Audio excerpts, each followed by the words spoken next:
switch both mics on?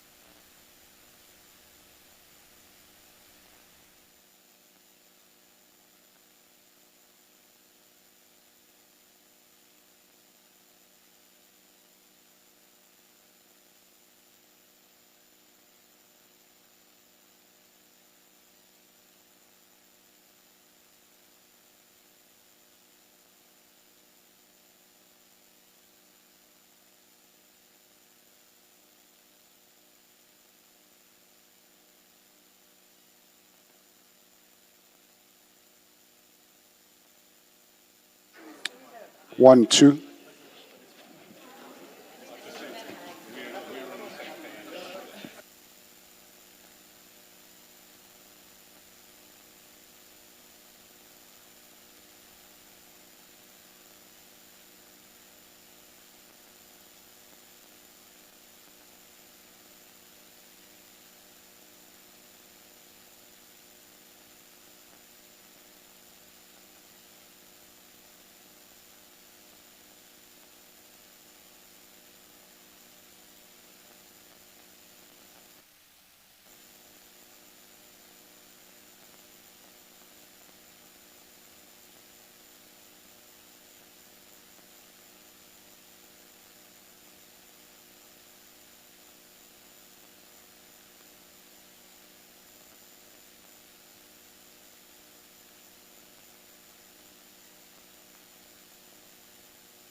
Good morning, all. Can I ask that we settle down?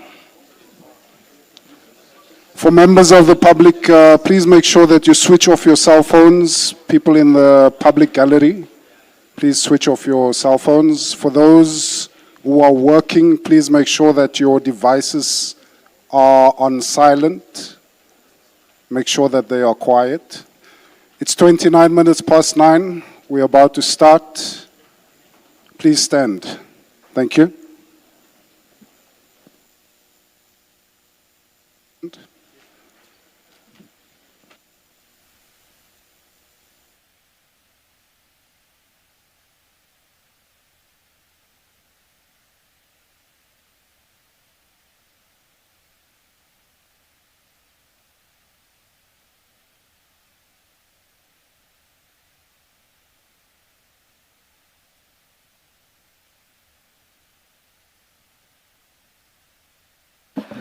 Good morning, Mr. Shaskalsin. Morning, Chair.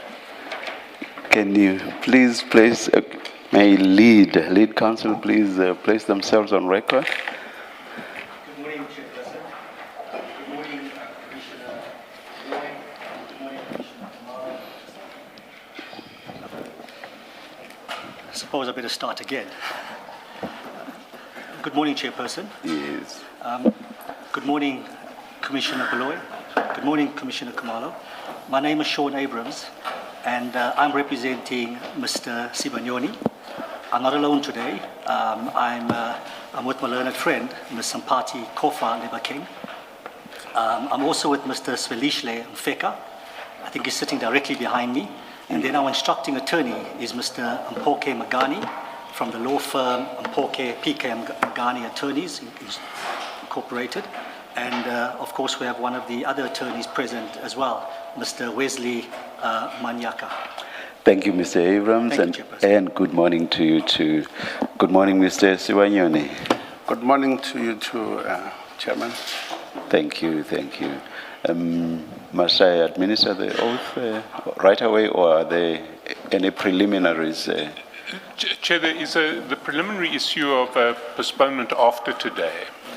Mr. Sibanyoni is appearing in the Delmas Regional Court on Tuesday, and his legal team asked that they might have Monday for preparation. That seemed a perfectly fair request to us, and so what we have agreed is that Mr. Sibanyoni will address his witness statement today, Well, the questioning will really be just to amplify and elaborate on certain statements that he makes, but won't be intrusive questioning.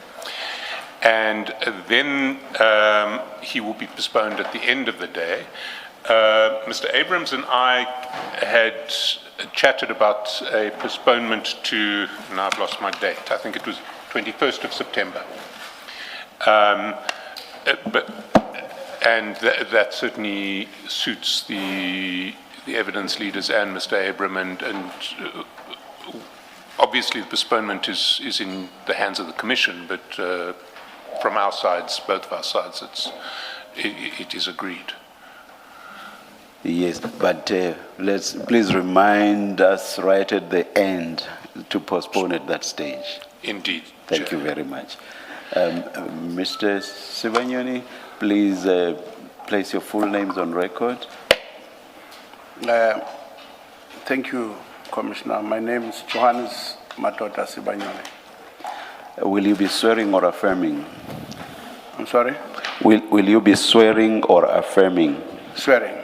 Do you swear that the evidence you are going to give is the truth, the whole truth, nothing but the truth? If so, please raise your right hand and say, "So help me God." So help me God. Thank you. Yes, Mr. Shaskolson. Thank you, Chair, and good morning, Mr. Sibanyoni. Top of the morning. Mr. Sibanyoni, you have given us a very lengthy statement. I understand from Mr. Abrams that there are a number of issues that you would just like to correct in that statement before I ask you to confirm it. So can you take me through anything that you want to correct or change in the statement before I ask you to confirm it? Thank you so much. The first one will be in paragraph 150, where it says... Sorry, Mr. Sibanyoni, can you give us a page number as well so that we can just get there quicker? With me here, I've just jotted down in terms of paragraphs. No problem. Yes. I've got to page 52. 52.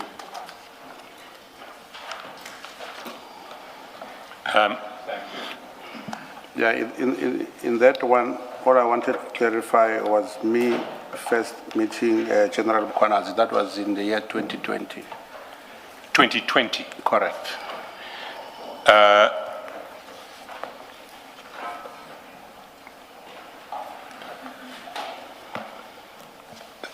Thank you. And the rest of that paragraph remains Correct. unchanged? Yes. There's just the date. Anything else? Mr. Chaskasan, if you look at paragraph 151, would that then not require an amendment as well?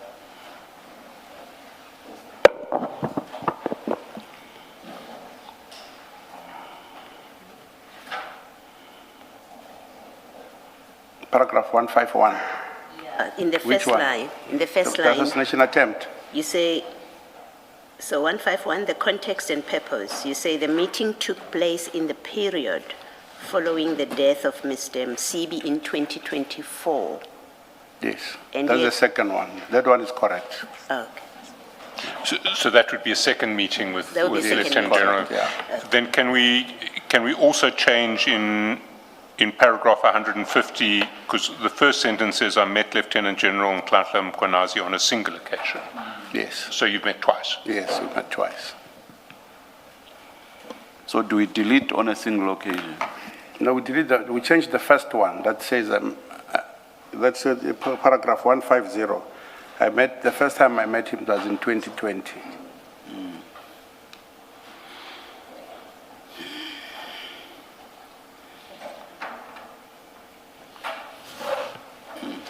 This is still confusing. So it would read, it should read, I met Lieutenant General Nhlanhla Mkhwanazi for the first time Sure. around April 2020. Correct. Okay.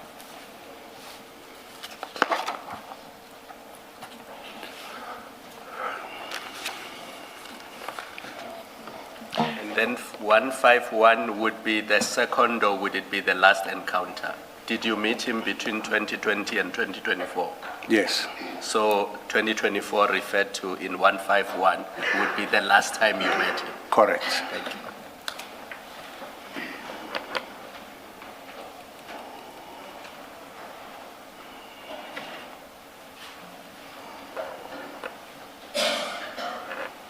So must we say a second meeting took place?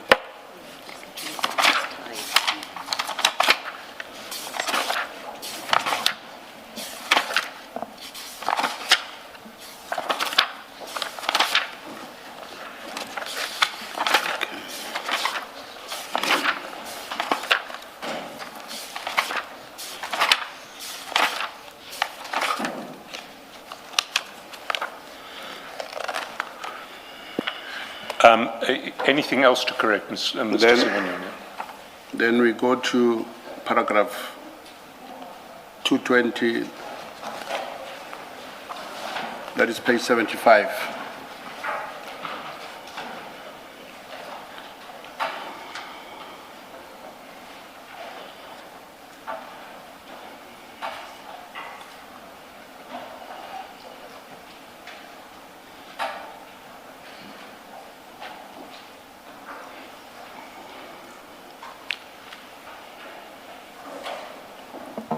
And the correction? The correction is, please remove the first sentence at all.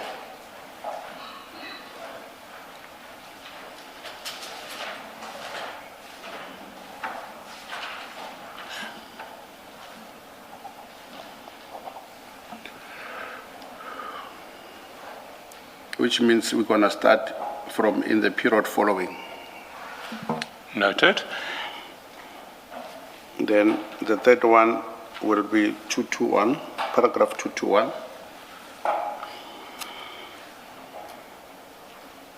We replace the name of Sindane with President Apna Tsebe.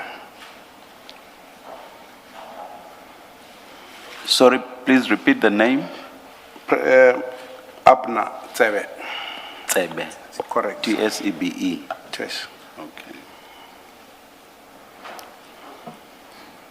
And we replace that twice. Twice in that paragraph. Correct, yes.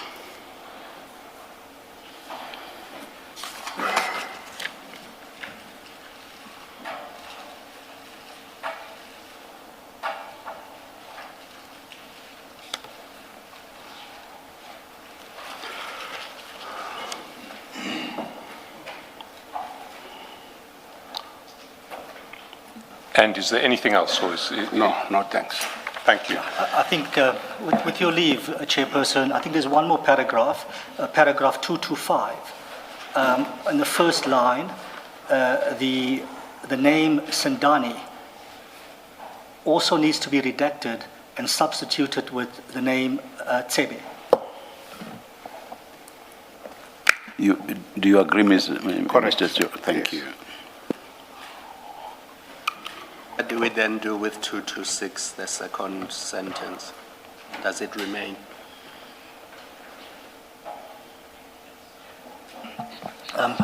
Thank you for asking that, Commissioner. It does indeed remain. It has no bearing on the previous paragraph. In fact, it's a direct response to the main question.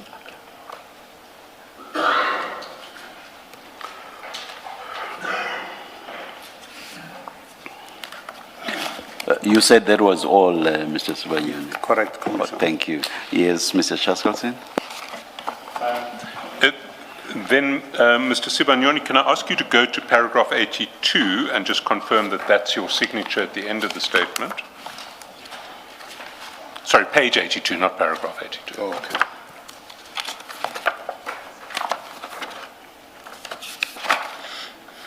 Yes, it is.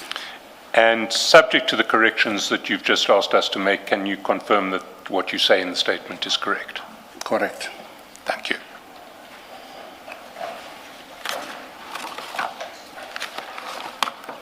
Now, your legal representatives have discussed with me the section of your statement from pages 1 to 15 that deals with the correspondence between yourself and the Commission. and your reservation of rights that is recorded there. And by agreement with your legal representatives, I'm going to note your reservation of rights as recorded there, but we're going to start leading your evidence from page 15, which is where you speak to your personal background and professional life.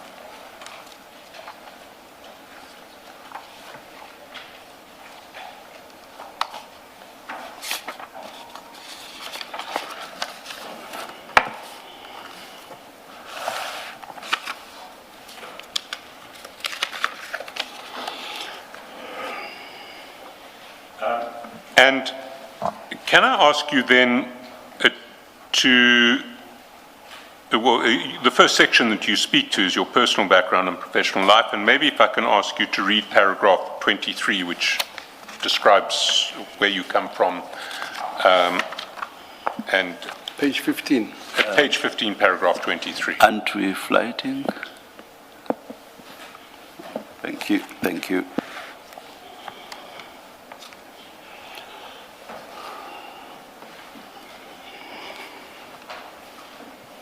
But please do not read the address into the record. Okay.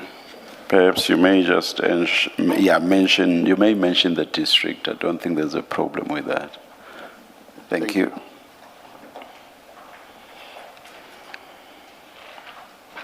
Can I start, Commissioner? Please do, and in fact, if you can just keep reading. I have nothing that I want to probe or clarify beyond, from paragraphs 23 to 32. So if you'd like to read everything into the record, please do. If you'd just like to highlight particular parts of your background and your how you describe yourself and why you're here, feel free. You can read everything, or as much or as little as you want. Okay, thank you. I was born in Katlehong, Germiston, raised in Kwagafontein, in the Nkangala district, Tembisile, Hani local municipality in Mpumalanga, which has been my parental home since the age of 5 years old, and which I regard as my community of origin. I've lived and worked in the Tshwane region for the past 25 years. I also maintained my parental home at Nkangala district, where I have built properties for each of my 3 wives. My roots in both Mpumalanga and Tshwane are deep, and my ties to both communities enduring. I'm a businessman and have so been for the past 42 years. My primary business interests encompass the minibus taxi industry and related services, property investment and development, community development. Specifically, I am the president of the South African Local and Long Distance Taxi and Bus Organization, abbreviated at SARBO. I am a director of MJS and Sons Transport, a taxi business operating as a sole proprietor which owns and operates in excess of 80 taxis. I employ approximately 250 people across my business activities. I am a director of Santaco Trading Property Ltd, trading as Taxi Choice, a specialized service partner of the South African National Taxi Council designed to formalize, secure, and streamline the taxi industry. I am a director of the Taxi Recapitalization South Africa Pty Ltd, abbreviated as TRSA. I am the president of the Josie Banyoni Foundation, a non-profit organization dedicated to empowering marginalized communities addressing economic inequalities. I am a director of Premiscan Pty Ltd.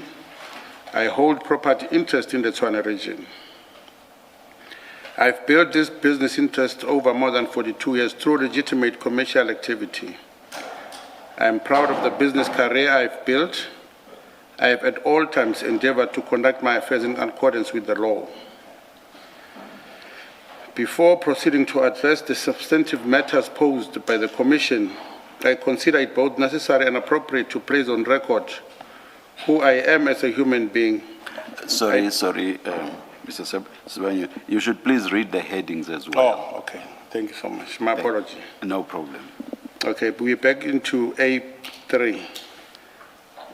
The man before this commission, faith, humanity, and personal identity. Before proceeding to address the substantive matters posed by the commission, I consider it both necessary and appropriate to place on record who I am as a human being. I do not appear before this commission as a name in file, a reference in an intelligence report or subject to a dossier. I appear as a full human being, a man of faith, a husband, a father, a son, a businessman, a community leader, and a survivor. I set this out not as sentiment, but as context that the Commission must bring to its assessment of everything that follows. A man of deep and abiding faith. I'm a man of deep and abiding Christian faith. I've worked with God throughout my adult life, and my faith has been the bedrock of my endurance through circumstances of extraordinary personal danger and institutional failure. I do not regard my survival of 2 assassination attempts as mere fortune. I regard it as providence. This faith is not peripheral to who I am.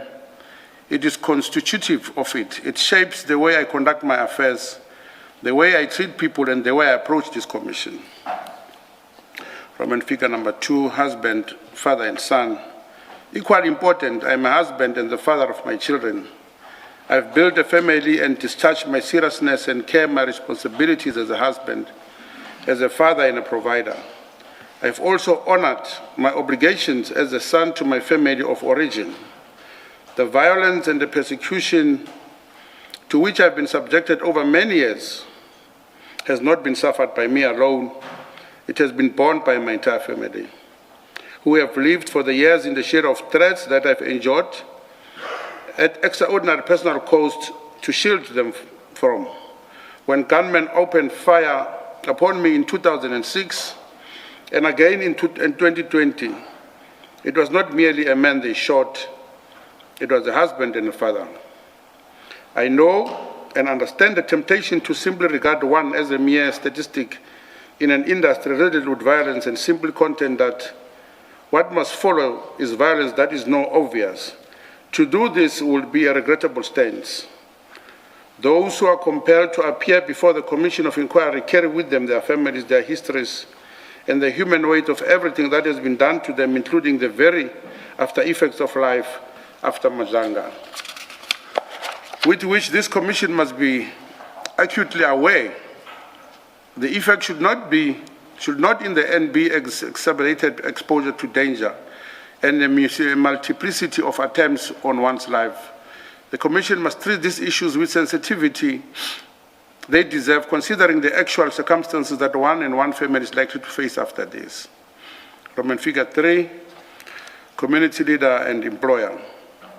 Beyond my role in the taxi industry, I add that I'm a substantial employer of approximately 250 persons across my various businesses activities. A community leader and the founder and president of the Joe Sibanyoni Foundation, a non-profit organization dedicated to empowering marginalized communities and addressing economic inequalities.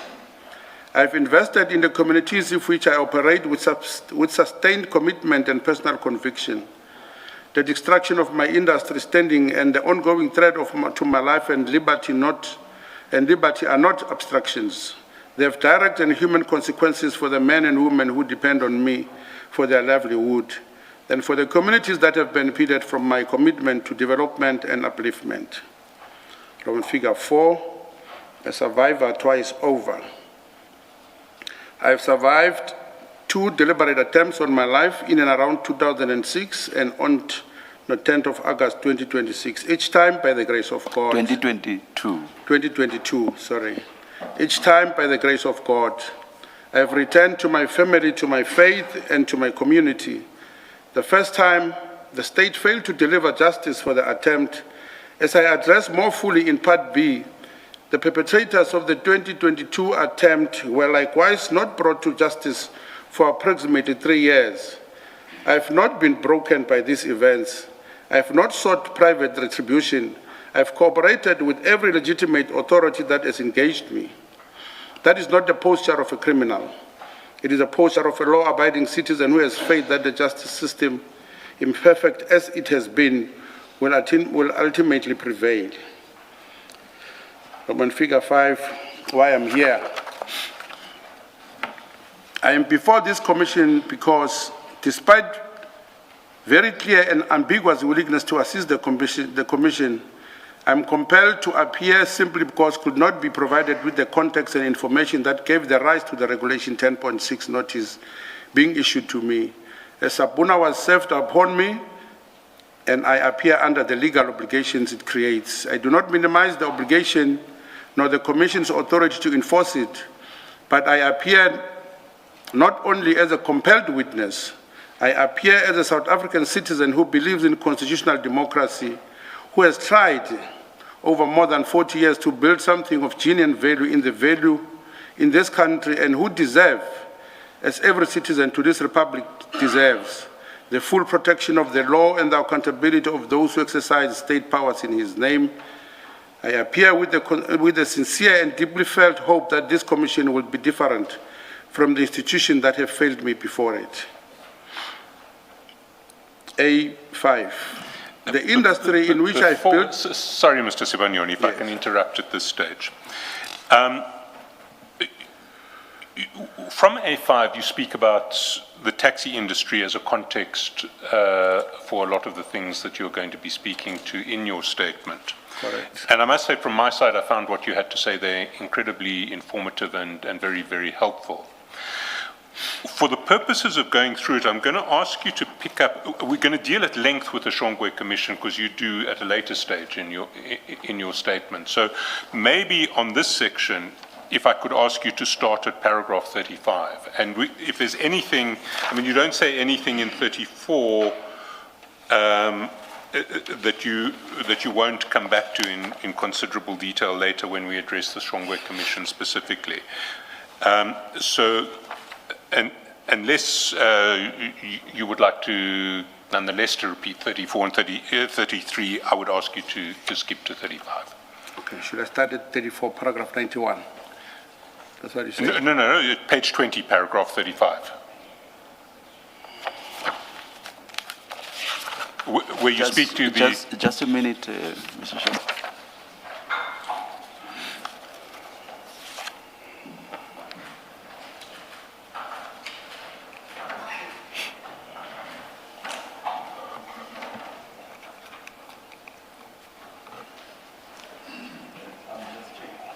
I'm just checking if my colleagues do have annexures I and J. I don't. No, and in fact, that was an issue I should have raised up front. Yes. Annexures I and J are on, we haven't been provided with annexures I and J yet because Mr. Sibanyoni and his legal team have been unable to obtain them. Oh, okay. But they are trying to source them from the two previous commissions. Oh, right. And when they're made available, we will, they'll be forwarded on to us. Sorry, that was something I should have flagged right. All right. No, thank you. We indeed confirm that, Chairperson. We have engaged the former secretary of the Shongwe Commission, as well as the author of the other commission that we make reference to, yes. To obtain the relevant documents that we've committed to providing. Mm-hmm. We have engaged some challenges in that regard, but we are working around the clock to retrieve the relevant documents and make them available to this commission. Thank you. Thank you. You were asked to continue from paragraph 38, Mr. Sibanyoni. 35, Chair. 35. In my head, I had 35.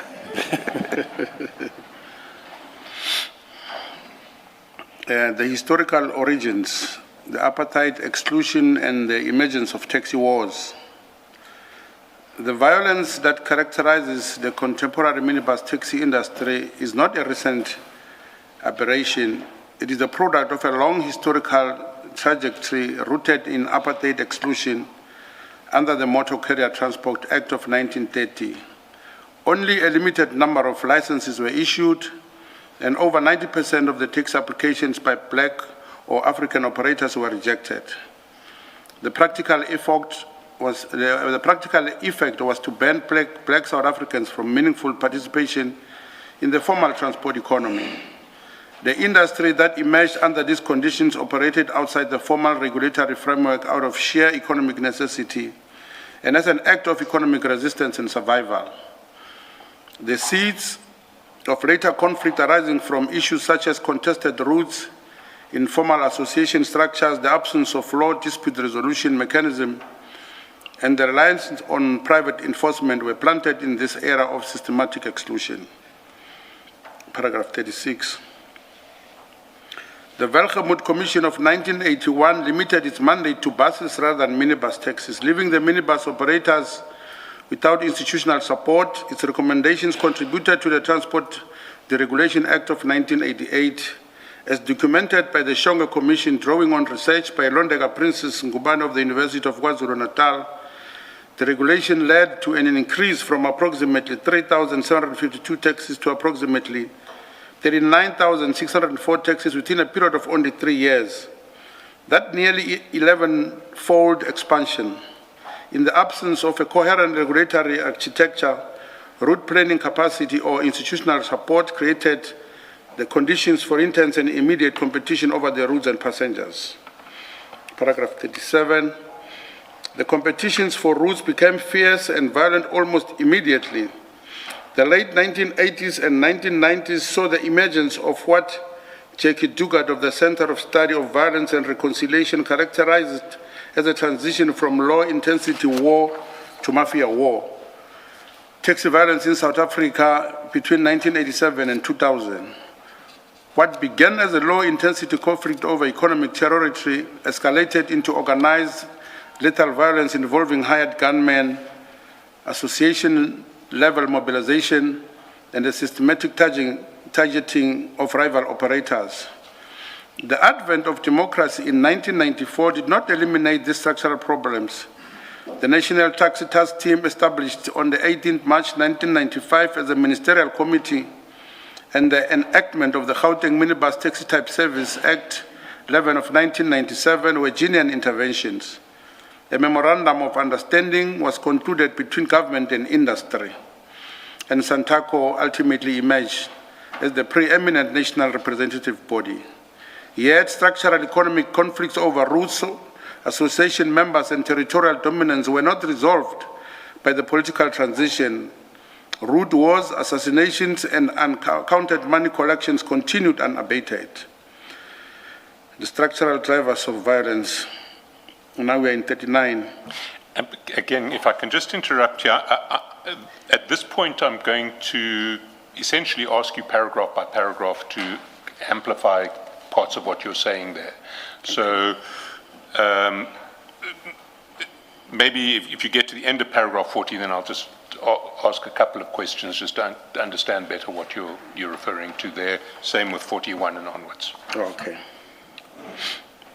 The Shonga Commission, there are 39. The Shonga Commission found that the business model of the minibus taxi type service industry contains within the structural preconditions for violence. These drivers have not been documented consistently across multiple inquiries spanning more than 2 decades. Have been, you said have not been. Yes, have been documented consistently. Yes. Yes, sorry. Number 40, route wars constitute the fundamental economic driver. Control of a route means control of income. Associations operate as a de facto gatekeepers of economic participation. The provincial regulatory entity, which we normally call PRE, requires applicants to produce associations' letters of recommendation.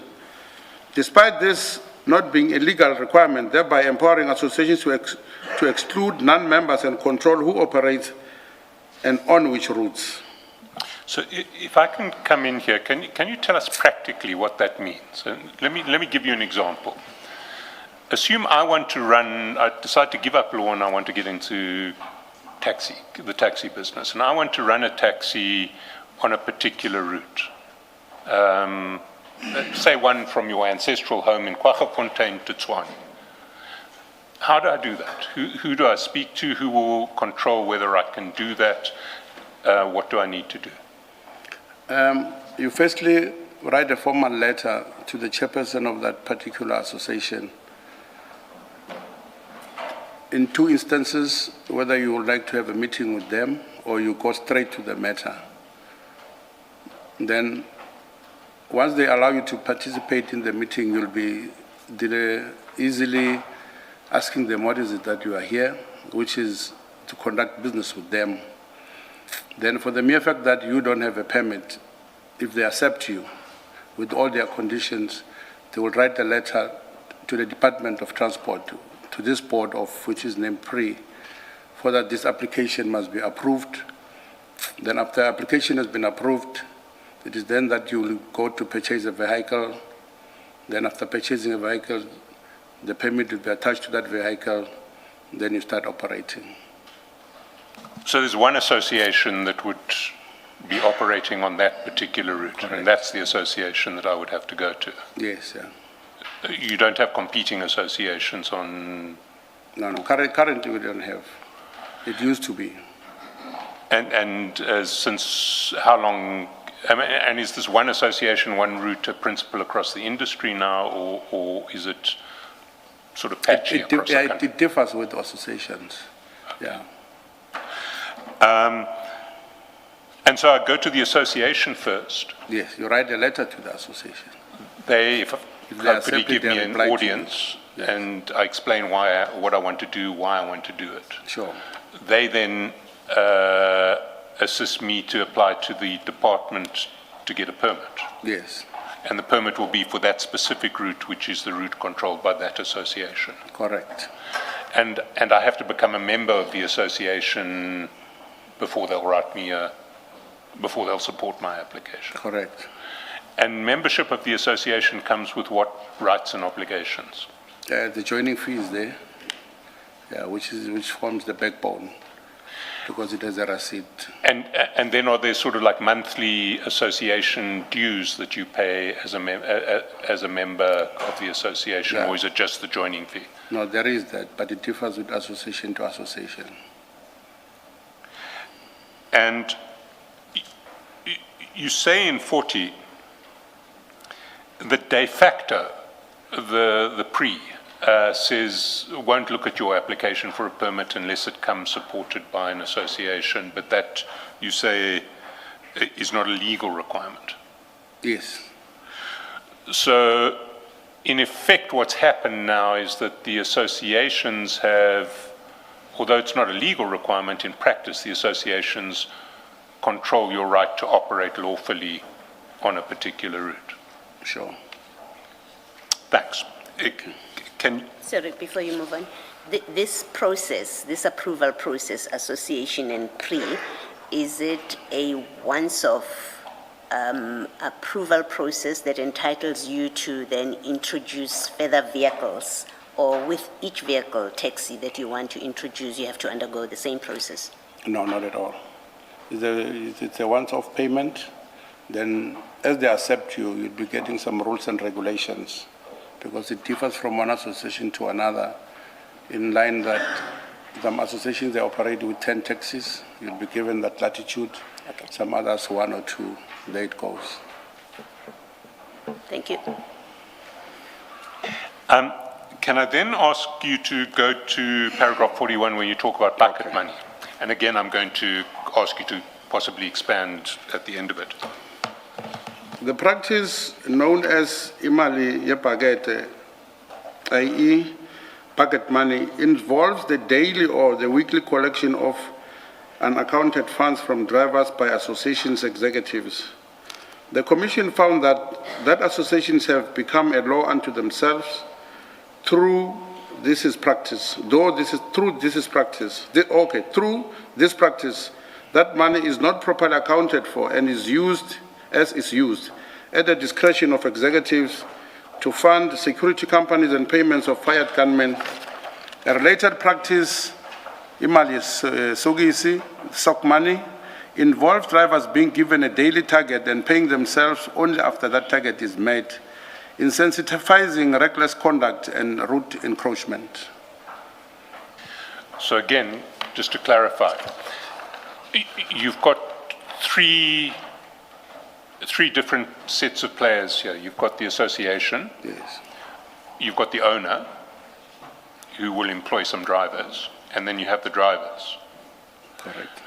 Now, the owner will be paying the association an entry fee and will probably be paying monthly fees as well that are formal fees in terms of the association rules. Yes. But of course, the owner's not physically present at the taxi rank or at every taxi rank. His drivers are the ones who are in the vehicles at the ranks. Now, as I understand what you're saying, bucket money is when representatives of the association, or at any rate of the association executive members, go to the ranks and say to the drivers, you've got to put money in the bucket. Is that correct? It's called the bucket money, not just like you've got your literal bucket. Yeah. Yes, it's Sure. just called like that. Maybe it started out that way. Yeah, it's not that, but it's called like that. Okay, Yeah. so they come and say, okay, where's the bucket money? And will they say, is it like a flat rate? Is it a percentage? What are we talking? It's just a flat rate. So they'll go to a driver and say, I want 500 rands for you. No, it can't be like that. Sorry? Yeah, it's a flat rate. It's a just flat rate. rate, yeah. And everyone pays the same Everyone flat rate. pays the same. And that money is just, according to what you say there, is presumably is paid in cash. Yes. And then it is a sort of slush fund that the executives of the association can use as they want. Yes. You talk about some of it being used to hire hitmen. Yes. You talk, I mean, is some of it just appropriated by the executives and just kept for their own cash, or are there certain informal rules relating to bucket money? No, there are no rules to be precise, but this is what is happening. And I must put it on record that, yes, we normally see those kind of actions. Hence, as leadership, we're preaching that this is not the only way to go. We've got very formal ways where we can address this thing, because these are the things that are leading towards violence in the industry.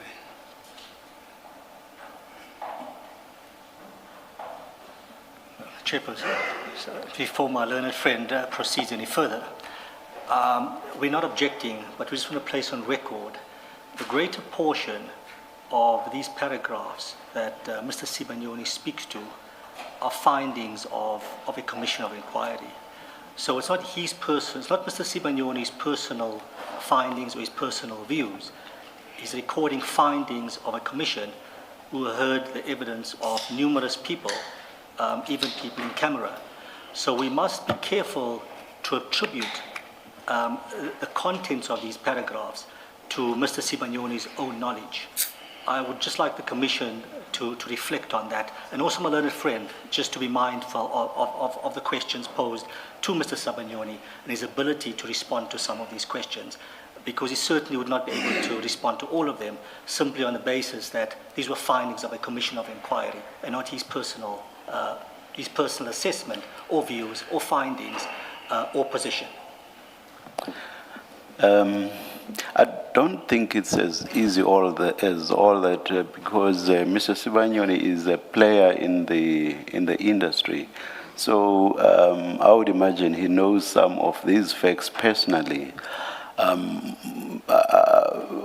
Where Mr. Sibanyoni, where you are not able to respond to the facts in accordance to what you know personally, you may simply tell us so. Okay.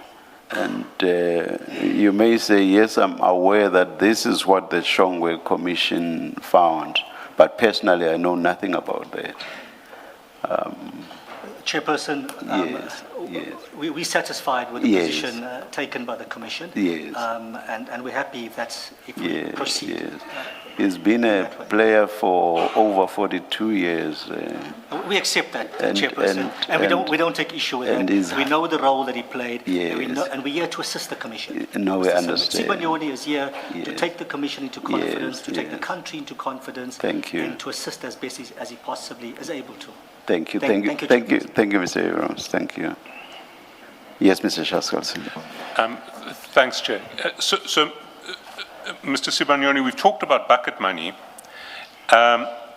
SOC money, as I understand it, is about the relationship between owners and drivers. That the owners employ a driver. They say your target is so much per day. Yes.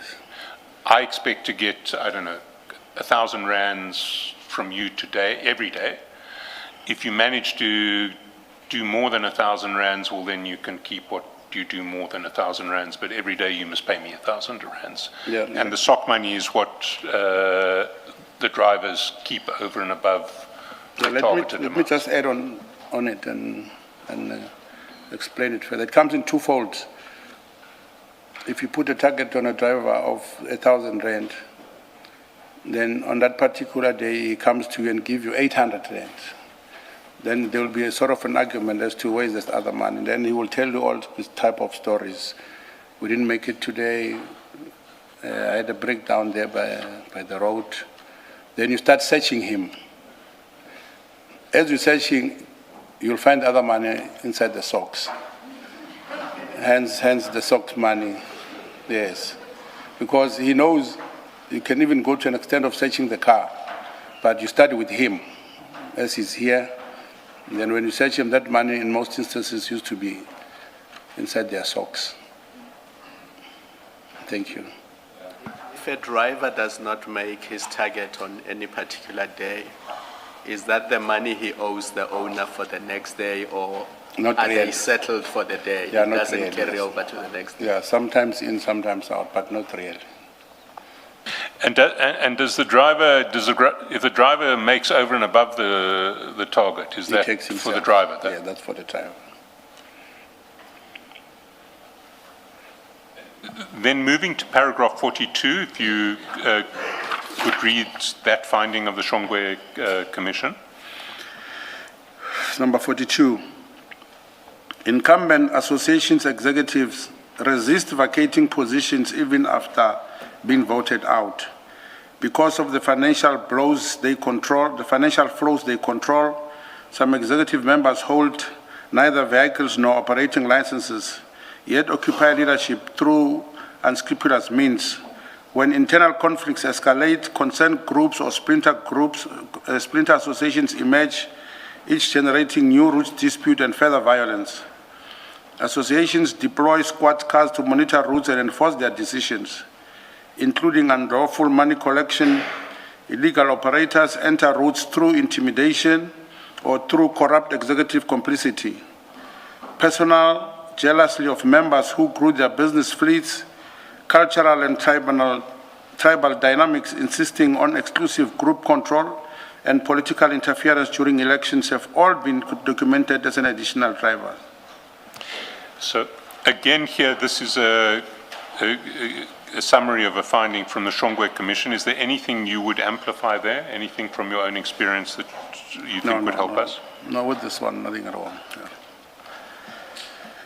Yeah. Can you continue there? Number 43, these structural drivers operate in combination. They create an environment in which violence is not an aberration, but a forcible and recurring feature of economic competition. They also create an environment in which senior industry leaders, precisely because they occupy positions of influence within associations and representatives bodies, are themselves primary targets of that violence. The Primary Commission of Inquiry, a chronicle of attempted solutions. The Shongwe Commission was not the first inquiry into taxi violence. It was the latest in succession of commissions that correctly identified structural causes, made recommendations, and largely failed to produce lasting change. Number 45, in February 1999, the Nkosi Thomas Commission was established in Gauteng by the then MEC Kabisi Musunkutu, chaired by Advocate Lindi Nkosi H. Thomas. its final report was never publicly released because naming witnesses would have placed them in mortal danger. The suppression of that report is itself evidence of the depth of the security crisis surrounding any attempt to investigate tax violence through public processes, a pattern of witness vulnerability that persisted for decades and that the Shongwe Commission would later address through extensive in-camera hearings. Number 46, in May 2000, a commission was established in KwaZulu-Natal. Its provincial significance is compounded by the fact that KwaZulu-Natal was subsequently identified by the Shongwe Commission as a primary source of hired gunmen deployed into Gauteng taxi conflicts, a finding that speaks to the cross-provincial structure's character of the violence. Number 47, in 2005, the Western Cape Commission identified corrupt activities within the Western Cape Operating License Board as a central cause of conflict and recommended a semi-permanent dispute resolution body. That recommendation had still not been implemented when the Shongwe Commission reported in 2021, 15 years later. The Shongwe Commission itself made the same recommendation. The recurrence of the same prescription across commissions separated by more than a decade is itself evidence of a systematic non-implementation. Number 48, at the inception of the Shongwe Commission in November 2019, Justice Shongwe stated that he was not aware of any prior commission into the taxi violence in Gauteng that have produced a final official report. The industry has not suffered from a shortage of diagnosis, it has suffered from a shortage of implementation. Can I stop you there? Do you have any theories as to why there's been no implementation? Where have the stumbling blocks been? You specifically in this Shongwe Commission, or all of them? Across the board, you're saying there is a decade of systematic non-implementation of recommendations. Do you have a sense of why that is the case? If not, you don't, just say no. Yeah, from my side, all I know, in the Gauteng Commission that I was part of, giving evidence at the time as to matters of taxi-related conflict, I personally gave evidence there relating as to what is it that I see happening. But what happened when we are about to come to finality of that, ultimately what we found, it was on the day, it was supposed to be on a Monday, then we found a message that the commission has been disbanded. There's not enough money. So I'm explaining this because I was there personally trying to give guidance or advising the commission at the time. But as for any others, I will never be sure as to what happens to those. And when you speak to the Gauteng Commission, you're talking about the Nkosi Thomas Commission? Yes.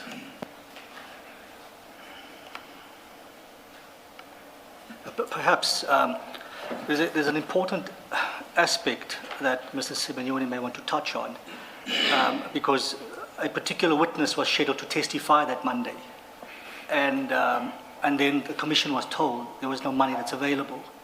Hence, the work of the commission has come to its conclusion.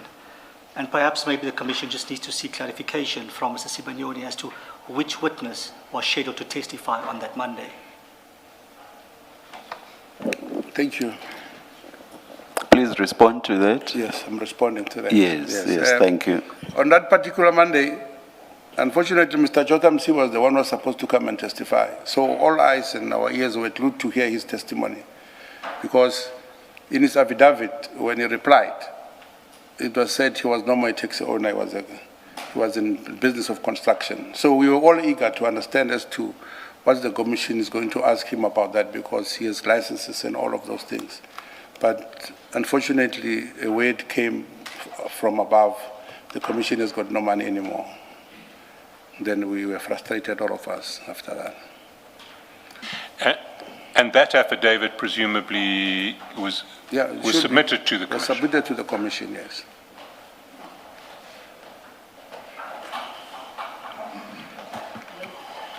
Mr. Sibanyoni, so where you say about that commission, the Nkosi Thomas Commission, you say its final report was never publicly released. In the light of what you've just said now, do you know for a fact that a final report was submitted? No, it was not. There was because- never a report. Yeah, it was never a report. Okay, thank you. And perhaps for the benefit of the Commission, we are embarking on all endeavours to try and retrieve the affidavit that Mr. Sibanyoni had made before that Commission and the documents that are annexed thereto. As we intimated earlier on, we have met with some challenges. We've also engaged with counsel that represented Mr. Sibanyoni before the Commission, and of course as well as the evidence leader. And I just think we need a bit more time, to lay our hands on the relevant documents. Some people have already conceded that they have drafts available, but we don't want to submit draft and unsigned documents, so we're trying to lay our hands on the actual signed documents. But we'll engage with the evidence leader. Let's hope the postponement will afford you sufficient time. Thank you, Chairperson. But we'll engage with Mr. Chaskelson on these issues.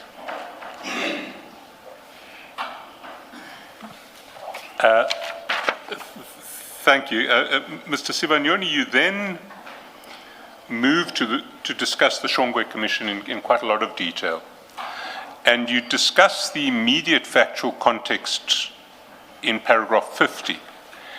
And you talk about 12 people being shot and killed in Gauteng in connection with taxi violence during November, December 2019 alone.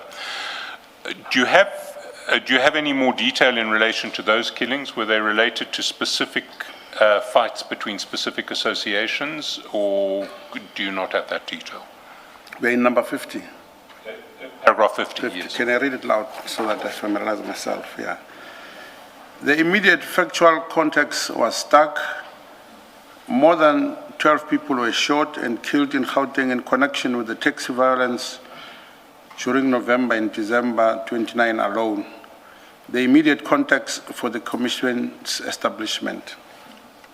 What I can explain in this paragraph is, for the mere fact that I met the leadership of the industry, I'll pick it up when somebody has been shot at.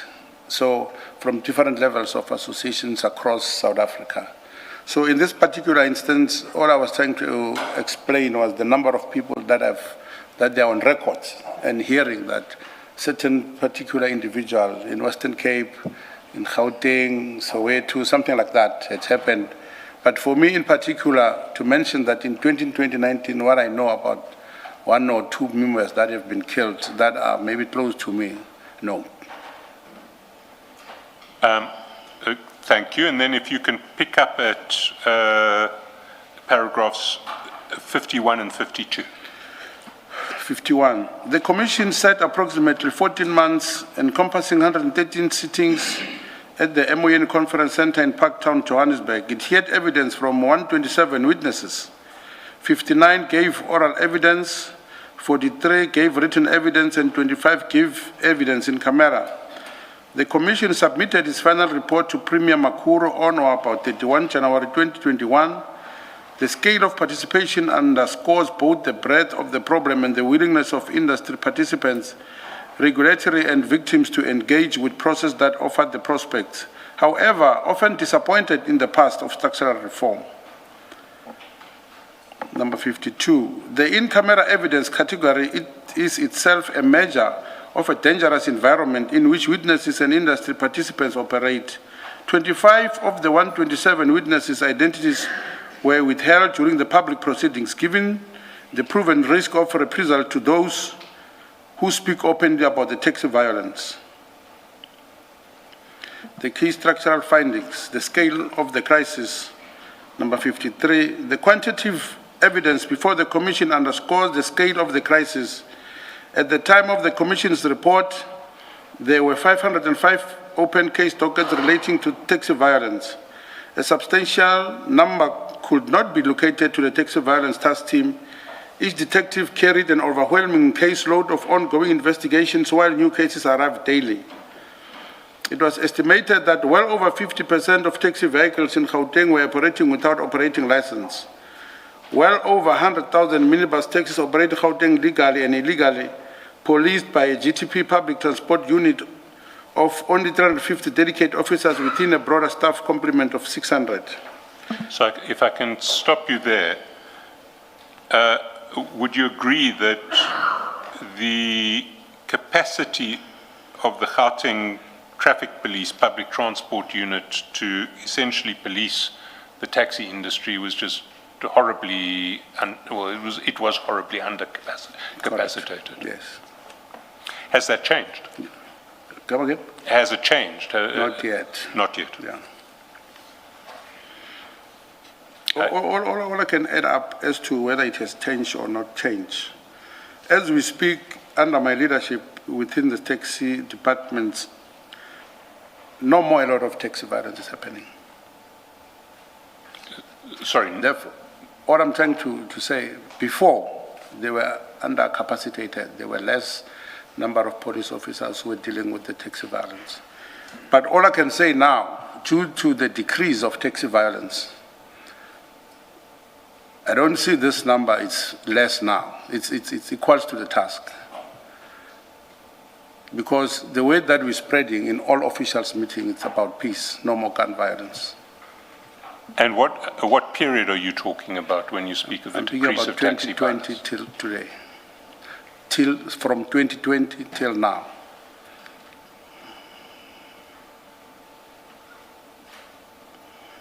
And your sense is that there's been a significant reduction in violence in the industry? Correct.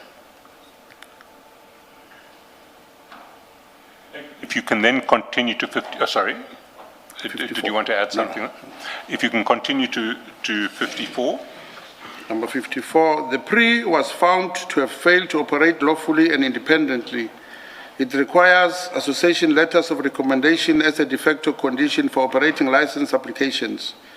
Despite this not being legally required, it does not appropriately vet applicants for criminal records. It does not monitor compliance after issuing licenses. And most PRI functions are exercised by the GDRT officials who are not PRI employees and do not report to it. The operating license administration system called OLAS and the registration administration system called RAS were found to be outdated, designed for the National Land Transport Transition Act, not the NLTA. Slow and vulnerable to fraudulent manipulation, with fraudulent entries found to occur on Sundays and evenings when no one should have been accessing the system. Number 55, fraudulent route allocations was also documented. The Africa Mall route was registered to 2 associations, with one apparently having occupied irregularly through the assistance of certain GDRT employees. Violence followed. Cases remained unresolved years later, and those responsible were likely still employed at the GDRT. The Inkabi phenomenon. Before we deal with Inkabi, or is Inkabi,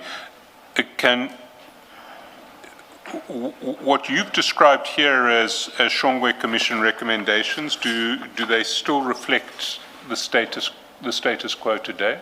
Has that changed? Not yet. It hasn't changed yet? Yeah, it hasn't yet changed. Because, I mean, it seems to me that what's being described is, at the very least, criminal syndicates operating within the taxi industry and infiltrating government, if not law enforcement agencies. Correct.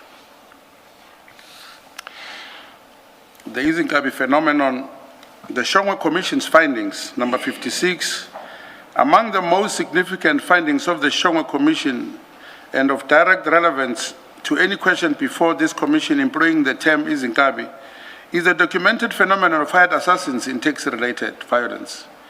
I address the specific question raised in notice paragraph 2.17 fully in part Q of this statement. I set out here the structural and factual background established by the Commission. Sorry, if I can just clarify, you're talking, when you refer to the Commission there, it's the Shongwe Commission? Yes, yeah. The Commission found that of those killed in taxi-related violence in Gauteng, 100% were shot with high-caliber rifles, as well as small firearms. Some of those high-caliber weapons were of the kind issued to state agencies such as the South African National Defence Force and the South African Police Service. typical assassinations involved the use of firearms by hired gunmen known widely as Izinkabi. Can I ask again? Can you just explain that first sentence? And I appreciate you reporting a finding of the Shongwe Commission, but do you understand that finding to mean that in every case of taxi violence, a high caliber rifle is used? That no Izinkabi team will go out without an AK-47 or an R4 or some high caliber rifle like that? Is that what is being said in that first sentence? Yes. Thank you. Number 58, Izinkabi are hired specialists in contact killing, brought in specifically for targeted eliminations. They are typically recruited from other provinces. KwaZulu-Natal was prominently identified as a primary source. They are paid large sums of money to take out operators as directed by those hiring them. In some instances, payment takes the form not of money but of being allowed to operate on certain routes, a practice that itself generates further violence. Hiring is done both by individual operators acting alone and by groups. Some of the money used to pay Izinkabi is sourced from the bucket money system. Security companies from KwaZulu-Natal have been hired by associations to instill fear at the ranks and openly display high-caliber firearms without permission. Certain killing... Sorry, again, can I stop you here? Because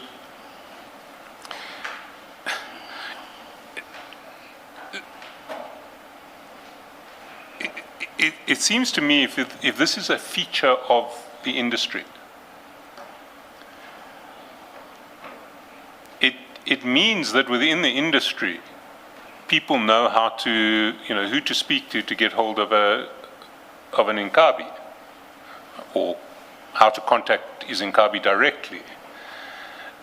You can't have a system of this nature without knowledge of the identities or the associates of the Izinkabi freely available. Is that a fair assumption?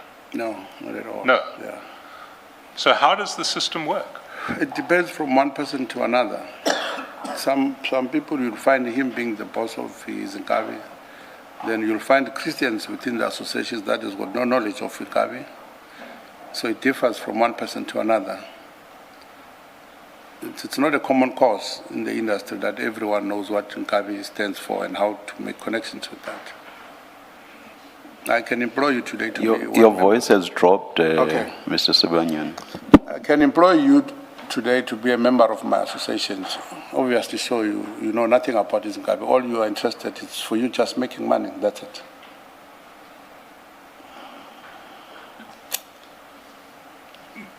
But if this, but there must be a substantial part of the industry Like what? that, well, I'm asking you, I don't know about the industry, you do. But here we have a finding of the Commission, Yes, yeah. essentially saying that there is a systematic practice within at least large parts of this industry that people enforce control through violence and in particular through the use of Izinkabi, which means there must be substantial sections of the industry that are at very least able to access Izinkabi when they need them. Also, it depends at the leadership at the time. If you've got a leader that is used to fight his battles through Inkabi, then that particular space within that particular time will be led by Inkabi through that particular leader. Not everyone.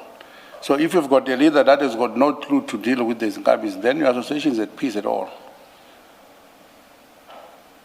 Well, we'll get to specific cases later. Okay. When you talk to them. Maybe you can illustrate them. Okay. And if you can continue for now. Number 59, certain killings specifically target the hired assassins after the fact to eliminate evidence of who commissioned the killings. This cycle of assassination, counter-assassination, silencing of witnesses, and the hiring of new Izinkabi is a self-perpetuating and extremely difficult to investigate.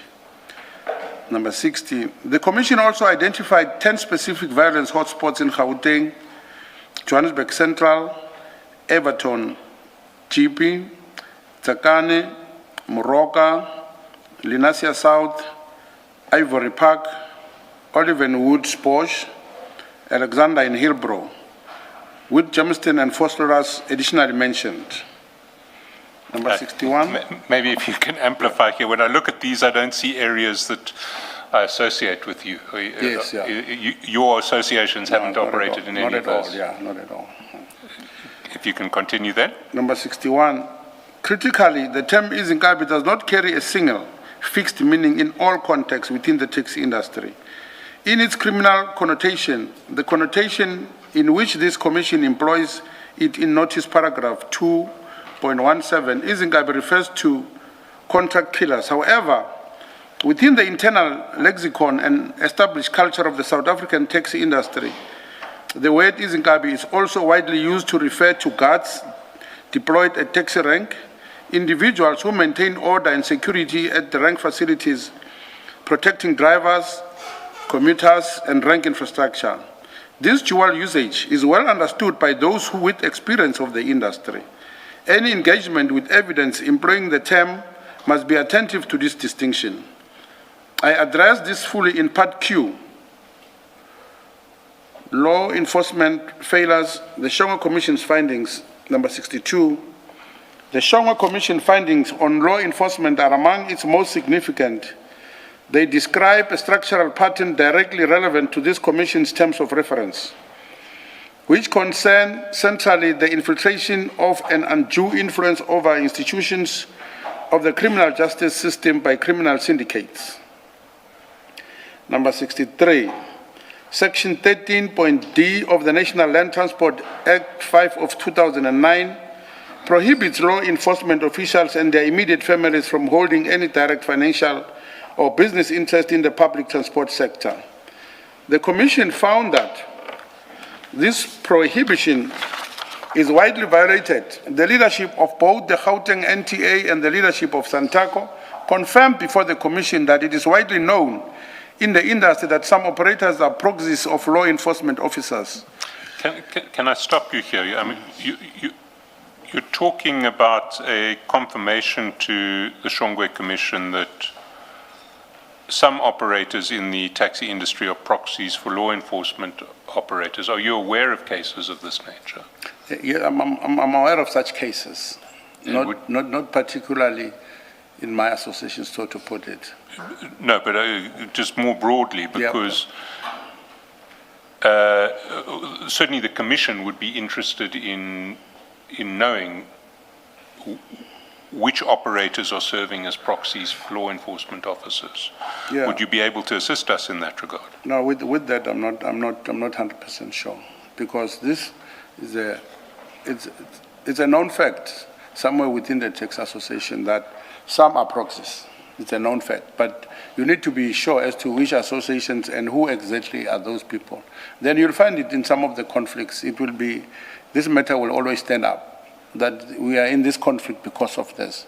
But for the mere fact that you are not there local on that association, you can't pinpoint as to which officer for sure is a proxy to the taxi industry. But is this information that you would be able, through your connections in the industry, to be able to assist us with? Could you? No, unfortunately, that one I can't, it's not possible. Okay, well. Because it's a man-to-man agreement. It's not easy to find it out. All right, if you can continue. Number 64. State-issued weapons of the type issued to the SANDF and SAPS were confiscated from suspects at the taxi violence crime scene. Planned operations were regularly leaked, with criminals avoiding arrest due to forewarning that could only have come from elements within law enforcement. Complaints were disclosed to the very people against whom they were laid, accompanied by the intimidation and threats to the complainants. The Joint Provincial Task Team Force established in 2014 and considered effective by all role players were testified simply ceased to operate when certain agencies withdrew their members without any rational explanation being provided to the Commission. Again, if I can stop you there, do you know which agencies are being referred to here? Which agencies withdrew from the Joint Provincial Taxi Task Force? Come again? Which agencies withdrew from the Joint Provincial Taxi Task Force? No, with this one, for me, I don't know anything, yeah. Can I continue? Yes, please do.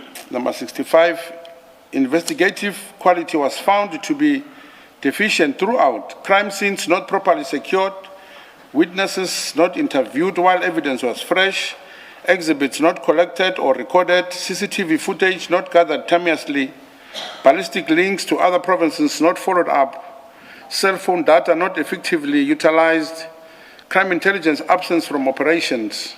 SAPS management accepted all these findings unreservedly and without dispute. Some law enforcement officers were found to accept bribes from the errant operators as a matter of norm, to the point where taxi drivers budgeted for corrupt encounters.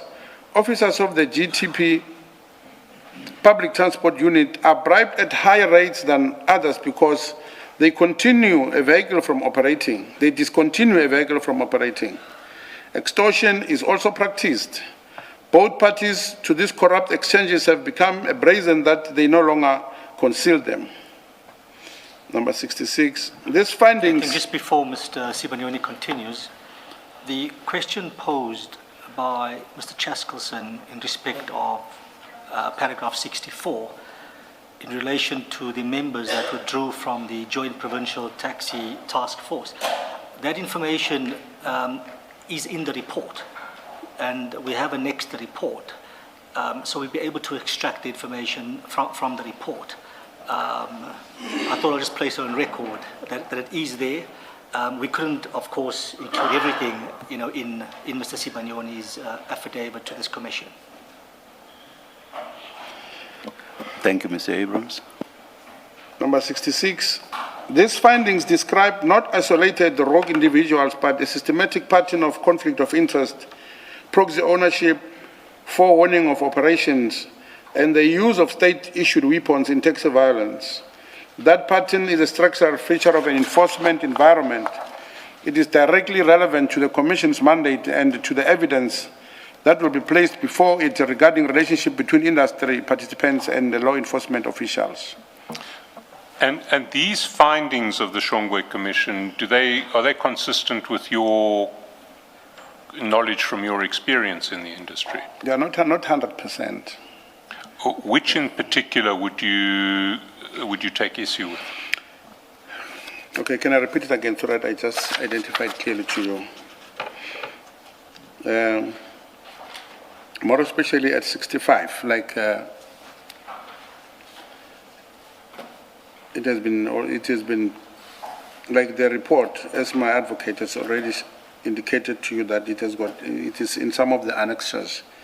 Some of these things mentioned here, the late arrival of the police, the police not interviewing people on time, the CCTV footage not gathered terminously. Some of the things, much as the findings of the commission has indicated, are not the core thing to identify exactly the perpetrators of violence. Sometimes, for an example, you can see someone in a CCTV camera, but it's not easy to identify him. At some point, people got arrested based on the information from the CCTV camera just because of the stature. Yeah, just because of that, not exactly the same people. At some time, people seem to be the same, but don't you find that they are not the ones? The broad picture described by the Commission is of criminal syndicates operating inside the taxi industry and infiltrating not just government agencies, but also law enforcement. Do you think that's like what? Well, what is reported? Yeah, hence I'm sorry about that. Hence I say not most of them. Some of them I can concur with them, some I will not concur with them. Why concur, why not concur, is because I know my dealings. If I'm not involved with these particular things that have been mentioned here, then therefore I am particularly know nothing about that. It depends from one particular leader to another leader. How does he deal with this thing? No, I'm not asking you to say that you are part of okay. a syndicate. You've made clear several times in your statement that you deny that. Yes.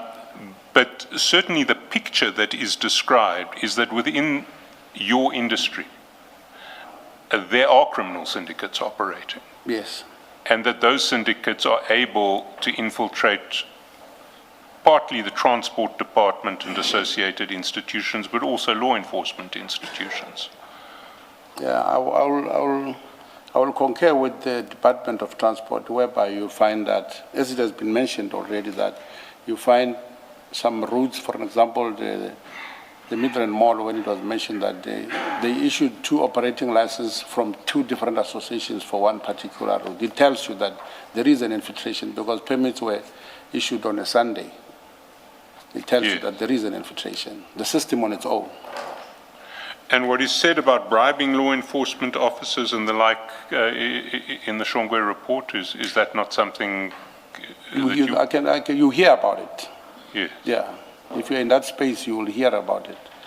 For an example, one will just post about it that with me I've got a connection, he won't do anything about that. You'll hear someone talking about it, but he won't exactly mention as to who his connections are.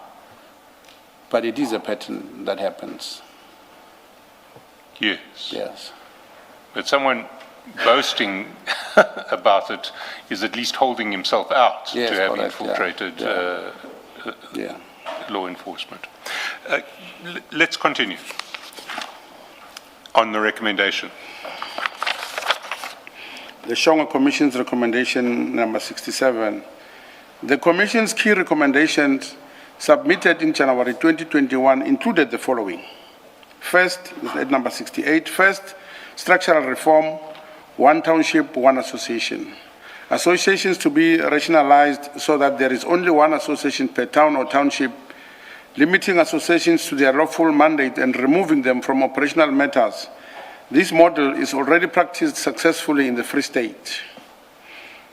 Number 69, second, corporatization, individual operators to be encouraged to hold their interests through corporate structures, reducing the incentive for targeted individual killings and creating conditions for proper accounting, taxation, and regulatory compliance.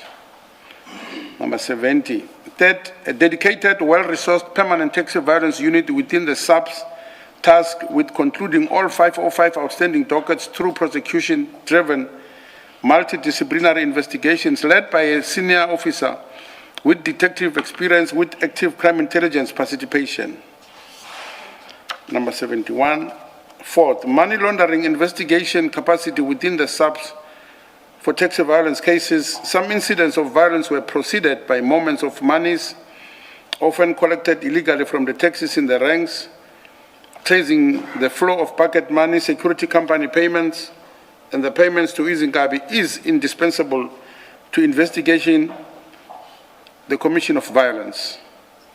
Number 72. Fifth, innovative witness protection to encourage eyewitness participation, the current system being inadequate for the dangers facing witnesses in tax-related prosecutions. Number 73. Sixth, a complete overhaul of the OLAS and the RAS information system with integration into ENATIS and the Department of Home Affairs, elimination of all fraudulent routes registration and criminal charges for those responsible. Number 74, the complementation status of these recommendations more than 5 years after the report was submitted in January 21 remain a matter of deep personal concern of mine and moreover remains an ongoing public and institutional concern. The cycle of violence in the industry will not be broken until the structural prescriptions are meaningfully implemented. Ms. Banyoni, please read the first sentence again, 74. The implementation status of these recommendations, more than 5 years after the report was submitted in January 2021, remains a matter of deep personal concern of mine and moreover remains ongoing public and institutional concern. The cycle of violence in the industry will not be broken until the structural prescriptions are meaningfully implemented. Mr. Sibanyoni, what is OLAS and RAS information systems that you refer to in paragraph 73? And OLAS is a document that you found when you submit an application to the Department of Transport. Then that receipt that they give it to you, it's an OLAS. Then a RAS, it's a document that you get from the Department of Transport, whereby all members of that particular association are written in that particular paper. Thank you. Just to assist Commissioner, OLA stands for Operating License Administration System, and RAS is the, I think, Registration Administration System. They are terms that appear earlier in the statement. My own engagement with the Shonga Commission and its relevance. I recorded. Sorry, Mr. Sibanyoni, if we can just pause here. I'd like to deal with your engagement with the Shonga Commission, but I'd like to do that once we've located Annexure J. Oh, okay, cool. So maybe if you can move to paragraph 77 and pick up there. Okay. It is submitted in the context of all that follows in this statement that the structural facts set out in this part are of foundational importance. A senior industry leader who has spent 4 decades in this environmental necessarily operates in daily proximity to its risk, its organizational dynamics, its conflicted enforcement landscape, and its violent fault lines. The mere fact of operating at the highest level of this industry cannot, without more, be construed as participation in criminality. The attribution of criminality to any individual must be assessed carefully against the full structural context this part has described. Number 38, I deny emphatically and absolutely that I am or have ever been a member of any criminal organization, the cartel, the syndicate, or grouping. I've never directed, financed, commissioned, or participated in any unlawful activity. I've never been tried or even convicted of any criminal offense. The Delmas charges are charges which I deny and I intend to contest fully so. Number 79, I'm known by the nickname of Joe Ferrari. I confirm this. This nickname arose originally from my lifestyle and personality over many years. It is a social nickname. It carries no criminal connotation whatsoever. Number 80, I note that Mr. Garrett Mnisty used the appellation number 1 in his commission testimony and alleged that it referred to me. I do not use that name or allies to refer to myself. Whether Mnisty or others use that term, in what context and with what meaning, it is a live factual issue that I deserve the right to address fully in a supplementary statement that after denying the complex transcript of this testimony, I deny that any such term, if used in reference to me, connotates any criminal role, leadership of any criminal organization, or any improper relation with any organ or state or official. B, Sibanyoni as a victim of organized crime, the assassination attempt. Number 81, I preface this part with a statement I regard as foundational to the Commission's understanding of my position long before this commission was established, long before Regulation 10.6 notice was issued, and even before the attempt was made on my life on August 22, I was reporting to the Minister of Police, Minister Pegitele, about the criminal networks operating within the taxi industry, including the complexity of very senior sub-officials in those networks. I was the person who sought the Minister's attention, not the person being investigated for corruption. Simultaneously, I also sought the former acting National Commissioner General Mkwana to assist with the very issues and raised under concern with Minister Atele. B1, the WhatsApp message to the Minister Pegitele dated 5 May 2022. Number 82, I ask the Commission to appreciate what follows not merely as factual background, but as constitutionally significant context long before this Commission was established, long before a subpoena was served upon me, and long before any allegation was made publicly against me. I was the person who walked towards the state rather than away from it. On May 5, 2022, approximately 3 months before the attempt of my life in August 22, I sent a WhatsApp message directly to the Honorable Minister of Police, Mr. Pekitel. I did so voluntarily, at obvious personal risk and without any compulsion whatsoever. The text of that message, which is attached to the statement as Annexure K, reads as follows. Honorable Minister Cele, I am Mr. Joe Sibanyoni, a well-known taxi owner in Pretoria. I'm quite certain that you are expecting my call as per info given to yourself, Minister.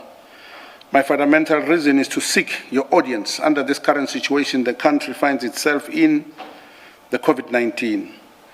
The taxi industry is in the verge of catastrophic disaster. I felt unattended even now during COVID-19. These current killings of Gauteng and the KZN taxi operators, which I personally know of, if it wasn't for COVID-19, Minister, the killings would have easily escalated beyond measure.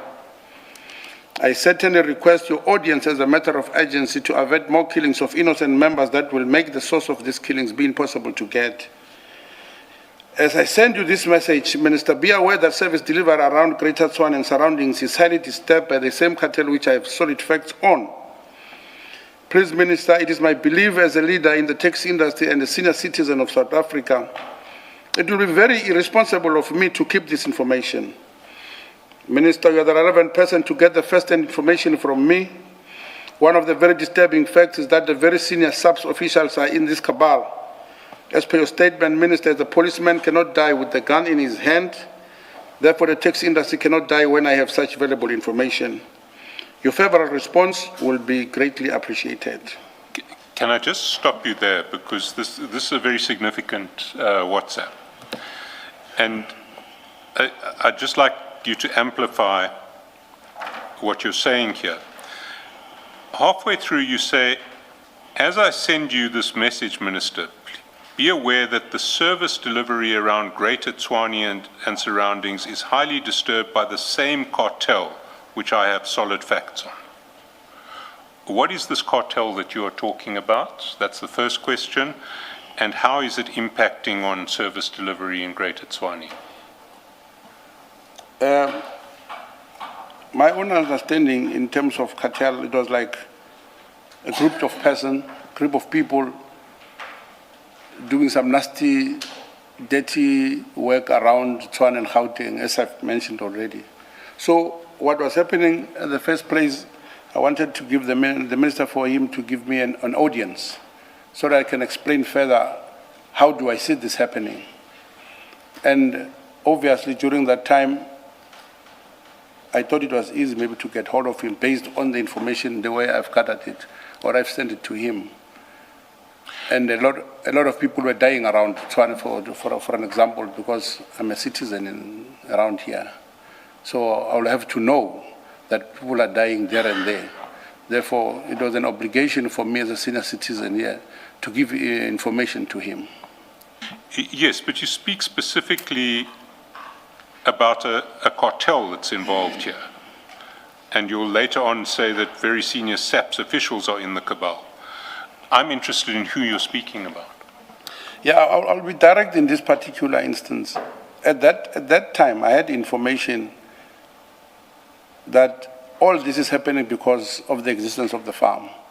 So I took it that maybe the minister is not aware of that. But putting it to him directly so, and for him to give me audience so that I can give guidance as to where do I get this information or any assistance of that in a broader picture of this letter. Again, we would like that information. I mean, what led you to believe that this cartel was a cartel based on the farm?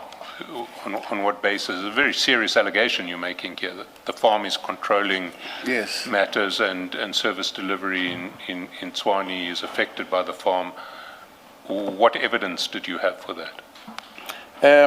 All I can say, the practical evidence one could never get, but the information from people that were reluctant to tell me was there. So talking to the minister for me, it was more relevant.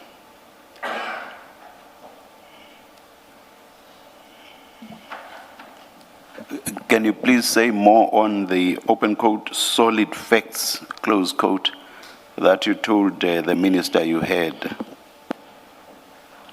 Yeah, That is about the cartel. yeah, cartel in this context, I take it that as a group of persons living in the farm were the ones that were driving this force. Not to say that this particular person, but being there, and from the information that I gathered from one of my friends who is a deceased now, I was quite certain that this matter comes from them.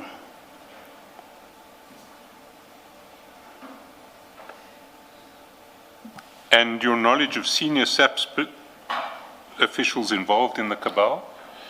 No, are you I referring heard about that. From the information that I gathered, one will be knowing exactly that police are more often than not being seen at the farm. to individuals in particular? No, not really. So no names were given to you? Yeah, no names will be given. So if General Cele had given you an audience, what would you have told him? I was going to indicate to him, given the history of my taxi experience first, so that I take him to confidence as to what I'm going to talk about. To start with, it's something that is happening. So therefore, and indicate to him, maybe through his own intelligence, let him take this information and utilize it through his own intelligence. But the place will be clear that it doesn't originate from Cape Town or Durban. This thing originates from one particular place. Therefore, his job was going to be easy as all that. That was my understanding. And when you refer to the farm, you're talking about Mr. Msibi's farm? Correct, yes, yeah. But it seems to me, I mean, I must confess I was hoping that you would be able to give us a lot more detail than you just have. Because it seems to me from what you're saying now is that the only specific information that you had in relation to this was that a cartel organized around Mr. Msibi is infiltrating service delivery in Tshwane and has access to senior SAPS officers. Did you have any more information than that? No, not more information. It can be specific, direct to this particular person, or because that's a broader picture of what I've heard. Because, I mean, what your WhatsApp speaks of is solid facts, first-hand information. What was the first-hand information you had? How do I understand it? You've got your colleague here next to you. I mean, if he talks to you as a brother, to start with, you've got no reason to underestimate his statements as to whatever he gives you, because you'll be interrogating him, then you'll be at the end of the day convinced that it is exactly this thing is happening. Okay, what do I do next after that? I approach the minister as an umbrella to this whole thing. No, I understand that, but what I'm really concerned about is essentially the lack of detail in the information that you had. You had no more information than that Mr. Msibi is running a cartel out of his farm and infiltrating law enforcement and Tshwane service delivery. Yeah, 50-50 in a sense that the information was clear to me that whatever was happening was from the farm. The information was clear and I was convinced with that. Therefore, I need to take it to another level to assist. And it was good at the time if I was given an audience. Just a moment, Mr. Chairperson. Ms. Banyoni, there's one or two things. Either you don't have those facts or you do have those facts, but you are reluctant to share them in a forum such as this. So I'm going to suggest that during tea time you discuss with your legal representatives and reflect on whether you want to give them in a different way, either in an affidavit, or if you don't have those facts, then you don't have those Yes. facts, we move on. Yeah, let from me there. just say, So I don't I know know that there are issues you raised about security and other Yeah. things, and we must be sensitive to that. So, Yeah. but these facts are important for us because they are relevant to the terms of reference of this commission. So I hope you reflect on that during tea. You can take advice from your legal representatives, and then we can move forward from there. Noted, you. Commissioner. Otherwise, the information is not solid at all. Yeah. That is what you've given us thus far. It is not solid facts at all. Noted.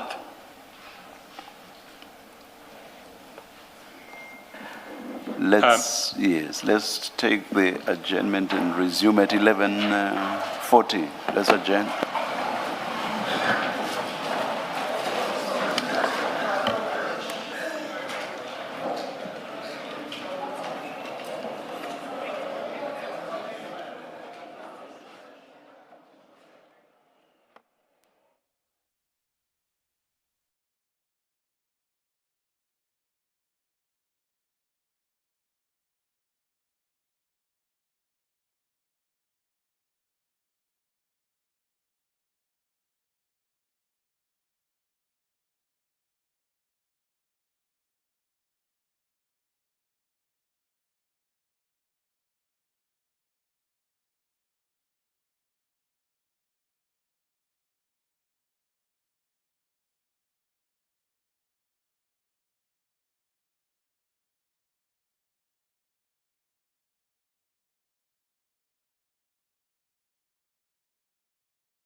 1, 2.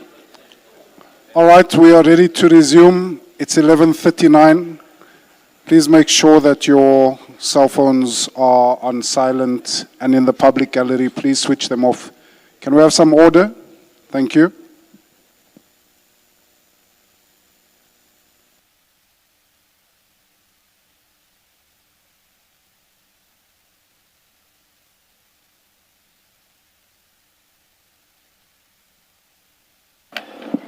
Yes, Mr. Shaskalson.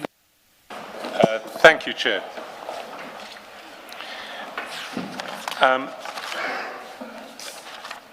Mr. Sibanyoni, we had been talking about your text to then Minister Cele.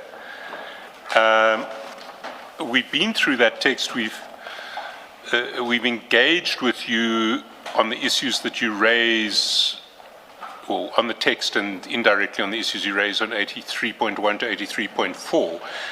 Maybe if you can pick up at page 32, paragraph 84. Thank you.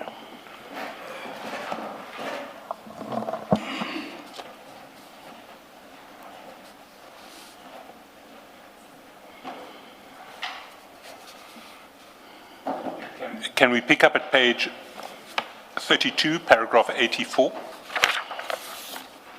Okay. Should I continue? Okay. Yes, please do. Minister Cele did respond to me. He did so by telephone. The response was notable for its brevity and its remarkable nonchalance. He said the following in isiZulu: ufuna ngenzeni mina ngoba vele niyabulala namateksini. Translated with precision, the minister asked rhetorically what he was supposed to do when people in the taxi industry were killing one another. So can I just stop you there? Your text does refer to killings of people in the taxi industry, but it also refers to a cabal that is controlling, or that is affecting service delivery around Tswane, and it refers to senior SAPS officials linked to that cabal. Was there any response that you received from Minister Cele beyond this flippant statement about the taxi industry? Not at all. Thank you. Can you continue? The Commission must weigh carefully what this response reveals. The political head of the South African Police Service was informed by a named civilian that very senior SAPS officials were participating in the criminal cartel that was responsible for killings within the taxi industry. His response was not to convene an urgent meeting. It was not to initiate any inquiry. It was not even to ask a follow-up question. It was in effect a shrug.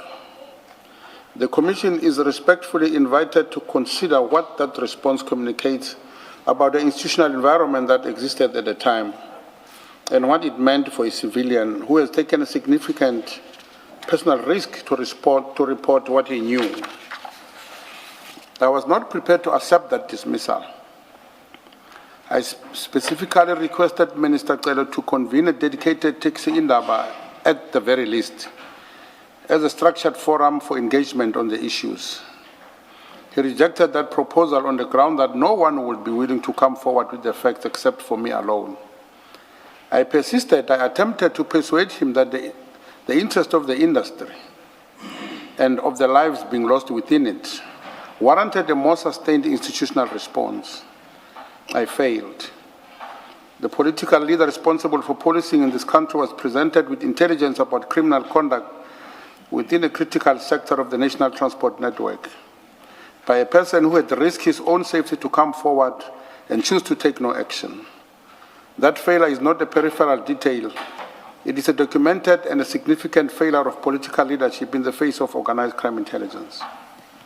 Again, can I stop you there? You talk about asking him to convene a dedicated taxi indaba. How and when did you make that request? As a matter of urgency. No, but I mean, When did you write to him? when he responded to me. Is there any written record? No, that's when he responded to me telephonically. Yes. So that statement that you attribute to him was a telephonic statement? Correct. And in that conversation, you asked for the taxi in Durban? Correct, yeah. And he said no? Please continue. Approximately 3 months after sending that message to Minister Cele, in August 2022, gunmen opened fire on my vehicle. I was shot twice. I survived. I record this sequence with the precision it deserves and for a specific reason. I'm accurately aware that this commission may ask whether there is any connection between my reporting of criminal intelligence to Minister Cele and the subsequent attempt of my life. I do not speculate on any casual link. I make no such allegation in this statement. I simply record the sequence with exactness and under oath because the sequence in the evidence I reported 3 months past I was shot. The commission may draw its own conclusion from the proximity of these events. I ask only that it note them. 87. After the attempt of my life, with no resolution in sight from the Minister of Police, I went to meet the Minister of Transport, the Honorable Minister Sindisiwe Chikunga. I did so in a capacity as a political principal of the department responsible for governing the taxi industry in which my life has been endangered. This meeting was in marked contrast to my engagement with Minister Cele, substantively fruitful. Minister Chikunga listened, she engaged with the information I provided about the state of the industry, the pattern of killings, and the institutional failures that had enabled them. Most significantly, and most constitutionally troubling, the minister disclosed that she was aware that certain officials within the Department of Transport have divided allegiances and that some of these officials answered not to the department, but to the farm. That disclosure was solicited. It was volunteered by a cabinet minister about her own officials. The commission must understand the constitutional weight of that revelation. The cabinet minister responsible for governing a national significant transport sector was acknowledging in direct terms and that her own officials had been captured by a private individual operating from a private farm. This is not a footnote. It is a direct evidence of institutional capture at the highest level of department governance. And can I ask, did the minister identify any particular people who were answering to the farm? No, he didn't mention. He just mentioned bluntly so. And when you say that you reported to the minister about the patterns of killings and the institutional failures that had enabled them, what institutional failures were you referring to? The same, the minister of serving it. I was giving that example because I was from Minister Cele. So you were referring only to the fact that Minister Cele was apparently uninterested in the issue? Correct. Okay. Can we then proceed back to... Sorry, had we got to 89 or yeah, 289? Sorry, before that, the meeting with Minister Chikunga, when was that? Not sure about it, but it was after my shootings. In 2024, 23? No, 2020. It can be 2023. 23. Yeah. Thank you.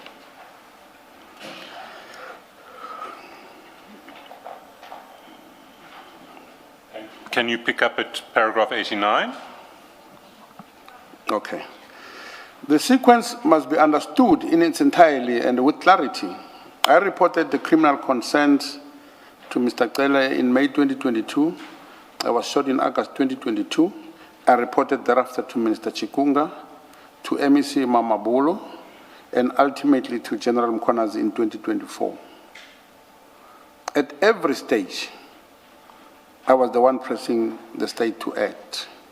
I was not the one protecting criminals. I was not obstructing investigations. I was advancing them. That is not the sequence of events of a cartel member. That is the sequence of events of a target who refused to be silenced. B2. Can I ask you, before you go forward, you refer to a meeting or a report to MEC Mamabolo. When was that report made? To MEC Mamabolo, it was not once. It was during that time because as the minister that was around Gauteng and I was in Gauteng, it was easy for me to advance and give a cry to him. And did you meet with him in person? Did Yes. you write to him? No, I met him in person. And what were you reporting to him? In a nutshell, I was trying to report the frustration that I and the other members have and give him a bigger picture if maybe he needs an understanding. And we did talk a lot about that. But at the end of the day, it ended up where it ended. I was still suppressed. And were you asking him specifically to do something about the fact that you had been shot at? No, not really shot at. I mean, the issue of me being shot at is a matter of the police. Him specifically, the MEC for transport, because my rights of being a taxi owner was vindicated. I was no more operating. Sorry, you, I was no more operating. and that was because after having been shot, you... No, before being shot. As I was always trying to talk to Mr. Tel, I was also wanted to indicate to him that I was not operating. But that belongs to the MEC for transport. Then I went to the minister, to the MEC for transport, to indicate that at the same time, I'm not operating. And why were you not operating before you were shot? No, my vehicles were just stopped. Mr. Msibi stopped my vehicle from operating. Sorry, who stopped your vehicles? Yeah, Msibi stopped my vehicle from operating. MCB stopped your vehicles from operating? Yes. They wouldn't, or he and his people would prevent your vehicles from entering a rank? Yes. And where did this take place and when? At the beginning of 2020. For an example, just at the beginning of 2020, it just happened that we had to go to COVID. So everyone stopped operating because of the result of the COVID. But when everything was coming down, COVID-3, COVID-2, as the president was always saying, my vehicles were totally not allowed to come back to operation up until 2024.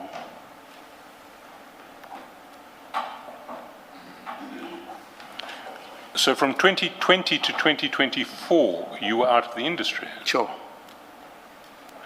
And physically, how did this happen? I mean, was it with threats of violence to the drivers?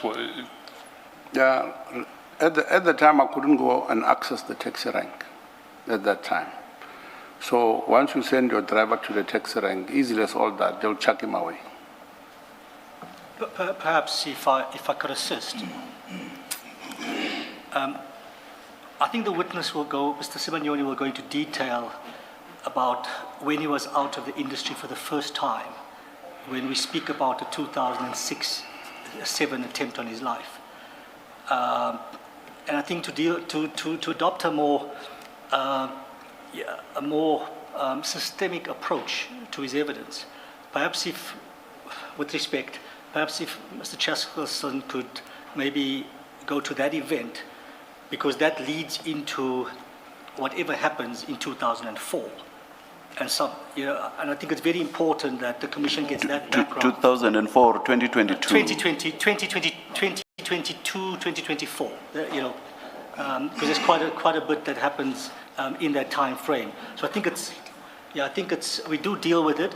I think from paragraph 91. It's the next paragraph, so let's go there, and if we need to come back to anything, we can.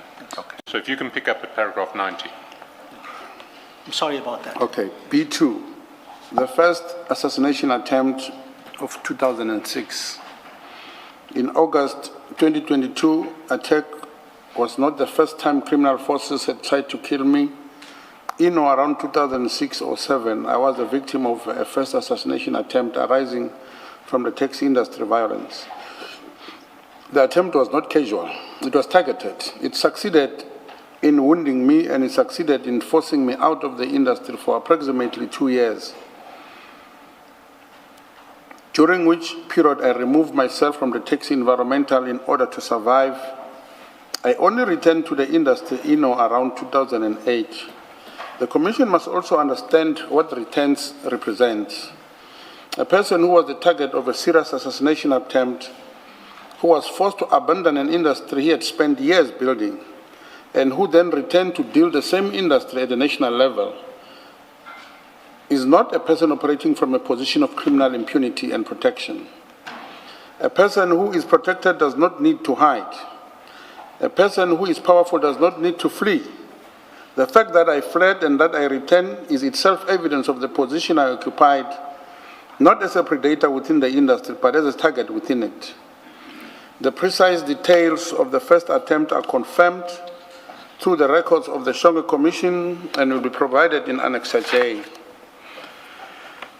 Number 91, a person who was targeted in and around 2006 or 7, who was forced out of an industry for 2 years in order to survive, and who then returned to lead and build that industry through legitimate organizational structures, is not and cannot, on any rational analysis, be understood to be a person who operates from a position of criminality, power, and impunity. The conduct of a criminal boss is to consolidate, to expand, and to deploy violence against others. The conduct of a person who flees, survives, returns, and builds is the opposite. That return was not the act of a criminal boss. It was an act of a committed community leader who refused to be driven out of the legitimate industry he had chosen as his life's work. Maybe if I can interrupt at this point, can you give us details of that 2006 assassination attempt and why you say that Mr. Msibi was behind it? At the time, or on that fateful day, he invited me to his house, which is something normal. Then I went to his house. Then after that, it was on a Friday. I was supposed to go on a social gathering with my friends. Yes, I went out. Nothing sinister was happening that could tell what was going to happen. Me arriving at the social club in the evening, engaging with other people that were there, I felt that I was not safe through those engagements, particularly a certain gentleman. I faced him at the time. Seeing from his eyes, I could tell that something's not okay here. And this was at the social engagement? Yes, yeah, just at the social. Then, from there, I decided to leave because of me not feeling okay and understanding my feelings at the time. I opted to leave the premises, right? Just to say goodbye to anyone, as if there's nothing happening. And I was with a friend. It was in one of the golf estates here in Pretoria North, in Acacia, to put it straight. Then when I left the premises, on an exit gate, that's where we were shot at. Unfortunately, my friend passed on. I survived through getting out of the vehicle. I ran out for my safety. Then I survived to the hospital. 4 or 5 days later, I asked for an aid equital from the hospital so that people must not follow me from the hospital.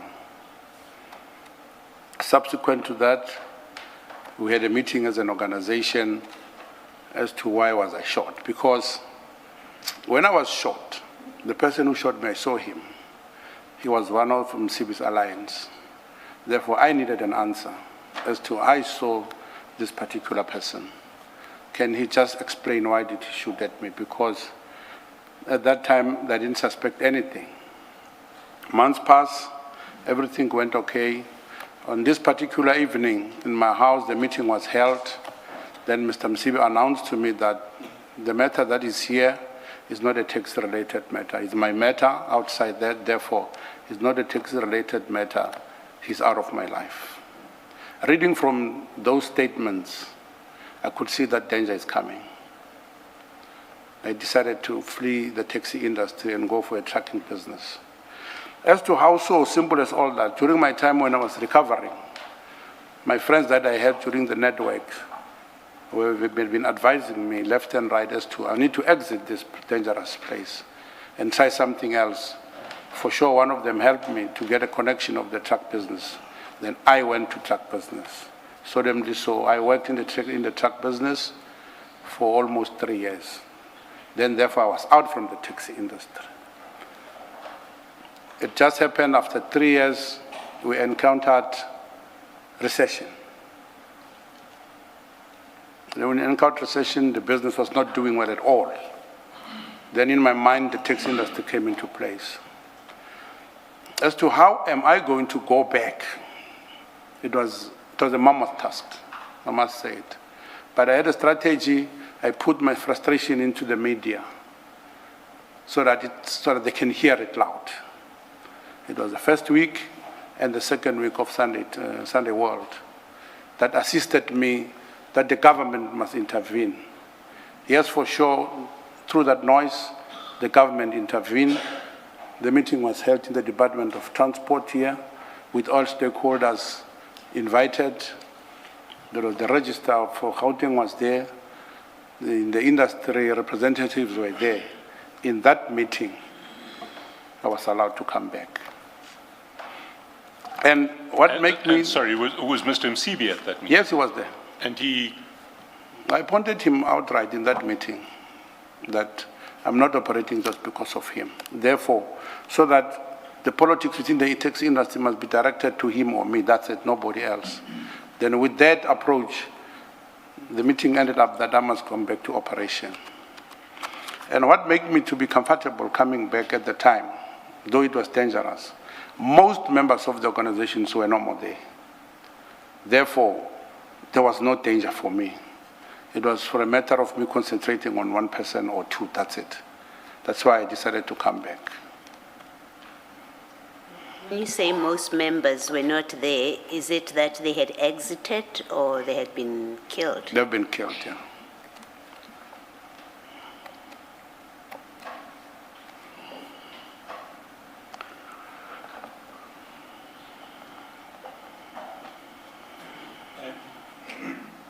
And you say you were able to identify the shooter. Yes. And did you lodge an attempted murder case? No, the attempted murder case was there automatically so. Did you give a statement to the police? No, I didn't give the statement. Why not? I was afraid of Msibi at the time. And it's not that I didn't give a statement to the police, but to them I told them what I saw and what I think did happen. But I didn't go to the police. Sorry. To whom did you... At the time, it was You say, I told them what I saw and what happened. Yeah, it was the executive of the association.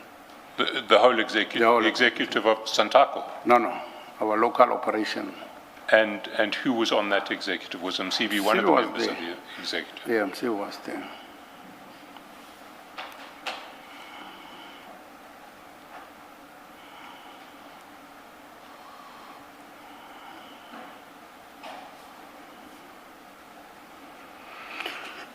And is that person who shot you still alive today? No, he's not alive. Are you able to mention his name? I'll remember it just now as we talk, but I know his name very well. And you know his relationship to Msibi? Yes, I was a very close person to him.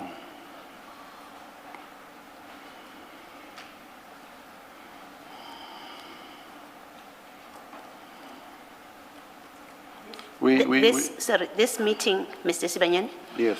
This meeting, did it include law enforcement officers?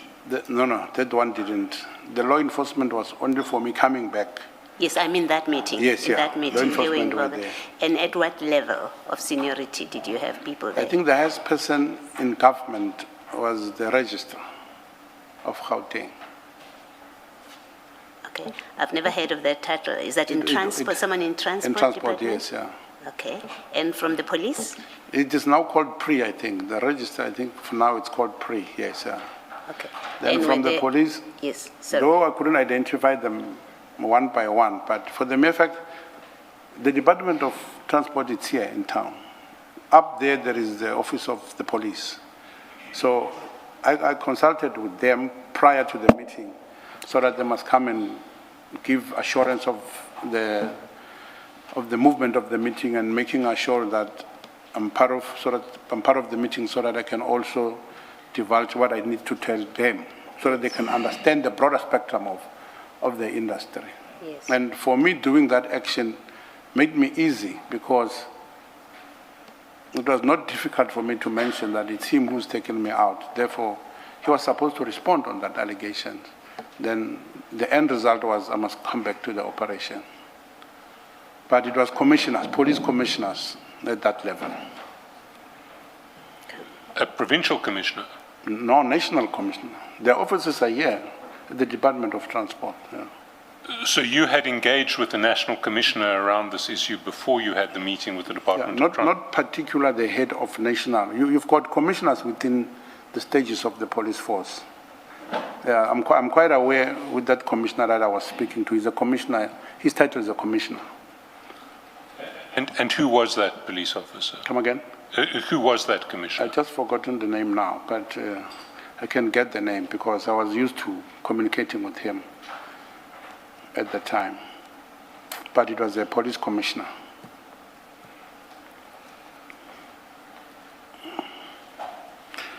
And why I was having to communicate, I had a friend, the late Commissioner Molapa, who assisted me with the level of putting that matter to the commissioners.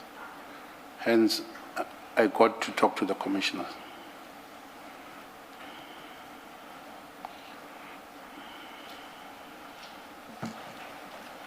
So after you returned in 2009, were you, well, it wasn't in 2009, it would have been later because you had withdrawn Yeah, it can be in 9. 2000. It can be 9. It was 2009? 2009, yes. Sir. Yeah. Did you have a relatively peaceful time in the industry going forward from 2009 for some years? Not at the beginning of 2009, as years goes by. And what did you encounter at the start of your return in 2009? Okay. At the taxi rank, sometimes you'll be allowed to operate with 3 or 4 vehicles. So at the time of my exit, I had 20 vehicles. So coming back under those circumstances, I was only allowed to operate with 4 vehicles. Of which for me, it was 1 leg inside. I agreed to that, but I took the matter to court to fight for the remaining 16 vehicles. I took the matter to court here in Pretoria. Then the matter was heard. On the verge of an order being given, because me supplementing my request for the court to intervene, for me, I had all the facts because I had licenses for the vehicle. I had documentation and recommendation letters from the association. I had permits for the vehicle. Therefore, for me, it was easy, a winnable case outside the politics of the taxi industry. Can I just, before you continue, who were the respondents? Who were the people who were preventing you from operating with more than 4 vehicles? At the time, I mentioned him as well. The executive, when you write to an association doing an application, you name all the executive of those associations. And I added up his name on top of that. So the people saying you can only have 4 vehicles, was that the executive of the association and MCB? Correct.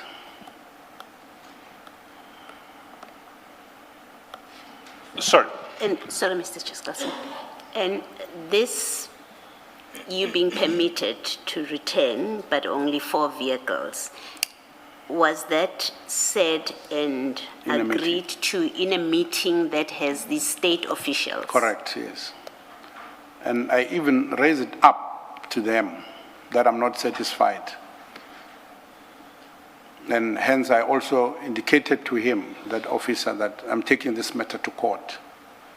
But for the mere fact that one leg is in, for me it was better than nothing. Hence fighting for the court to solve my issues. Thank you.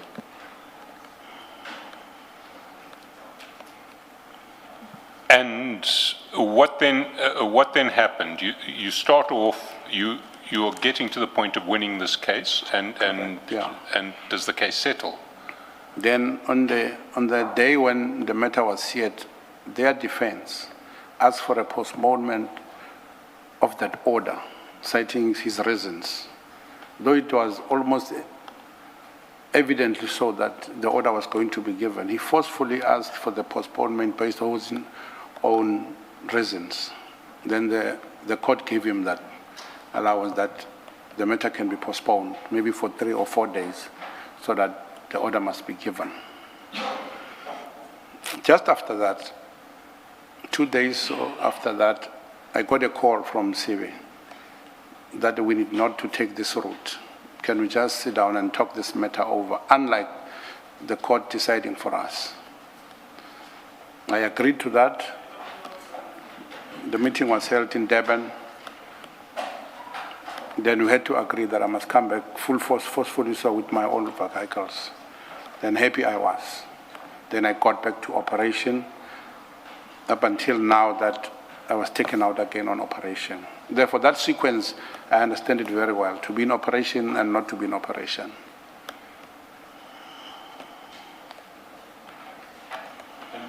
And this meeting at which he agreed that you could come back in full operation, when did that take place? It was in the same year. It can be the same year, but I will never agree with the date, but same year, towards the end of the year. The court, maybe it was in June, July, same year, August, then we went to meet in Durban. And was there any reason why you met in Durban? Were you involving national taxi associations? No, it was just a venue, because he also said he was not safe. He also said to me he was not safe. Then let's go to a neutral venue.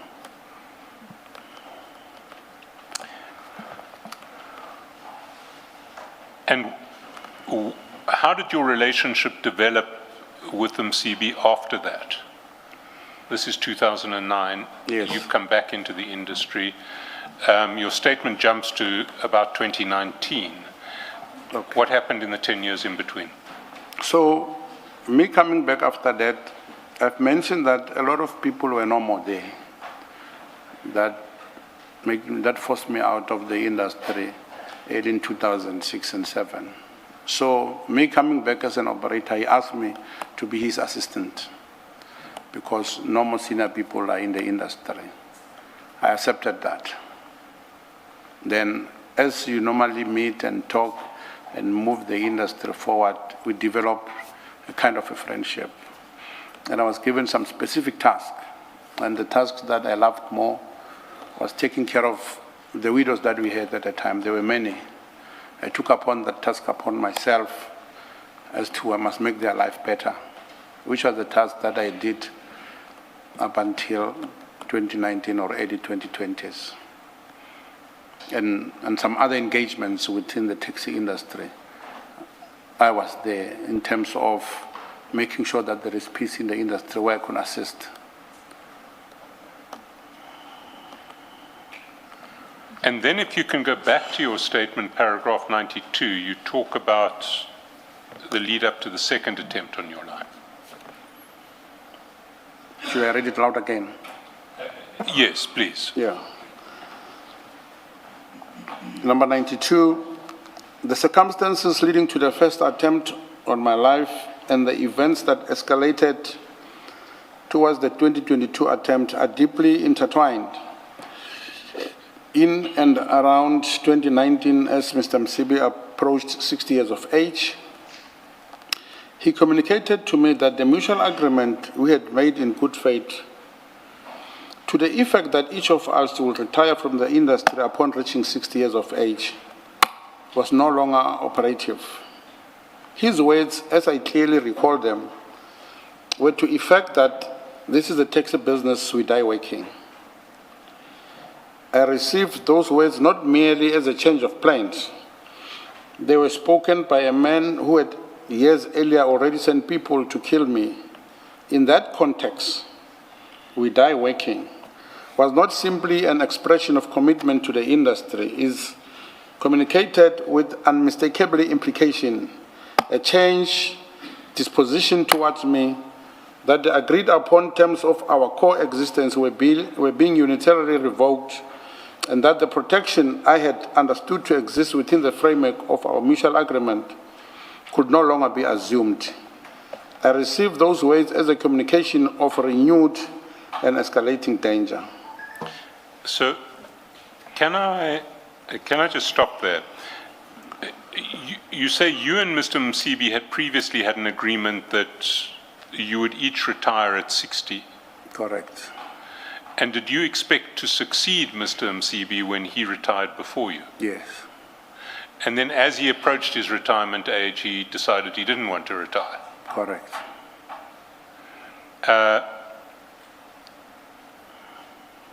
And when you talk about the framework of your mutual agreement, did that agreement encompass anything more than he was going to retire at 60 and you would succeed him? Was there anything, I mean, what was this mutual agreement you're talking about? As I came back to come and assist, working closely with him, we become friends. Though he was a little bit older, we became friends. Then therefore, as we planned, we need to have an exit plan because the industry is not a nice space to be. You cannot live and die within the industry. Therefore, we were, as friends, as we were speaking, we agreed that we cannot die being in the industry through the barrel of a gun. Therefore, what the plan was, which age do I think can fit us both? We came to agree that 60 years will be a very fair age, whilst you're still energetic. Now you can start traveling the world, you can start engaging other people outside of South Africa, Africa, and the whole world. That age even suits me better at the time we agreed upon that. But it was a verbal agreement, which at the time, as friends, you can agree upon that. It's normal. And that was the extent of the agreement, yes, that he would step down at 60, you would take over at that point? Yes, sir. So, sorry, I don't quite see the escalation of danger from his words. This is the taxi business, we die working. Why is it that those words merely meant that he no longer wanted to retire? Where's the escalation of danger to you in particular in those words? Yeah, I offered an alternative to his words, that if he's not retiring, can I retire then? I offered that to him. Then he simply said no to that. Then it triggered me, that thing. Why should I, when I want to retire from within this space, should I not be allowed? How so does this happen? If you retire, it doesn't mean that you stop operating. You just retire from the point of influence, from the point of having meetings of the taxi industry. You take a step back so that you continue just to enjoy your life. Because once you become a leader in the industry, your normal life stops. Your day-to-day life stops. You travel a lot, you sleep outside, you're into making decisions that are not favorable to other people. Therefore, you always make enemies directly and indirectly so. Therefore, for me, it doesn't sound good when it comes to that. At that point, I just need to retire and live my life with my family, like any other person after that. So him not allowing me to retire after he said he would die here triggers a lot to myself, that it cannot happen like this. I cannot foresee something 10 years ago and come again and renew it now. Unless you explain more, if you say to him, if you're not retiring, I'm retiring, and he says, please don't, I'm working very well with you, please do not. No, it was not nice.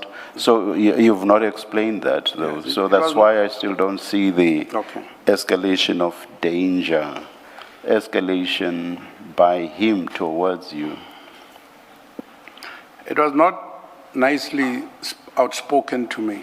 I can give an example, Commissioner.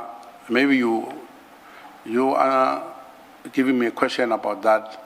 I will just repeat as if it's him talking to me now. Please do, please do. Okay, here we are now. Brother, I think as we have agreed, we are now closing to your retirement. Do you have anything that we can talk about it? Because we have been talking about it, so now it's coming closer. That's him responding to my statement. What do you mean? I taught you the ins and outs of this industry. Now you're putting back into my face that you want to retire. You will retire after me being retiring. This is the taxi industry, Papa. Do you get me what I'm saying? So he was putting, I was a little bit frightened. I could hear him what he means that. Therefore, those words on its own and the facial impression about him uttering those words were too dangerous to me. And from that instance, because we were nice in talking about that, if you were to get into where we were talking, you will be convinced that I swear at him. But knowing me, talking to him in that way, I could see now that things will never be the same. Because the year is coming now, then I must still be here. Then I must start thinking the other way around. And I offer this gently so, because maybe he feels energetic. Let me then retire. Me retiring means I will leave my vehicle operating and go enjoy my life outside the taxi industry. It's still trying to understand that conversation and what you made of it. If you are to offer an opinion, why would he not have wanted you to retire if that was your wish?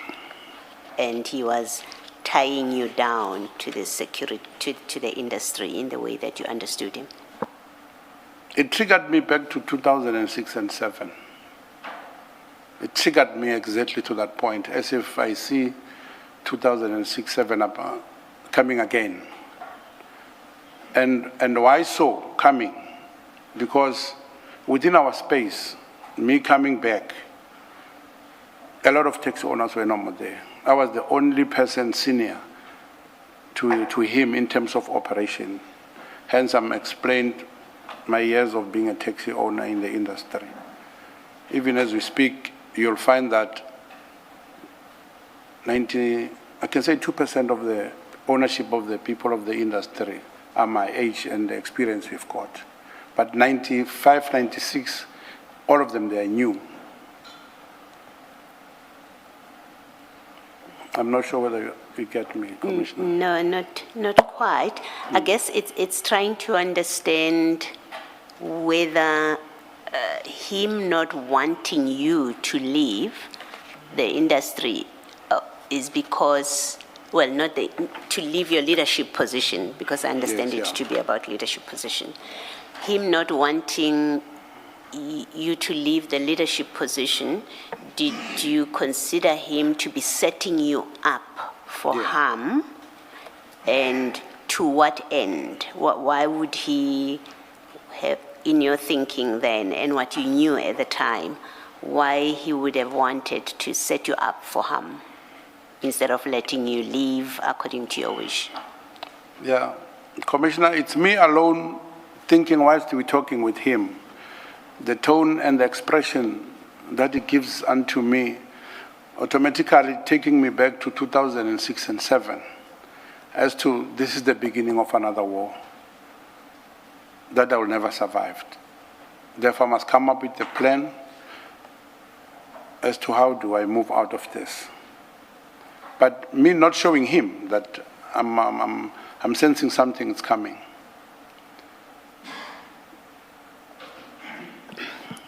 Did you think that he may have been thinking you're leaving? If you left, you would go and set up something which is competition with him, and he would rather therefore have you inside, so to speak, than you saying I'm retiring, and then he runs the risk that you would go and be a competitor in something else that he's involved with? Yes, he knows exactly when I was saying I was retiring, for sure, because I'll map up my way forward so that I don't participate anymore. Not even with an inch, I'm not participating, yeah. Commissioner Beloy, Chairperson, may we be of assistance to the Commission? Perhaps Mr. Sibanyoni must be given an opportunity, and I know what the Commission is trying to establish from him and the nexus that the Commission wants him to draw for the benefit of this Commission. I think it would be prudent, and if one reads further on, and there are a few things that are not in his statement, perhaps Mr. Sibanyoni can speak about the transition of Mr. Msibi from his residence in Pretoria to the farm, which was from 2019 to early 2020. And may I say this? Please be careful, though, not to, in your suggestions, to at the same time suggest answers to not Mr. at all. Please be. It's a very thin dividing line. It's a Absolutely. very, very thin. I appreciate that. It may not be intended. I'm not suggesting that it's intended. Absolutely, and I appreciate that, and I'm very cognizant of that. Yeah. And I don't think Mr. Sibanyoni has a problem with me assisting the Commission in this regard. And perhaps he can talk about that, and the nexus will then come to fruition with regards to further discussions between himself and Mr. Msibi in relation to the very issue in which the general belief or further belief or fear had been instilled, where he genuinely believed that his life was in danger. And perhaps maybe he can talk a bit about that. But are those facts that are around the same incident of the announcement that Mr. Msibi was no longer retiring? Absolutely. Because we are asking questions that relate to that conversation. It's pertinent. And Mr. Sibanyoni's belief that there was now, after this statement by Mr. Msibi, there was now an escalation or renewed danger. Absolutely. Because if it's facts at a later stage, those will not necessarily answer the questions we are putting to Mr. Sibanyoni. Do you get my point? I appreciate it very much, Yes, Chairperson. yes. And it's very much correct, because there's an intrinsic link to that conversation that took place between Mr. Msibi and Mr. Sibanyoni. And on that very day, and subsequent events that followed immediately thereafter, it's intrinsically linked. One cannot separate that meeting, that discussion that took place between Mr. Sibanyoni and Mr. Msibi, which instills the fear. So you see, I would understand you referred to other issues which, from what you say, appear to have been at a later stage. But of course, you do also say there is something, or there are facts that were on the same day. Yes. I would understand only the latter. But subsequent events, I would understand if we were to say, and this is further supported by. But that's not the point Mr. Sibanyoni is making. Mr. Sibanyoni says, I was told by the late Mr. Msibi that he is no longer retiring. Yes. In this industry, we die working. That's what he said. And then he says, from that I deduce that there was an escalation Yes. of danger from him towards me. Absolutely. That is why we are engaging him. And that is why I say your point will only make sense to me if it is around that same discussion, nothing later or on some other day. Do you see what I mean? Because there is a definite conclusion founded specifically on the utterance. I understand. Yes. And, you know, I stand with the position that I've taken and the submissions that I've made. There's an intrinsic link on precisely the same issue. Yes. You know, it's all events that happen on that day that has a, you know, a consequential effect. And perhaps Yes. let's allow the witness Yes. to talk about it. It seems my colleague wants to take the commission into confidence and make a submission, with your leave. Chair, I don't That doesn't normally happen, and I would imagine that your junior should be in a position to state what she would want you to convey. May I, with your leave? Yeah, please, Thank you. please.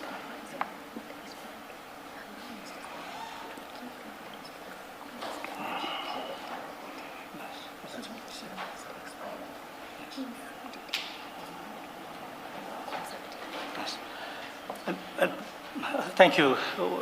Thank Yes, you. We're yes. most indebted to your indulgence, Chairperson. yes. And perhaps let's allow the witness, let's allow Mr. Sibanyoni then maybe to explain the full extent of that engagement with Yes. Mr. Msibi. And I'm sure the picture will become all the more clearer. Thank you for the opportunity, Chairperson. Thank you, thank you. I will ask this of you, Mr. Sibanyoni. From what you say in paragraph 92, it seems, in fact, it's quite clear, it's quite plain, that your inference that there was renewed and escalating danger, that inference comes only from the fact that Mr. CB had now said, he had gone back on his undertaking to retire when he turned 60, and the manner in which he responded to you when you said, if he didn't retire, then you were going to retire. That is all you have told us. Correct. And that is all we understand to have caused you to draw this inference, the inference that there was now renewed and escalating danger. Is there anything else that caused you to draw that inference on that day? No, On that day? nothing more or less on that day. My decision from that day, I will start moving back, not like cooperating as normal, because at the very same time, that was 2019, Commissioner. And in that space of hours communicating, at the time I was buying a farm. So therefore, for me, it tells a lot when you can't agree, there is a farm in between, I can't retire. A lot is coming to my mind. Okay, now let me ask the next question.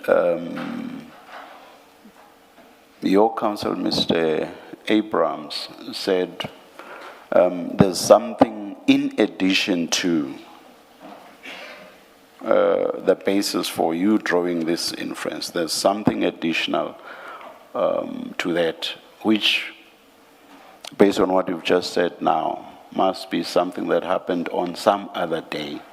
What is it that happened on some other day that buttressed the inference that you had drawn? Commissioner, I've just mentioned that he's now buying a farm. In the mix of things, we're not agreeing. He's buying a farm far away from Pretoria, and our fundamental business is here in Pretoria. If we were to leave to another place 1 hour away from here, it's going to be difficult for me and him to operate based on that distance. Therefore, knowing him back in 2005 and 6, me leaving Pretoria, always traveling to his farm, was going to be dangerous for me. Then what I need to do is to start not meeting him regularly as we used. Yes, we will meet, but no more regularly, because we were at the center of the taxi industry. Our daily meeting at almost was 99%. The farmer started reducing that. No more callings at night, no more leaving my duties to attend his duties, and just try to be protective at all costs. The only way for me to be protective was only to do that. No more being with him, start doing my own thing separately, so for my own safety. That's all. So what you mean is that traveling between, was it Pretoria? Yes, and the farm. And the farm expose you to the risk of physical harm? Correct, yeah. All right, thank you. Anything else? Anything else? No. Thank you. Yes, Mr. Charles.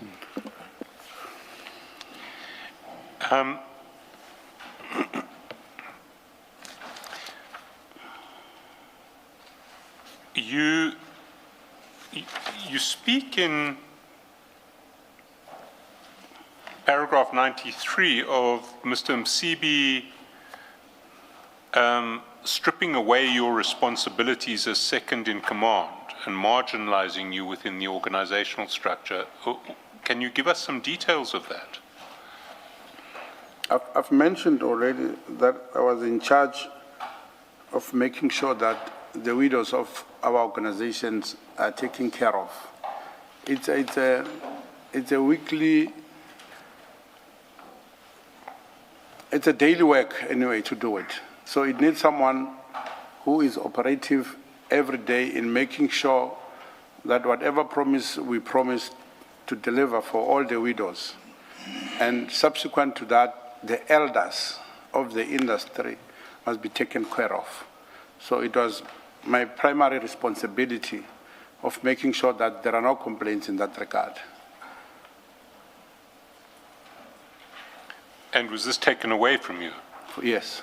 And when was that, and to whom was it given? Beginning 2020.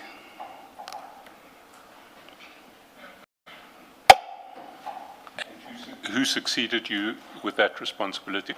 No one. He took it upon himself. So he then Yes. took it back? Just find out, these positions, your, Mr. Msibi's and yours, including the one that, the responsibility that eventually get taken away from you, were those elected positions? No, his was not elected. His was not elected. Okay, let me say at the time, it was not an elective position. Yes, I was assisting someone elder as an experienced someone else. So therefore, the position that he was, it's a position that it's not going into election processes now and then. But by the time when he was in power then, that was 27 years ago, he was elected. He was elected and then he stayed on. He stayed in the on, yes, position. yeah. Okay, thank you. The chairperson says he became a traditional leader.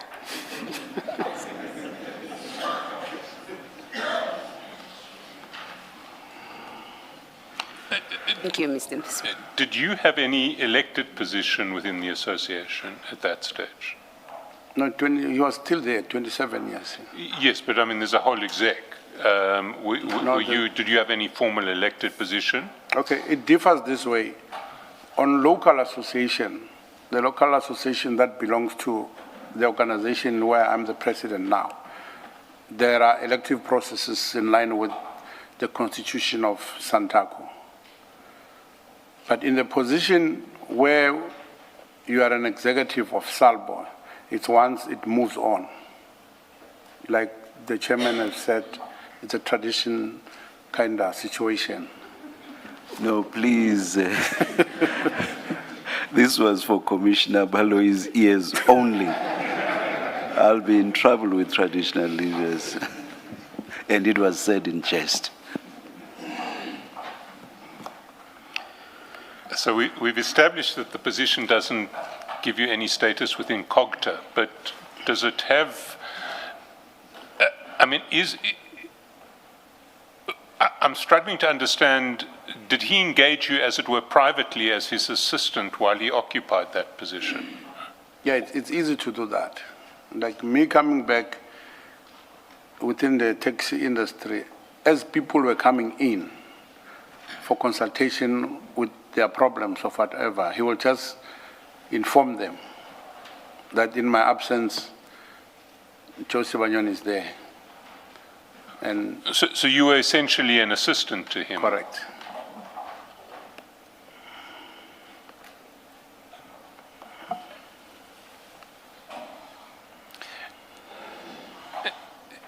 Then in paragraph 93, you talk about the lockdown and you distancing yourself from Mr. Msibi.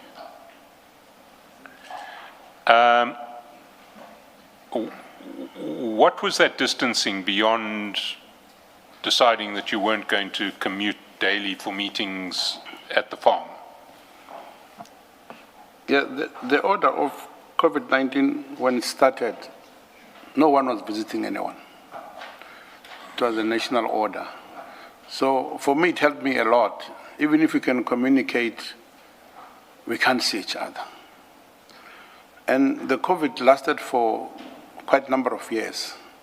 So for me, it became the buffer. Always it's the reason, because there's COVID. I mean, when there's COVID, obviously there's danger. I can come visit you, I inherit COVID, I go back to my family, then there's danger. Therefore, for me, it helped me a lot. I use the COVID-19 reason as to the main reason of no more visiting him. Even when it gets relaxed, I also insisted that COVID is too dangerous, because every day you will find in the news a number of people are dead. Therefore, you can't force me to come see you based on those reasons. But at the back of my mind, I know as to why I'm doing that. And then you speak about a telephone call where you confronted him about his attempt to assassinate you in 2006. Do you know approximately when that call took place? It was a call during 2020. It's not me calling, it's him calling. Because of me no more assisting him, no more coming close to him, only telephone calls. Then in that call, as he was calling me, what he said was, you can see that nowadays I'm playing a distance figure out of him. Then yes, I agreed that yes, one reason was I mentioned COVID, but he didn't take that lightly. It's like he didn't take that as a reason, because we could take a mask and go visit. Like, life was normal that other way.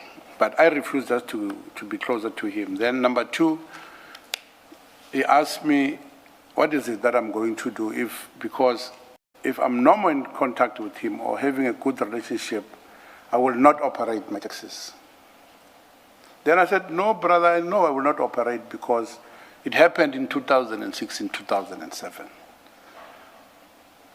Then, and I know that for a fact, I came back after 2006-07, which was 2009, and operate. So I was putting it to him that he can repeat that as he wants, but come years later, I will come back and operate again. And as to how will I come back at the time, I didn't know, but what I said to him was he must never call me again, so that we're no more discussing these things of visiting one another or each other, and be in the space of a broader taxi industry. So essentially at that point your relationship Broke up. Yeah. Can we then pick up at paragraph 96? Because you talk then about the involvement of Mr. Matlala and Mr. Molefe. Maybe if you can read paragraph 96. The events that followed that confrontation are significant and must be understood in their proper chronological context. Following the telephone call in which I had confronted Mr. Msibi directly with the first assassination attempt, Mr. Msibi substantially reinforced his personal security apparatus. He surrounded himself with individuals known in the taxi industry in the criminal connotation of the term as is Inkabi. Among those who Mr. Msibi engaged for his purpose was Mr. Ket Matala, it was Mr. Katiso Mulife. The Commission should note the sequence with care. The reinforcement of this security apparatus occurred immediately after I've confronted Mr. Msibi with his responsibilities for the 2006 attempt. The deployment of armed men around him immediately after a direct accusation of attempted murder is not coincidental. It's preparatory. The Commission need to accept the characterization from me. The subsequent events speak for themselves. Please read it again. I think you missed the word not. The Commission need not to accept that characterization from me. The subsequent events speak for themselves. Sorry, surrounding himself with the people that you referred to, was that out there for everybody to see, Yes. or how did you? Yeah, yes. All right, thank you. And you describe, if I read your paragraph 93 correctly, you describe Mr. Matlala and Mr. Molefe as people known in the taxi industry as Izinkabi. Am I reading it correctly? Is that what you're saying? Can you repeat again? You say, you say he surrounded himself with individuals known in the taxi industry as Izinkabi. Among those whom Mr. Msibi engaged for this purpose were Mr. Vusimusi Matlala and Mr. Katiso Molefe. So are you saying that Mr. Matlala and Mr. Molefe were known as Izinkabi, or they were contacted by Mr. Msibi to procure Izinkabi? Yeah, in addition to that, I add them both. There's a portion where it's Izinkabi. In addition to that, you find there's Ket Matlala in, you find there's Katiso in. And why, what is the significance of their involvement at this stage? From what I read through circumstances was just a proper plan to attack me at that stage when I got those information. Because that information, as the Commissioner has just indicated, it was an open thing if you were to visit the farm. There was no secret about anything. If you were to visit there, you come whisper to me, I will understand what you mean. And it was easy for me to get information because all people that were visiting the farm were not in support of what was happening. So they were alerting me that the game is up now. There's the involvement of this one. There's the involvement of this one. And what was the significance of the involvement of well, let's take Mr. Molefe first. What did you understand when people said he's now bringing Mr. Molefe close? Yeah, with Mr. Molefe, I cannot be that much specific because me knowing him, there was no any element of this kind. But with Mr. Who's this other one? Matlala. With Mr. Matlala, if you read, he's from Mamelodi, and at the time people in Mamelodi were dying, and everyone was talking about him. Therefore, him associating himself with Katiso, for me, it says the game is up. You said Katiso, you Yes, mean yeah. Mr. Matlala? No, Molefe. Katiso is Molefe. So who was associating with Katiso? Both. Msibi It's Ket. and Matlala.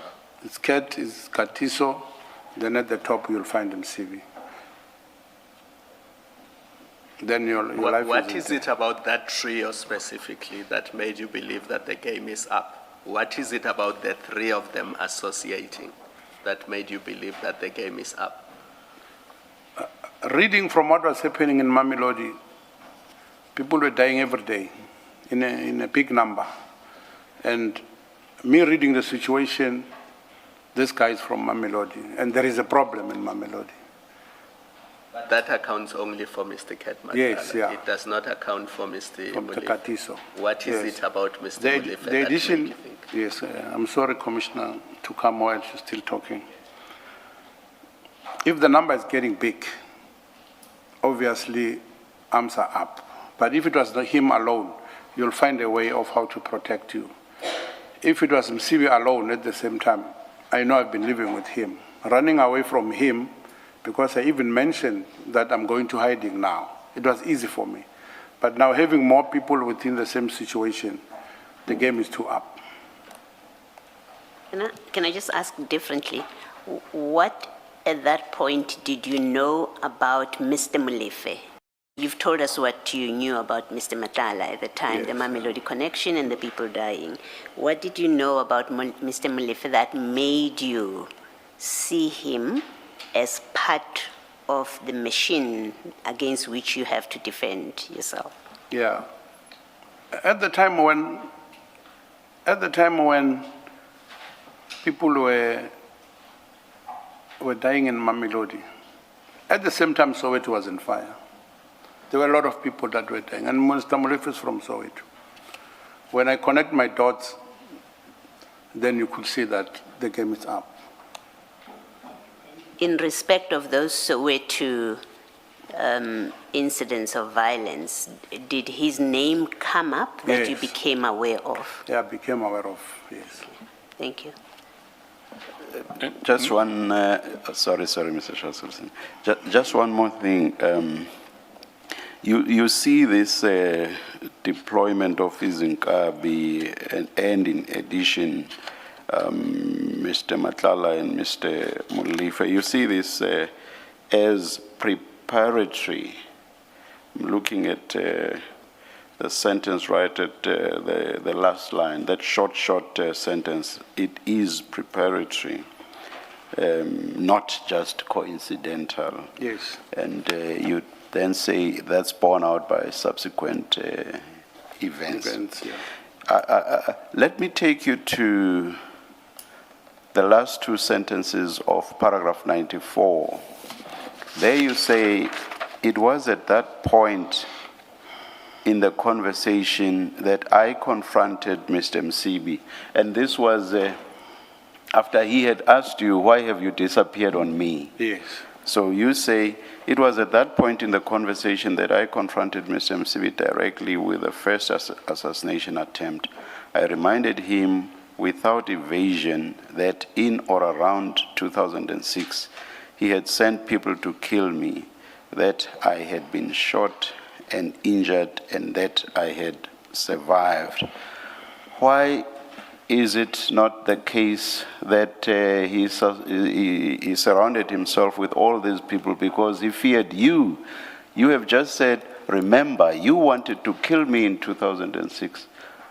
Why can't it be so that he was protecting himself from a possible attack by you or from you? You've just said, hey, remember, you tried to kill me, but I was fortunate enough to survive. Why is that not so? Commissioner, I think it's a vice versa situation. How so? If he surrounded himself with Izinkabi, it was not a protection, it was an attack to me. I didn't have anything at the time. I went strictly into hiding. Yes. So, and getting to know about Izinkabi, as a human being, I've got friends within the industry. You'll hear them calling you that there's a bunch of people that are coming to assist Mr. Mswazi in Gauteng.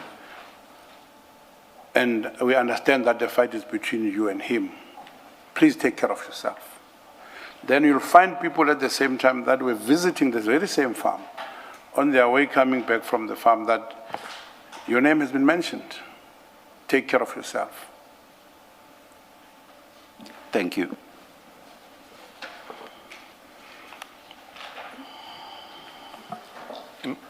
Now, you deal from paragraph 97 with the second assassination attempt, and I understand that this case is currently pending. You're a witness for the prosecution, and that you're going to testify probably next month. Yes, please. This month. Yeah, this month, yes. Yeah. Not that many days left this month, but soon. What I just do want to clarify, you talk about linkages of weapons. We've done our own, we've seen our own ballistics evidence here, and can I clarify with you what the case number of the assassination was? Is it the Littleton case, number 16708 of 2022? Correct. Thank you. You ask that for the sub judice principle we don't go into the detail of that second assassination attempt. So Please. Maybe we should pick up then on page 38, paragraph 100. And Paragraph 100. paragraph 100, and there's a specific issue there.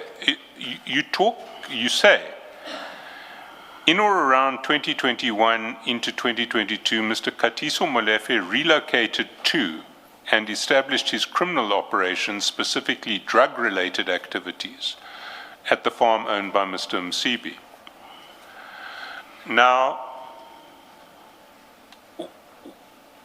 can you give us some more detail about this? What do you know about Mr. Molefe's involvement in the drug industry, the illegal drug industry? What do you know about the activities that he was conducting from the farm? Yeah, commissioners, remember at the time I was not there, physically so. I would rely on the hearsay, I rely on the intelligence, at least to have a clue as to what is it that is happening. And at the same time, I know that when you get an information from a second person or the third person, the information can be infiltrated one way or the other. Therefore, the information that why I was looking for, it was for safekeeping of my site as to, I must know, Commissioner, when I see you at the mall, for example, or when I see you in my estate, we are one of those dangerous people. Therefore, I needed that information day and night just to keep myself safe. So it is one of those informations that you'll probably get because it was of necessity for me to be safe. This suggests that you knew for a fact that before this date, Mr. Katiso Molefe was conducting these activities somewhere else, and then Yes. you were told that he moved them to the farm. Yes, that was So the... just take us a step back. Okay. You knew that he was involved in these activities, and then presumably somebody would have told you that those activities have moved to the farm. Okay, I'll put it in two folds. Why people were dying in Soweto, why people were dying in Mamelodi. I'm a very concerned citizen, and at the same time I'm in danger, and these people have colluded. So the information that I was digging, or the information that I happened to get, is related to same thing. In Mamelodi, you'll find people telling you about Daga, something like that, or illicit, something like that. In Soweto, you'll find same people dying about that. Their names are mentioned within that space. And now they've colluded with this man who is fighting me and who used to fight me. Then you read between those lines and get a better understanding. If you're hiding in a house that has got no butterproof, put another butterproof. Something like that. If you happen to drive your car, armor your vehicle. That was the danger at that point. And to a certain extent, even if I was shot at, but to a certain extent, I can take it that it helped me because between 2020 and 2022, it tells you that I was able to evade that space. But it was on that unfortunate day that they happened to catch me. But it's quite a specific allegation that you're making. You're saying Mr. Molefe relocated his criminal operations, specifically drug-related activities, at the farm. On what basis do you make that allegation? Yeah. I've made it clear, Commissioners, that all those two bases, it was a hearsay, all those two, but I connect those two incidents. People are fighting, people are dying, and they are now in one space. And that space is specifically directed to me. It was better if one was operating from his own space. And the intelligence that was coming to me, you get an intelligent commissioner that is live. It's easy for you to get an intelligence that is live from the farm. Brother, I'm here by the farm. I see this one. I see this one. I'm just worried about you. Where are you? Then I will say, I'm in the hiding. Thank you so much. Mr. Sibanyoni, in this commission, there's a name that people have mentioned. I don't know, maybe they don't fear this person, but when it's him involved, people have found it easy to say, I've heard it from Sergeant Nkosi. He's the one who told me this.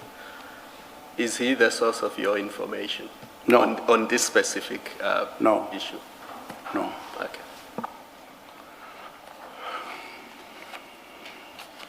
But did anyone specifically tell you that Mr. Molefe is running his drug trafficking operations from the farm? Or is that just something that you inferred from the fact that you were told that he was at the farm? Can you repeat again, sir? Did anyone specifically say to you, Mr. Molefe is now running drugs out of the farm? No, not at all. And even that Kat Matala is running a drug-related business, the direct information I didn't get. But as a citizen, I would hear that this one is operating like this one is operating like this. I still have difficulty because in this paragraph you say, Which paragraph, Commissioner? paragraph 100, Mr. Sibanyoni, Okay. midway, you say in or around 2021 and into 2022. And you don't say, I was told or I heard. You say, Okay. Mr. Katiso Molefe relocated to and established his criminal operations, specifically drug-related activities at the farm owned by Mr. Msibi. So you're stating that as if it is something that you know personally. And that's what we're trying to Okay. clarify. Do you know this personally or did somebody else tell you? No, and if somebody else told you, who is that person? Somebody told me, to be precise, because 2021, 2022, I was completely not there. So let's take it that somebody else told you. Yes, Are you yeah. prepared to tell us who that person is? It's an easy thing to do because I'm trying to assist the commission as well. Yeah. It's not that unfortunate part. It was my chairman at one of my associations, and he's passed on recently through natural death. Yeah, he was a close confidant to myself. All right, thank you. Yeah.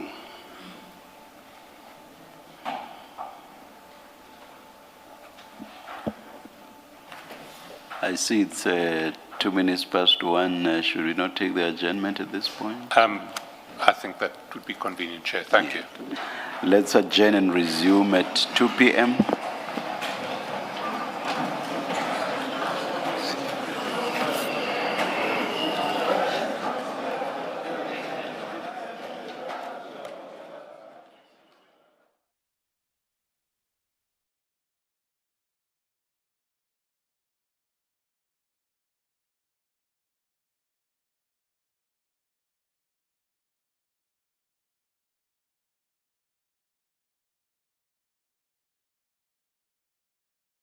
by 5 to 2.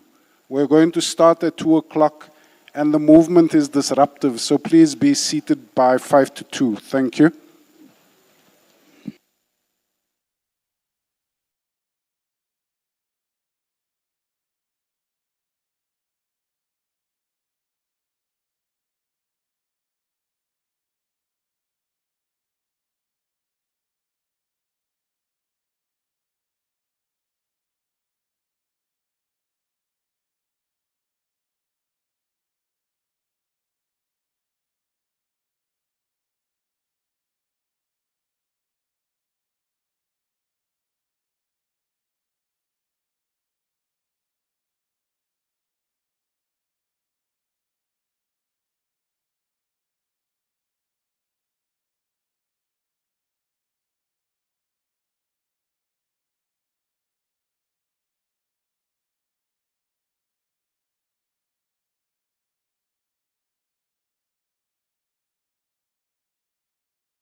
One.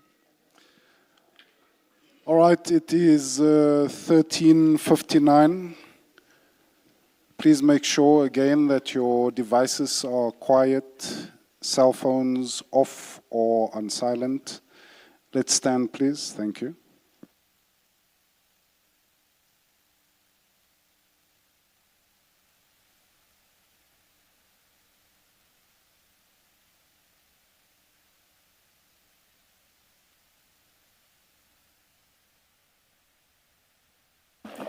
Yes, Mr. Shaskalson. Thank you, Chair. Mr. Sibanyoni, paragraph 104, you're talking again about the attempted murder case. So I'd like to leave that for now. But from paragraph 105 on page 40, you talk about a meeting with General Mkhwanazi, and maybe if you can read from paragraph 105.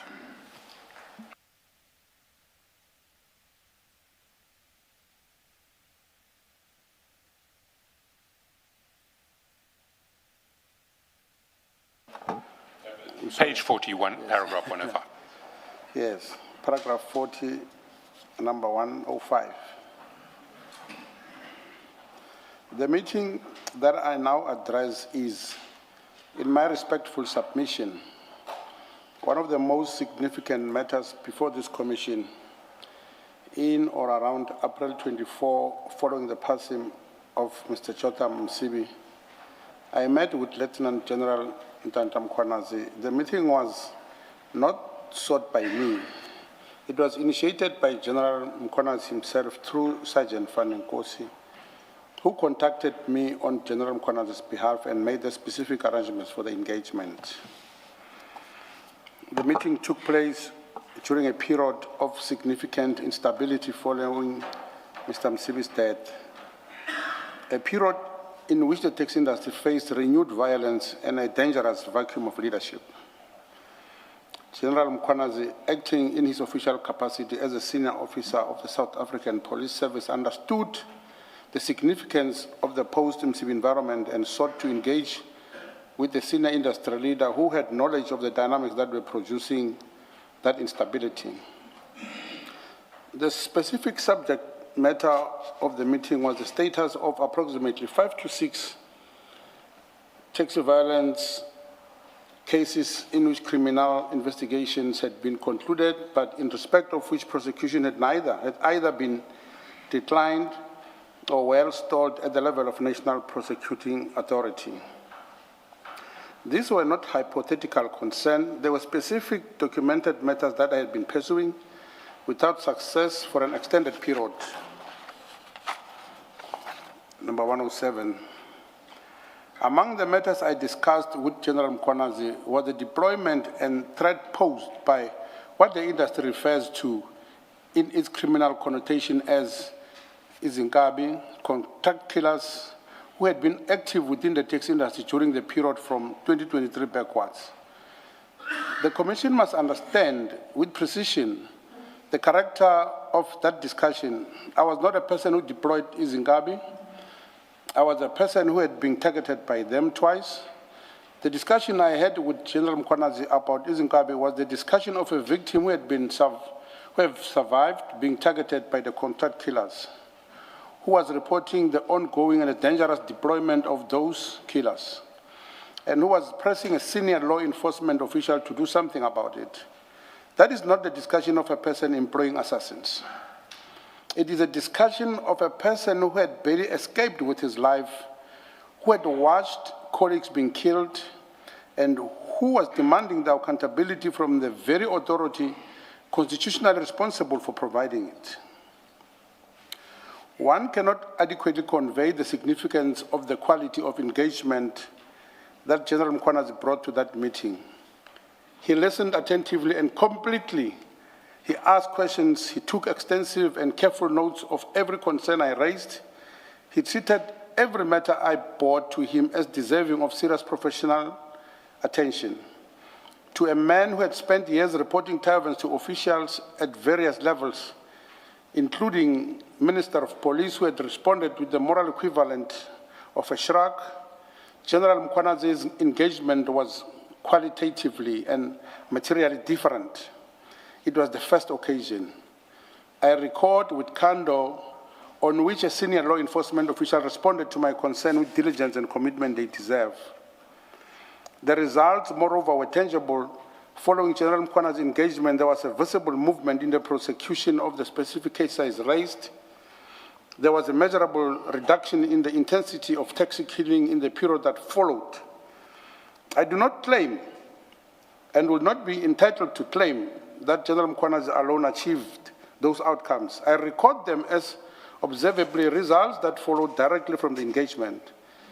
This was not the relationship between a criminal and a compromised official. This was the relationship between a persistent victim who has spent years seeking justice and law enforcement official who finally provided it.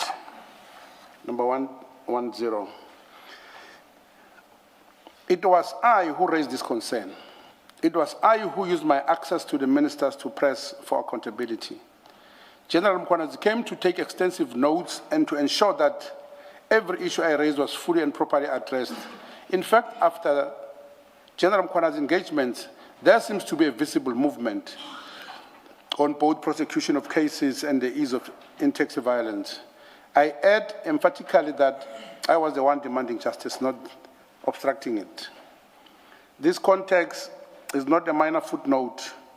It fundamentally reframes the relationship between myself and senior SAPS official as one in which I obvious the survivor of assassination attempts, the long-standing taxi industry leader, the citizen who contacted both ministers, was pressing the system to prosecute those responsible for taxi violence, not corrupting the system, not protecting criminals, pressing for prosecution. B5. Mr. Sibanyoni, before you go to B5, following the passing of Mr. Msibi, did you succeed him in the leadership role? Remember where you had a falling out was because there was discussion about him retiring and you taking over. Correct. Following his passing in 2024, did you succeed him as the leader? Yes, of course. And I will explain as to why did I succeed. Can I explain it now, like as you're asking? Yes. Unless it's coming later on, you might as well do it. No, let me explain it now. After the passing of Mr. Jota Msibi, I was contacted by the elders of the industry at my house. Then as to, now they're frustrated as to who must take over, and they understand my relationship and what transpired, because for the past 4 years I was not operating. Then I said, okay, what's the problem then? Because I was not operating. All I was fighting for was my taxis to go back to operation. Even now, this is what I'm requesting from you. Then they said, no, we can't go that way. You were the only person who was available. Then I advised them that it cannot just be a matter of you telling me in my house, then I assume the position. Can we go to conference? Then they agreed of a conference. And I gave them the date of the conference, which was the first week after Good Friday, because I wanted them to have enough time, and at the same time, we allow Good Friday to pass, so that as we go pray, we must put this matter online. So first week after Good Friday, it was my first AGM with the association, and me voted in as the president of the organization. Just for the record, what is that organization? South African Local and Long Distance Taxis and Bus Organization. Thank you. And you remain to this day? Correct. The leader of that organization? Yes, and every year I go for a conference. So there are elections every year? No, AGM. AGM? Yes, yeah. Just to renew the mandate as well and to map a way forward in a more democratic formation. Thank you. B5. Sorry, Mr. Sibanyoni, I don't want you to address B5 because, again, it's about the criminal trial. Oh, okay. Thank you. But maybe if you can, in C from page 43, you respond to specific questions about your relationship with 6 individuals. The first one at C1 is Mr. Msibi. We've covered most of that. Yes.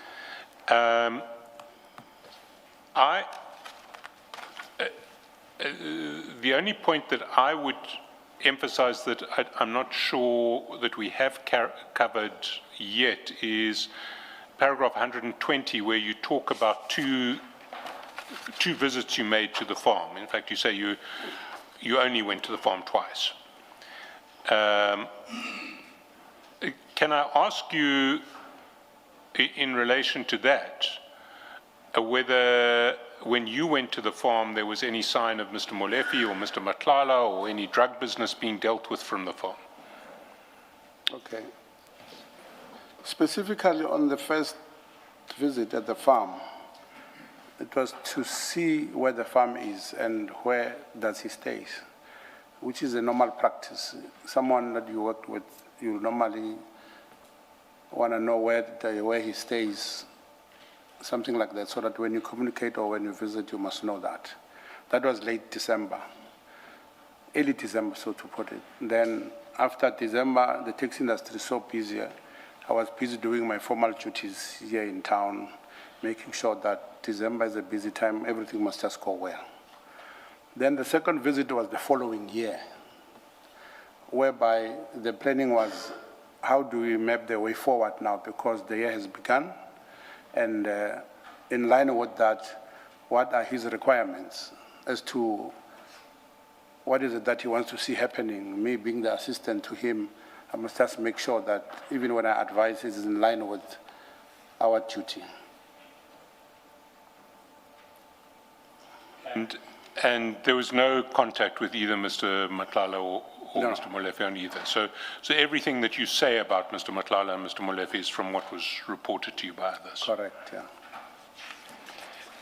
Is there anything else that you would want to add in relation to your relationship with Mr. Msibi? No, so far, I think I've covered all aspects. Then on page 45, C2, 123, you address Mr. Motsumi. If you can read that paragraph. C2, Mr. Mutsumi, paragraph 2.2.2. I know Mr. Stephen Mutsumi. I met him through the late Mr. Msibi in or around 2012 or 2013 at Msibi's premises in Wood Hill. Our acquaintance is a social one arising from our shared connection to Mr. Msibi. There is no business relationship between us and no financial dealings of any kind between us. C3, Mr. Katiso Molefe, paragraph 2.2.3. I know Mr. Katiso Molefe. I've already met him as far back as 2016 and 17 in Woodhill Golf Estate at Msibi's Woodhill home. I came to know him through the late Mr. Msibi. I've met him a few times and have also met him at what I understand to be Mr. Msibi's farm. Our acquaintance is social and arose entirely through the late Mr. Msibi. There is no business relationship between us and no financial dealings of any kind between us. Sorry, I thought when you were asked about the two occasions that you visited the farm, you said you did not encounter either Mr. Matlala or Mr. Molefe Yes. in the farm. So when you say here, This is Wood Hill. oh, this is Wood Hill, the Yes. farm. Okay. No, it's Wood Hill, Pretoria here, Pretoria East. No, it says here, I have met him a few times and have also met him at what I understand to be Mr. Msibi's farm. That's the part I don't understand.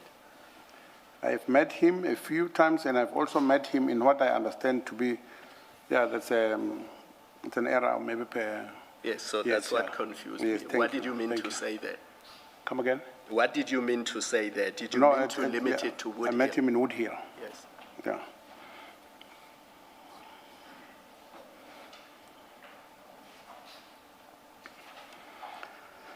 Our acquaintance is social and arose entirely through the late Mr. Msibi. There is no business relationship between us and no financial dealings of any kind between us.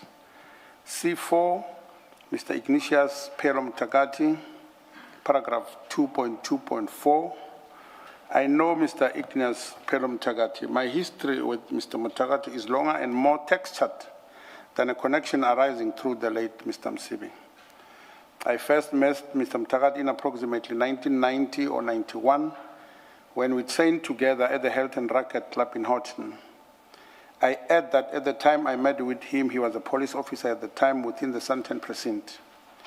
We were friends who socialized together in that period through our shared gym membership.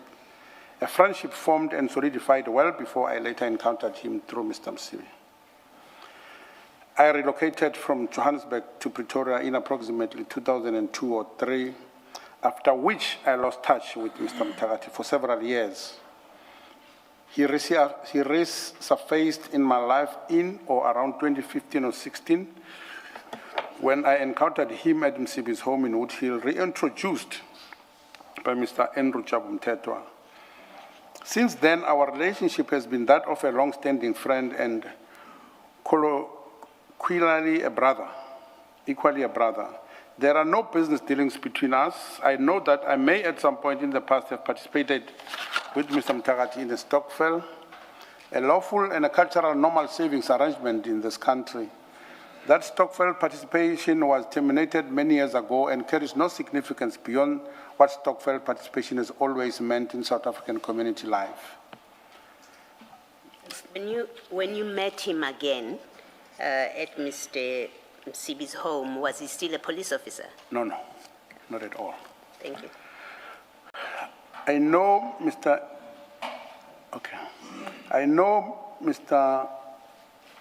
C5, Mr. Andrew Boy Mtakati, paragraph 2.2.5. I know Mr. Andrew Boy Mtetwa Jabu. I met him through the late Mr. Msibi at his home in Woodhill in approximately 1996, 1997. I regard Mr. Mtetwa as a long-standing personal friend and colloquially a brother.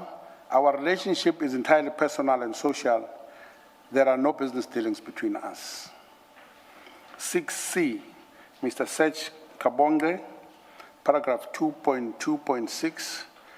I know Mr. Sech Kabonge, though not closely. My acquaintance with him arose through shared social gatherings and events in the entertainment scene in which our paths crossed over the years. He is a social acquaintance, definitely not a close friend, and not a business associate. There are no business or financial dealings between us. D, business with the City of Tshwane and the TMPD, notice paragraph 2.3 and 2.4. I state this with absolute clarity. I have not done and do not do any business with the City of Tshwane or the Tshwane Metropolitan Police Department. None of the entities in which I hold or have held any interest, whether as a director, shareholder, member, or beneficiary, has had any contract, service level agreement, purchase order, or other commercial arrangements with the City of Tshwane or TMPD, whether directly or as a subcontractor. The sub-paragraphs of paragraph 2.3 of the notice requiring details of entity names, agreement duration, service natures, and amounts received are not applicable. They do not apply because there are no such agreements and no such dealings. Number 132. I'm aware that Gubis 85 Solutions Pty Ltd, a private company which provides security services to me personally, may have provided services and in turn received substantial payments from the TMPD. I address my relationship with Gubis fully in Part E, and I state here simply and clearly the fact that Gubis received payments from the TMPD does not mean that I receive payments from the TMPD or that I have any business relationship with TMPD. I am a client of Gubis. I'm not a dictator shareholder or beneficial owner of Gubis. I'm not responsible for Gubis' own procurement dealings. Please, Ms. Banyoni, read the previous sentence. I'm not a director. So the second last sentence. So it says, I'm not a director, shareholder. Okay, I'm not a director, shareholder, or beneficial owner of Gubis. I'm not responsible for Gubis' own procurement dealings.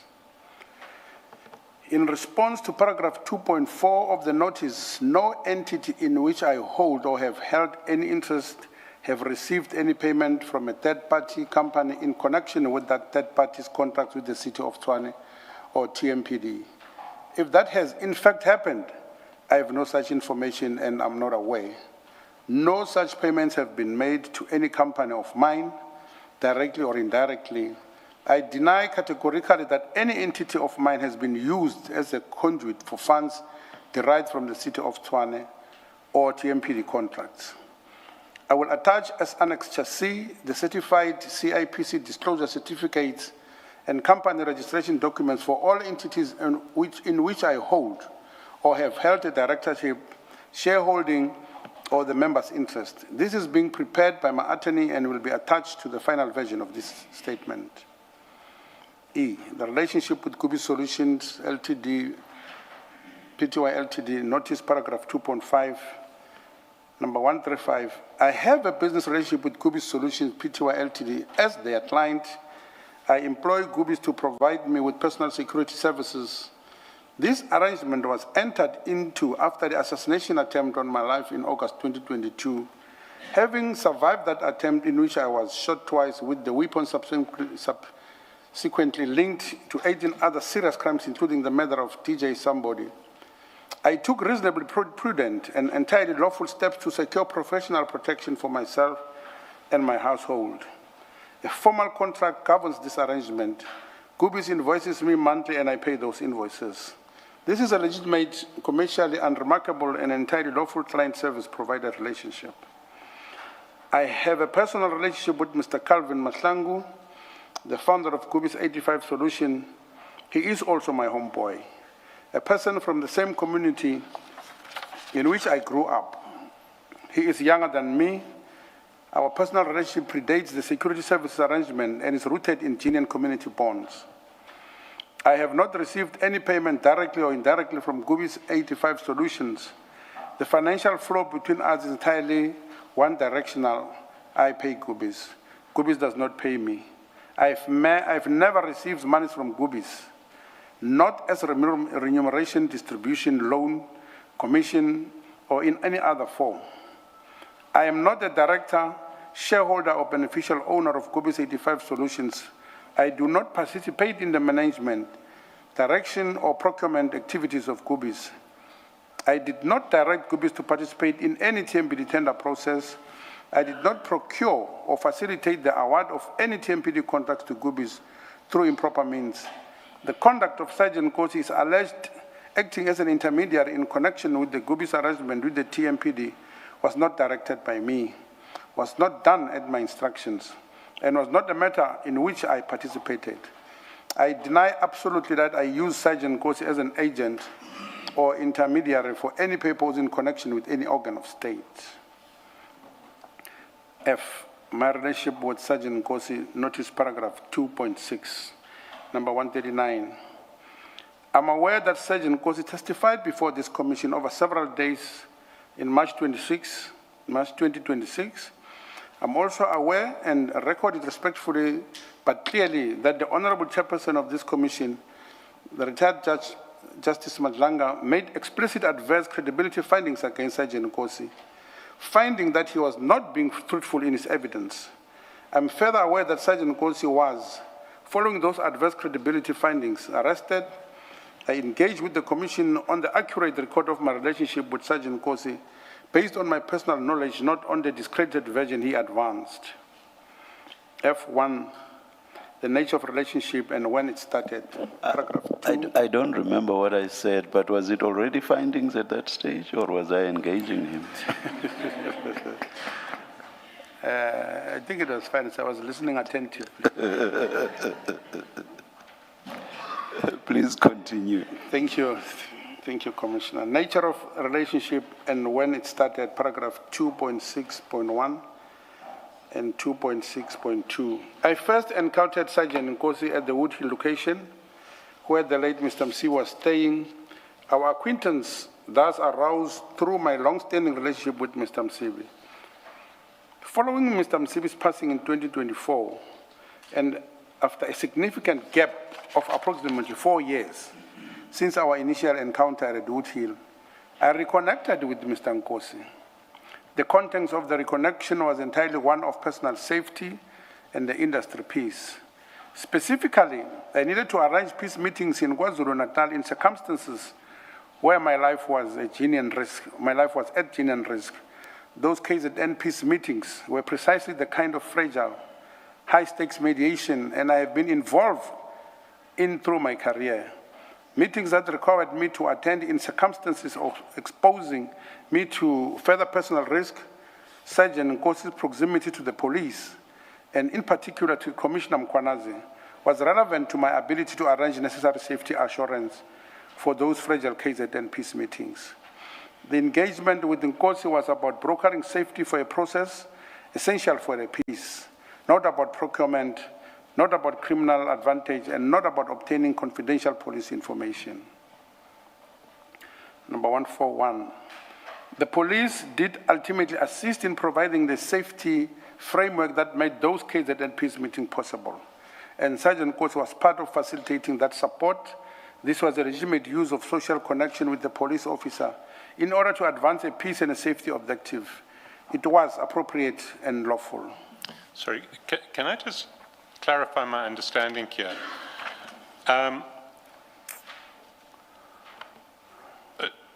Are you saying here that you met Sergeant Nkosi at Woodhill and that you then didn't really have much contact with him until after Mr. Msibi's passing? Correct. Thank you. If you can continue with paragraph 142, yeah. Okay, F2, frequency of meetings, paragraph 2.6.3. My meetings with Sergeant Nkosi were irregular. There was no fixed schedule for our contact. Sergeant Nkosi visited my home on a number of occasions in a social context. The Commission has been told by Sergeant Nkosi that he visited my home on approximately 12 occasions. I do not dispute that he visited me at my home on multiple occasions. I confirm it, although I did not keep any physical account for his actual visits. Those visits were social in nature, not operational. A police officer visiting a social acquaintance home is not of itself evidence of anything improper, particularly when, as in my case, the acquaintance is a twice shot state witness under active security threat. F3, procurement discussion, paragraph 2.6.4. I categorically deny that I ever discussed any procurement matters relating to the city of Tshwane and or the TMPD with Sergeant Nkosi. No such conversation took place. F4, Sergeant Nkosi was not my agent or proxy, paragraph 2.6.5. I did not at any time use Sergeant Nkosi as my proxy, agent or representative to carry out any instructions or directions of mine in relation to any official matter. I deny this categorically. Sergeant Nkosi was not in any capacity acting on my behalf in any official context. Confidential, or F5, confidential or official subs information, paragraph 2.6.6. I did not request, solicit, or procure any confidential or official subs information from Sergeant Nkosi or from any other member of subs. I state the following clearly. 145.1. Any message that Sergeant Nkosi may have sent me referring subs activities on matters of potential sensitive nature was sent by Nkosi as a unilateral act, not at my request. I was not in a position to identify, verify whether any information in any message I received from Nkosi was classified, official or operational sensitive. 145.2. Regarding the Laduma message, Laduma is a universally known South African exclamation used to celebrate a goal in football. I categorically deny that I had any arrangement with Nkosi involving pre-coded signals relating to police operations. Any informal celebrity message from a social acquaintance is not a conspiracy. 145.3. Regarding the message allegedly sent at approximately 02.00, referencing Special Task Force movement, to the extent that such a message was sent to me by Mr. Nkosi, I received it in the context of informal social communication from a social acquaintance. I did not act upon it. I did not use any information in it to evade or frustrate warn any associate about, but interfere with any police operation or investigation. I've never paid Sergeant Nkosi or any person any consideration, whether money, benefit, or favor for police intelligence or confidential subs information. 145.5. I'd raised on numerous occasions the concern about the lack of any arrest on the attempt on my life. I've raised this with Sergeant Nkosi, as I will do with any person I know. More so, the fact that Mr. Nkosi was a member of the police did not entail any request for any special attention on the matter. Be that as it may, Nkosi knew my frustration with the delays or failure by the law to bring the perpetrators who had made an attempt on my life. This is why I must be clear that I did not respond to Mr. Nkosi after he said message was sent. I did not solicit the message as so receiving it did not entail. 145.6, I pause to highlight that having been a victim of such a violent crime, I saw wrong nothing with asking and engaging everyone, hence they reach out to the various ministers, MECs, and even Sergeant Nkosi. 146, the mere social contact between civilian and a police officer, including visits, conversation, and informal messages, does not constitute corruption of the solicitation or confidential information. What matters is the substance. The substance of my relationship with Sergeant Nkosi was social and, at relevant times, directed at legitimate safety and peacekeeping purposes, not official, not improper, not directed at obtaining confidential information or official favor. G, my relationship with other subs members, notice paragraph 2.7, 147. As a businessman who has lived and worked in Tswane for many years, and who has played an active peacekeeping role in the taxi industry conflict resolution over decades, it is not remarkable that I should have come to know certain subs officials. I have at no stage used my relationship with any subs officials for any improper purpose. G1, General Shadrach Sibia, paragraph 2.7.1. I have no relationship whatsoever with the suspended Deputy National Police Commissioner, General Shadrach Sibia. I've never met him, communicated with him, or had any dealings with him of any kind. G2, paragraph 2.7.1, 149. I met General Khan on one occasion only in a professional context. He came to inquire about my matters relating to the taxi violence in the course of his official functions. After I've reported and raised concern with unresolved killings, that was a single professional encounter. I have no further dealings with General Khan. G3, General Mkhona's paragraph 2.7.1. The meeting and its initiation. I met Lieutenant General Mkhona's on a single occasion in or around April 2024, which was the second time I met him. The meeting was initiated by General Mkhona's himself through Sergeant Nkosi, who contacted me on General Mkhona's behalf to arrange the engagement. I did not seek out General Mkhona. The General reached out to me. 151, the context and the purpose. The meeting took place in the period following the death of the late Mr. Jotam Sib in 2024, a period of significant instability and renewed violence within the taxi industry. General Mkhona, acting in his official capacity, was attending to the containment of taxi violence and relevant law enforcement matters arising from the power vacuum left by Mr. Msibi passing.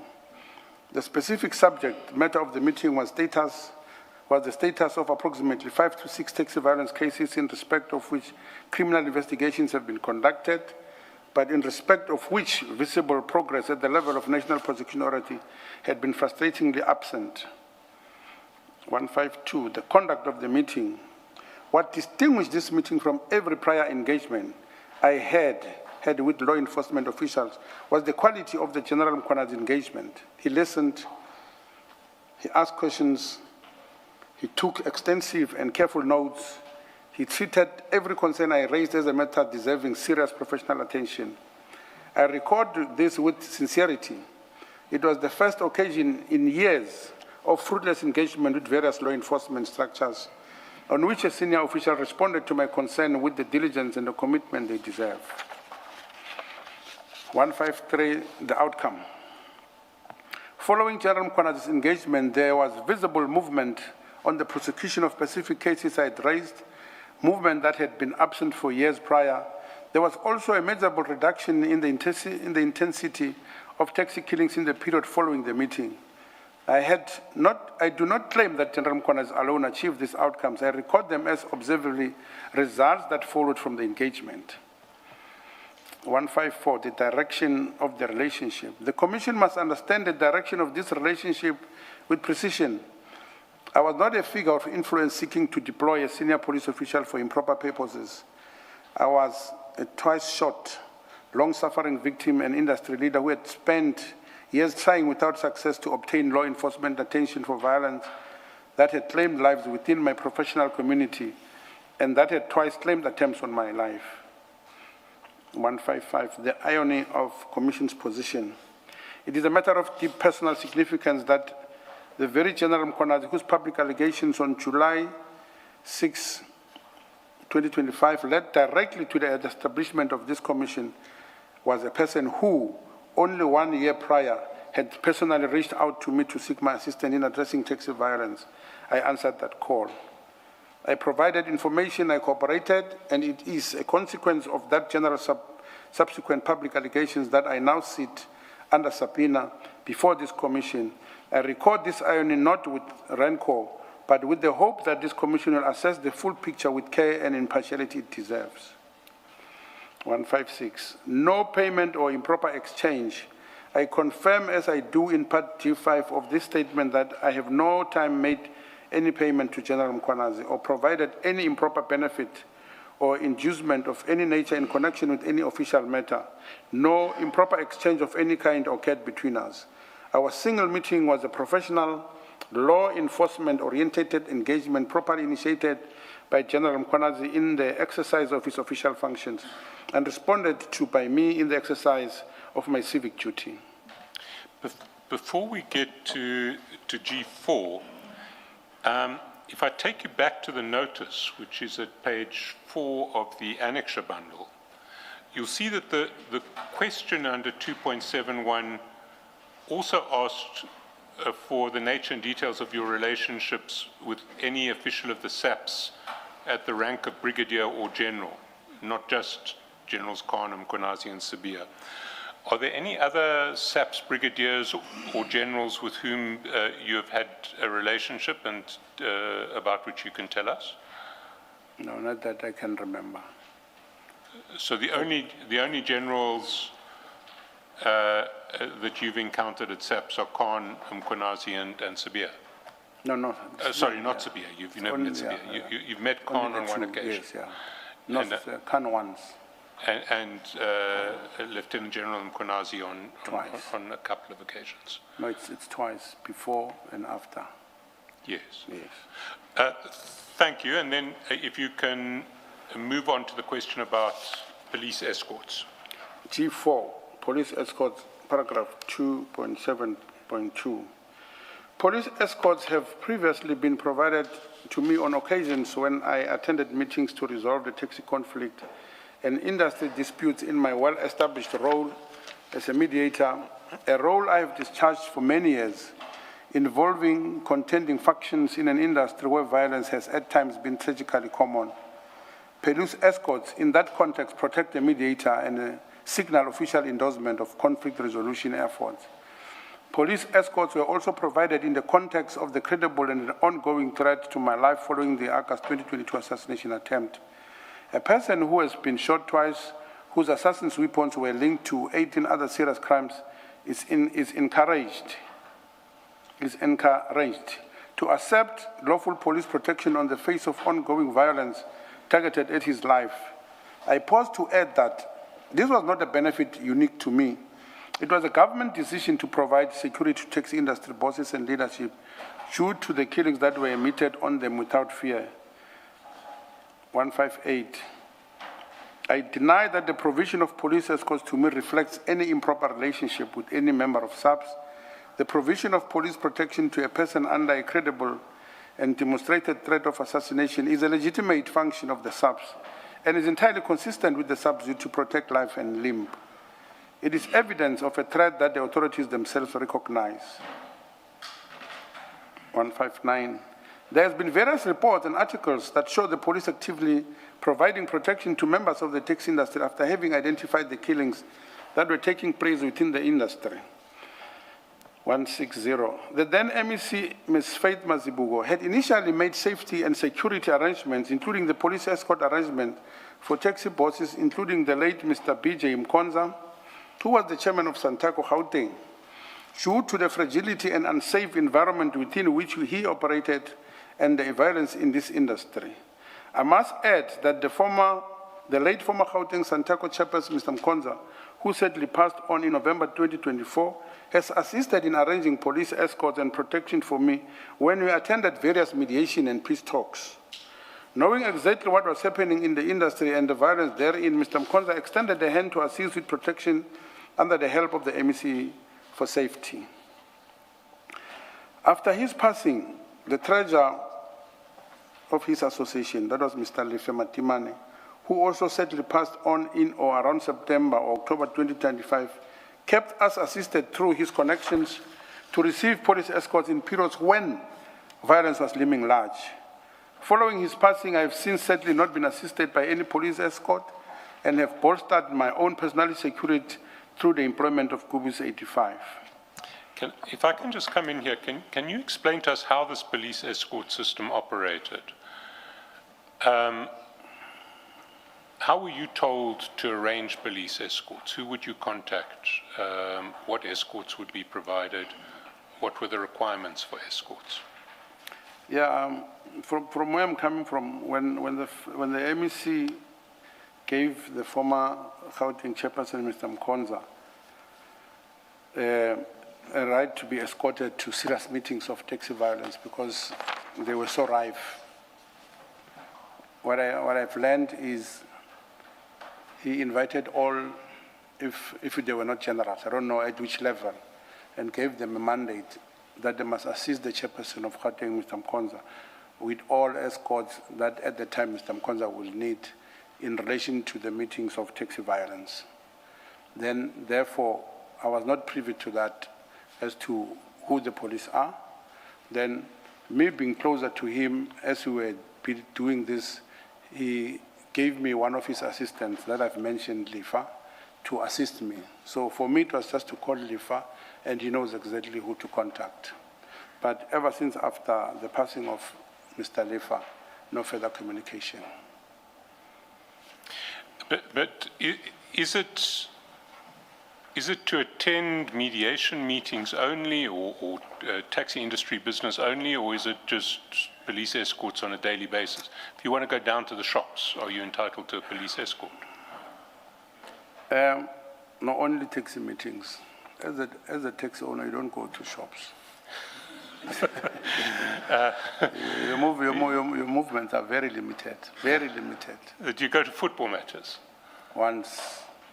So if you were to go to a football match, would you get a police escort? No, there's no need. There's no need. It's a one-way drive. You get into the stadium, one-way drive with your security, you are home.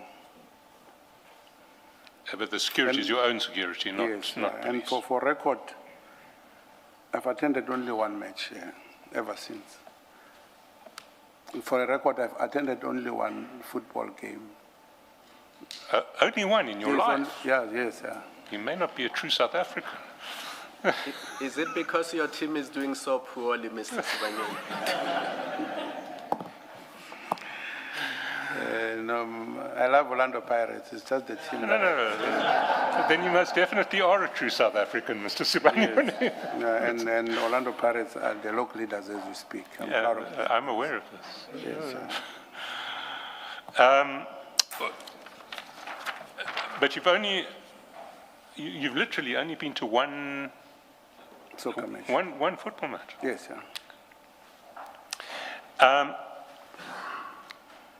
Okay, let's pick back. Let's go back to the statement. 163. Okay. 163. I've never made any payment to any member of SAPS in consideration for any official favor, confidential information, suppression of any investigation or prosecution, procurement advantage, or any other improper purpose not to Sergeant Nkosi, not to General Khan, not to General Mkwanazi, not to General Sibia, not to any subs member. H, my relationship with further named individual, notice paragraph 2.8164. I deal with each of the individuals named in paragraph 2.8 in 10. H1, Mr. Calvin Madlanga, paragraph 2.8.1. Mr. Calvin Madlanga is the founder of Kubis 85 Solutions, which provides me with security services as described in Part E. He is also my homeboy and from the same community in which I grew up. My relationship with him combines a legitimate professional client service engagement with a genuine social and community-based friendship that predates the Kubis arrangement. I deny that I hold any beneficial ownership interest in Kubis 85 Solutions through Mr. Madlanga and any other arrangement. H2, Mr. Mandla Mqina, paragraph 2.8.2. Mr. Mandla Mqina is my first cousin. His father and my mother are siblings. Ours is an entirely family relationship. We have no business dealings of any kind. In the event there has been any financial transaction between us, it's purely on a familial arrangement as family and nothing more. Can I ask what you mean by that? Well, first of all, have there been financial transactions between you? Come again? First of all, have there been financial transactions between you? Yeah, based on the relationship of being the first cousin. And what do you mean based on the relationship? And like I will ask assistance, he will ask assistance. So it's essentially extending financial assistance to relatives? Yeah, more especially during the time when I was not operating. Thanks. If you can continue with Mr. Dlamini. H3, Mr. Umashi Dlamini, paragraph 2.8.3. I have no relationship whatsoever with Mr. Umashi Dlamini. I do not know him personally. I have never met, communicated with, or had any dealings with him of any kind. I have ever associated with his brother, Peter Dlamini, who is also a taxi owner and operator. He has sadly passed on about 2008 or 9. H4, Mr. Mpo Lugukela, paragraph 2.8.4. I have no relationship whatsoever with Mpo Lugukela. I have never met, communicated with, or had any dealings with him. H5, Mr. Karati Mnisi, paragraph 2.8.5. I met Mr. Karati Mnisi in one occasion. There is no ongoing personal or business relationship between us. I have never had any financial dealings with Mr. Mnisi. 170. I've addressed Mr. Minister's testimony regarding the JS identification in Part G above. I specifically deny that any meetings arranged at my home for 16 December 2021 was for any improper purpose. I reserve the right to deal more fully with Mr. Mnisi's evidence in a supplementary statement that I have studied the full transcript of his commission testimony, which my attorneys have requested and I understand are yet to receive.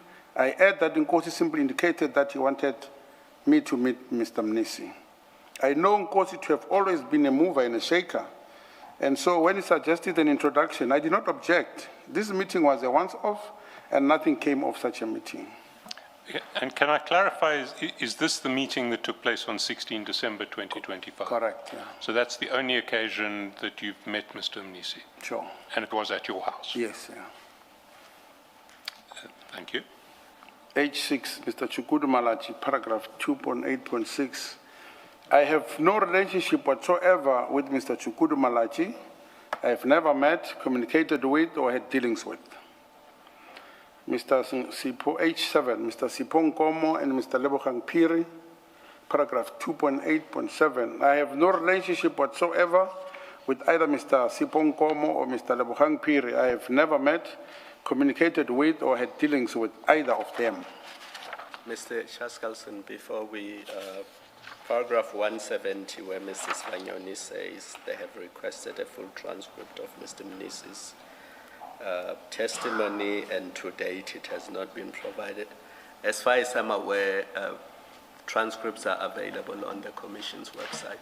Yes, I think that that's certainly been communicated to Mr. Sibanyoni's legal team. Yes.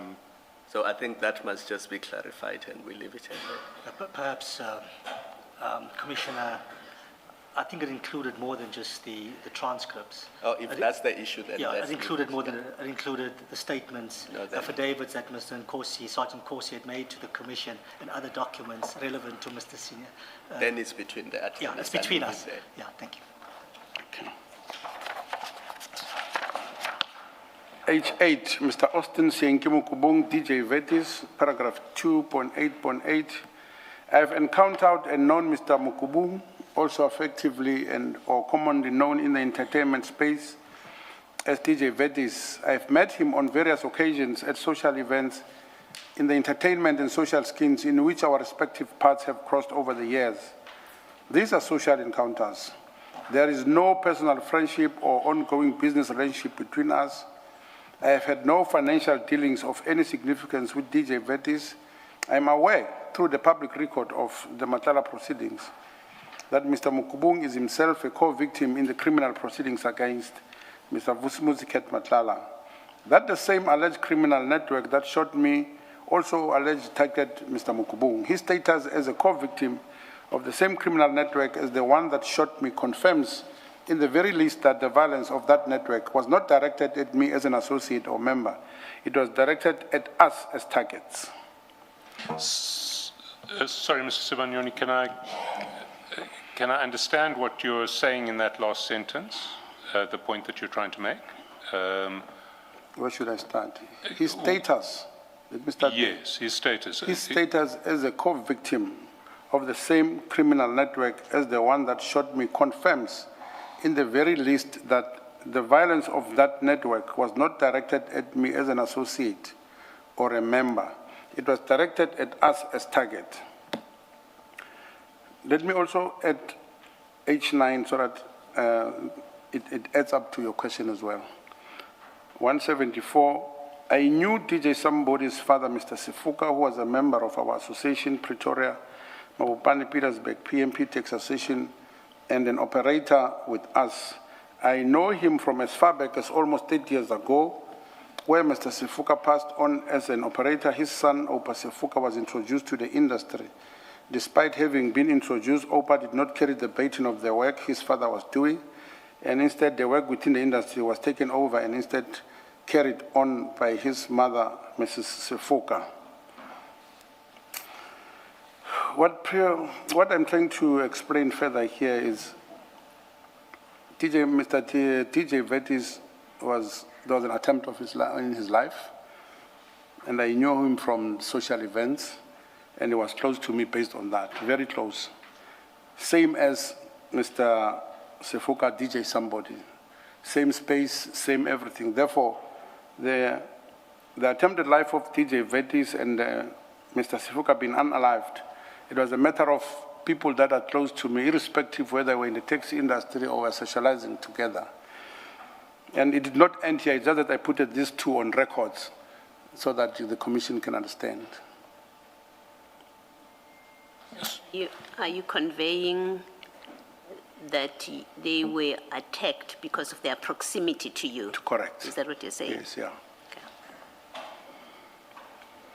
Number 175. Sorry, can I clarify that? So your belief is that DJ Vetis and DJ Somebody Yes. were targeted because of their relationship with you? Yes, yeah. Thank you. 175. I therefore clarify that indeed I knew the late DJ Somebody. I liked him as a young man who was good at his craft and music in general. He was a celebrated South African music and entertainer who passed away in and around November 2022. I came to know him even deeper through the entertainment and social scene. We moved in broadly similar social circles and met at various events and functions in that environment.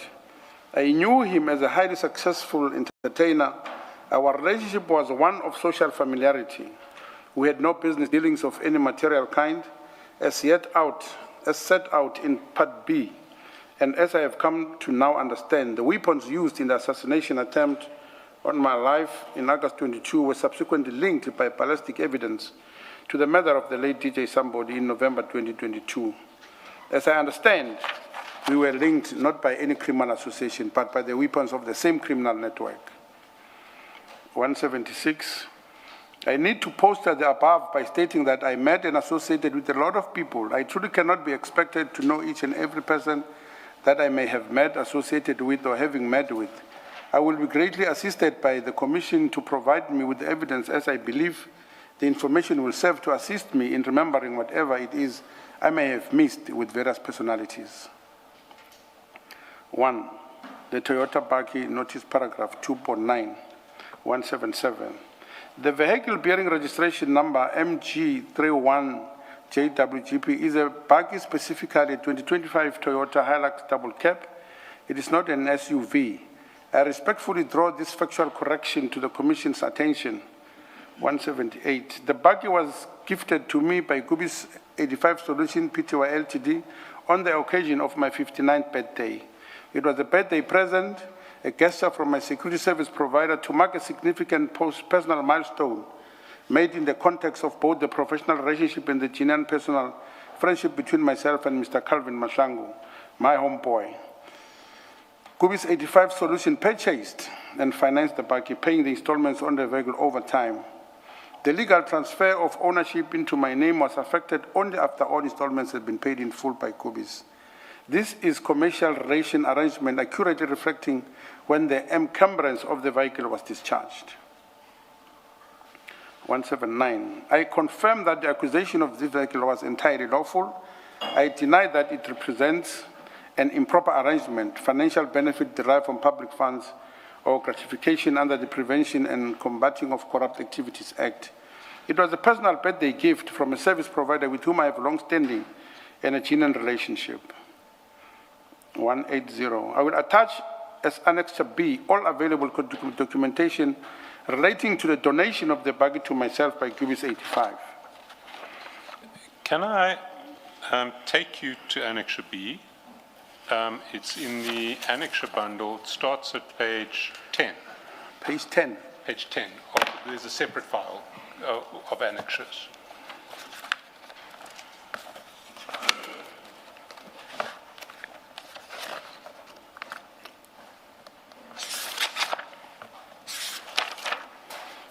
Yes. Page And 10. I see the first document is a letter from Gubis addressed to Dear Chairperson. Where are we? I'm sorry. Page 10, 15.10. Page 10 Yes. of the Annex bundle. Where is this? Please assist.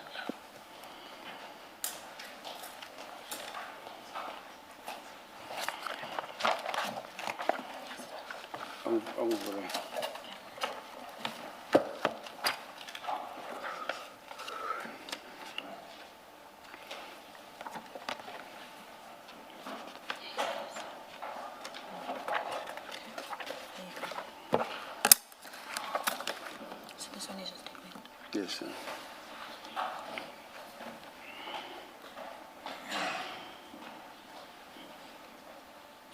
And that's a letter dated 1 March 2025 from Gubis, and it's addressed to Dear Chairperson. Do you know which organization the chairperson? It's my foundation. Your foundation. Yes, sir. So it's a letter to the chairperson of your foundation recording a gift of a Baki to you. Okay.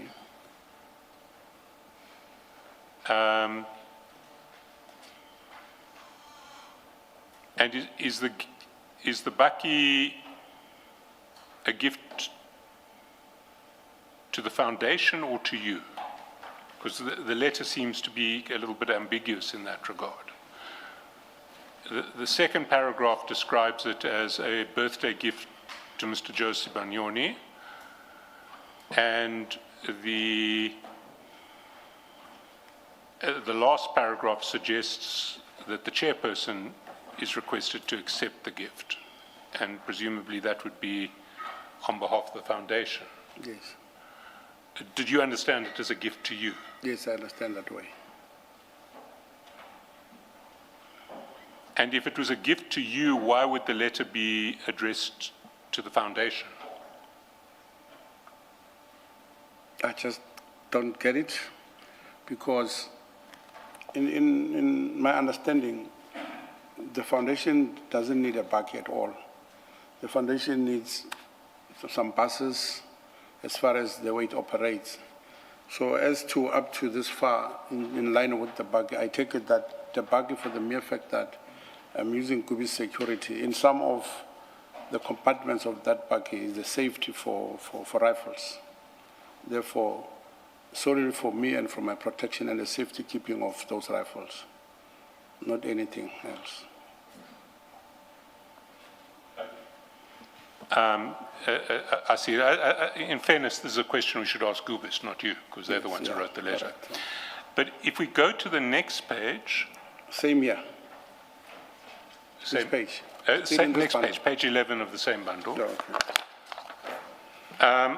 This is also given to us as Annexure B. And this is a letter from an organization called PMP Transport Services. And it's addressed to Gubis. It's not clear to me how it relates to the donation of the Baki. Can you explain? What does it say? It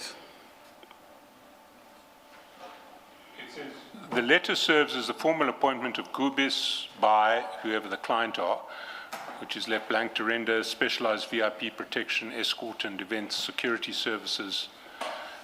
This appointment is made in recognition of the service provider's proven excellence. Scope of services. Gubis is hereby appointed to provide VIP protection and escort services to the following main principals, namely yourself. These individuals shall be regarded as the primary principals under the agreement, and on it goes. But it's not clear to me why this is relevant to the donation of the Baki. Yeah, the bug is not mentioned here. What I can clarify you is PMP Transport Services is an association where I operate.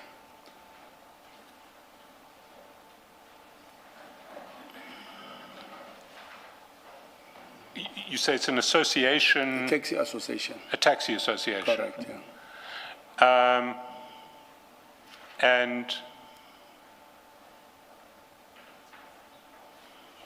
But again, if one looks at the executive members, I don't see your name on it. Yes, I'm So not you're an not, you're not on the executive. I'm not an executive. This is What's your relationship with PMP? This is remember, I've got taxis that are operating in a particular association. This PMP association is an association whereby my taxis are operating. So you have taxis running Pretoria, Mabopane, Correct, Petersburg. yes, yeah. So you're a member of this association. Correct. But I still don't, maybe we're talking at cross purposes, but paragraph 80 says Annexure B is documentation relating to the donation of the Baki. Yes. So I'm trying to see the connection between this document and the donation of the Baki. This document of PMP does not talk about the Baki. If I No, that was what I thought, which is why I found it doesn't talk paragraph anything about it. It talks about the security services that, Yes. that is provided by Gubis to me. Yes. Yes, yeah. So there's nothing of a Baki in this particular. Yes, then Yes. paragraph 180 needs to be corrected in that respect. Because Okay. paragraph 80 suggests that this document is Talk relevant. to this one. Sorry, Paragraph 180 says, of your main statement, Yeah. page 58 of the main statement. if that's the case, then it needs to be rectified. But there is relevancy in these two documents. PMP is an association that I work with, and is the one that pays directly Gubis on my behalf. Therefore, it was good for them to have this contract, so that if they don't get payments, they know who to call. Or if there is a complaint, I know how to direct that complaint. So that's the relevancy of that. So you say PMP pays Gubis on my your behalf? Yes, yeah. Perhaps I can also be of assistance. I think it's an administrative error because in our list of, on the list of annexures, this document should actually fall under Annexure H. So it's an administrative error. That may resolve some of my confusion.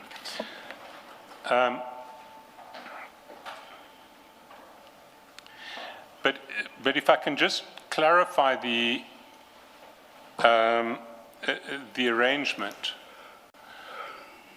You have the taxi association contracting with Gubis. Yes. Appointing Gubis to provide Correct. security services for you. Me, yes. Who pays for those services? You or the taxi The association? taxi association. The taxi association. And then do they come back to you and say, well, we paid Gubis Yeah, then- 20,000 rands this month, you need to pay us 20,000 No, rands? no. No. No. So it's the association. The association, yes. And when you speak earlier about your relationship with Gubis and Gubis providing security services for you, is there a separate contract between you and Gubis for other services? No. So it's all done through The PMP and the Correct. association? Yes. Yeah. I understand.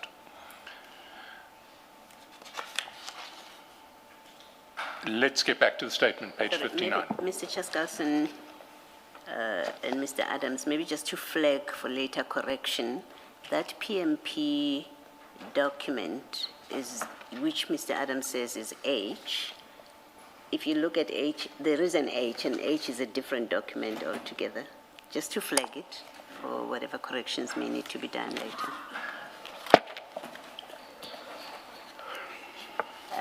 H you find at page 81. Looks like it's different.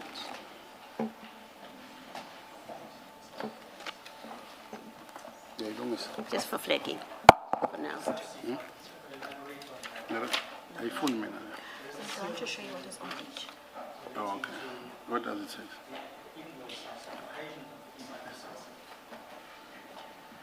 Thank you so much. I apologize for that.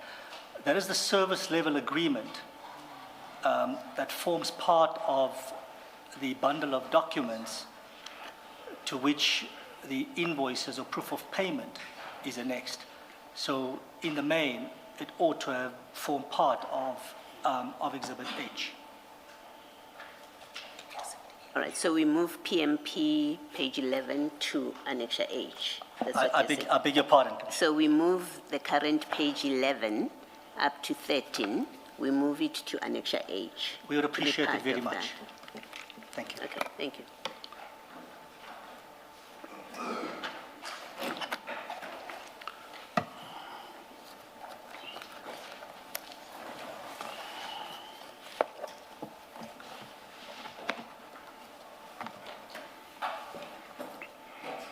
If we can then go back to page 59 Page 59.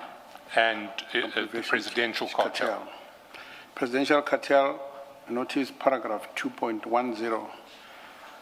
My attorneys have requested full particularity from the Commission regarding the term presidential cartel. Before I'm required to respond in detail, including the definition of the entity, its alleged membership, activities, and leadership, and the specific evidence that links me to it, I maintain that request. 182, without prejudice to that request and based on my own knowledge and understanding, I provide the following substantive response. 182.1, the presidential cartel, to the extent this term refers to a group with which I'm personally familiar, is, in my understanding, a social club comprising of a number of young businessmen based in the Secunda and Emalahleni Witbank area of Mpumalanga. It is not and has never been a criminal organization to my knowledge. It is a social grouping of young men who have chosen to associate together and name themselves the Presidential Cartel. 182.2, I have no business dealings with this group as a collective entity. I have no contractual relationship with any entity known as the Presidential Cartel.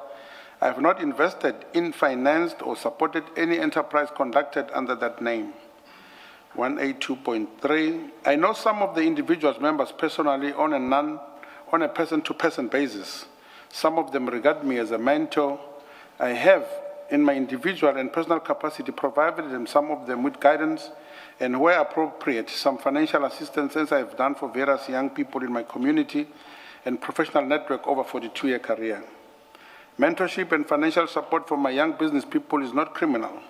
It is a form of individual social investment that is commonplace and valued in South African society. 182.4, some members... Sorry, can I just clarify what you say in 182.2 and 182.3? Because in 182.2, I have no business dealings with this group as a collective entity. I have no contractual relationship with any entity known as a presidential cartel. I have not invested in, financed, or supported any enterprise conducted under that name. and then when in 182.3, when you're saying... I know some of the individual members personally. Sorry, no, I mean, can I just clarify or can I ask you to clarify my confusion? Okay. Are you saying that you have provided some financial assistance to individual members who associate with each other under the name of presidential cartel? Yes, yeah. Some. But not to any enterprise run by president? Yeah, not at all. Not at all. So there are some individuals who've been financially assisted and hopefully paid you back. Yes. But you haven't entered into any relationships with the Entity. with the group itself. Yeah. Sure, yeah. Thanks. 182.4. Some members refer to me as Godfather. This is a social term of respect and affection, a colloquial acknowledgement of a mentorship role in many South African communities.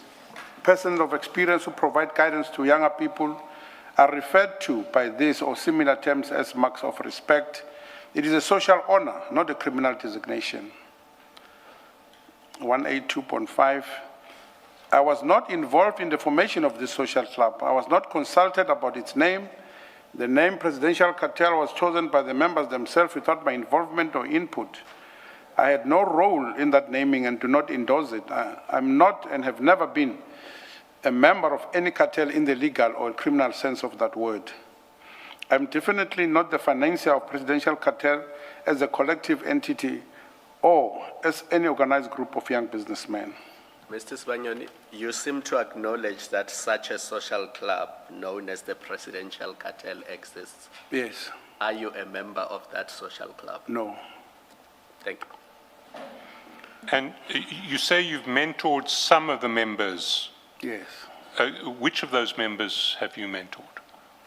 My relationship with them is their president, so to say. My relationship directly is the guy which is their president. And who is that? I call it Lungile Maseko. And no other members of the presidential cartel? No, it's like their numbers, at some point it was big. Now as we talk, I think we're talking about only 2 people. And the only one with whom you've Yes. had a mentoring relationship Sure. is Lungile Maseko. You haven't provided financial assistance to anybody else in that No. group?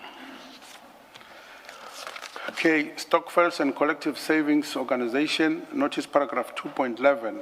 We're sitting at number 183. Paragraph 2.11 of the notice requires me to provide comprehensive details of all Stokvels and Collective Savings Organization to which I contributed. I will provide that detail in a comprehensive supplementary statement after completing the necessary review and consultation with my legal team, and I take to deliver that supplementary statement promptly. 184. In the interim, I record the following context, which I regard as essential to a fair interpretation of this question. I have been a member of Stokvel for most of my adult and business life, from what I regard as time immemorial. Stokvel participation is not a recent activity for me. It is a lifelong feature of my community engagement. In this respect, I'm not different from millions of South Africans. 184.2, the institution of Stokvels is one of the most deeply embedded features of South African social and economic life. It is a lawful, culturally significant, and affirmatively valued saving mechanism. It is regulated under the Banks Act 94 of 1990 for certain deposit thresholds and through the self-regulatory structures of the National Stokvel Association of South Africa. The Constitutional Court has recognized the importance of informal community economic institutions. Participation in a stokvel is not evidence of criminality, it's an evidence of ordinary South African social life. 184.3, I note with concern that paragraph 2.11 of the notice, and particularly subparagraph 2.11.4, which asks whether a stokvel's bank account was ever closed by a financial institution and why, is framed in a manner that implies financial crime. I respectfully but firmly reject that implication. The framing of a question cannot convert a lawful community saving practice into evidence of wrongdoing. I've never used any stokvel or collective savings organization for the purpose of money laundering, tax evasion, or any other unlawful purpose. Can I stop you there, Mr. Sibanyoni? The question in 2.11.4 is whether you... 2.11. 2.11.4, the question that you're answering here, Oh, okay. was whether any stokvels of which you've been a member have had their bank accounts shut down. And that seems to be a simple question. The answer is either yes or no. Yes, yeah. The answer is yes. Yes, yeah. And then the secondary question was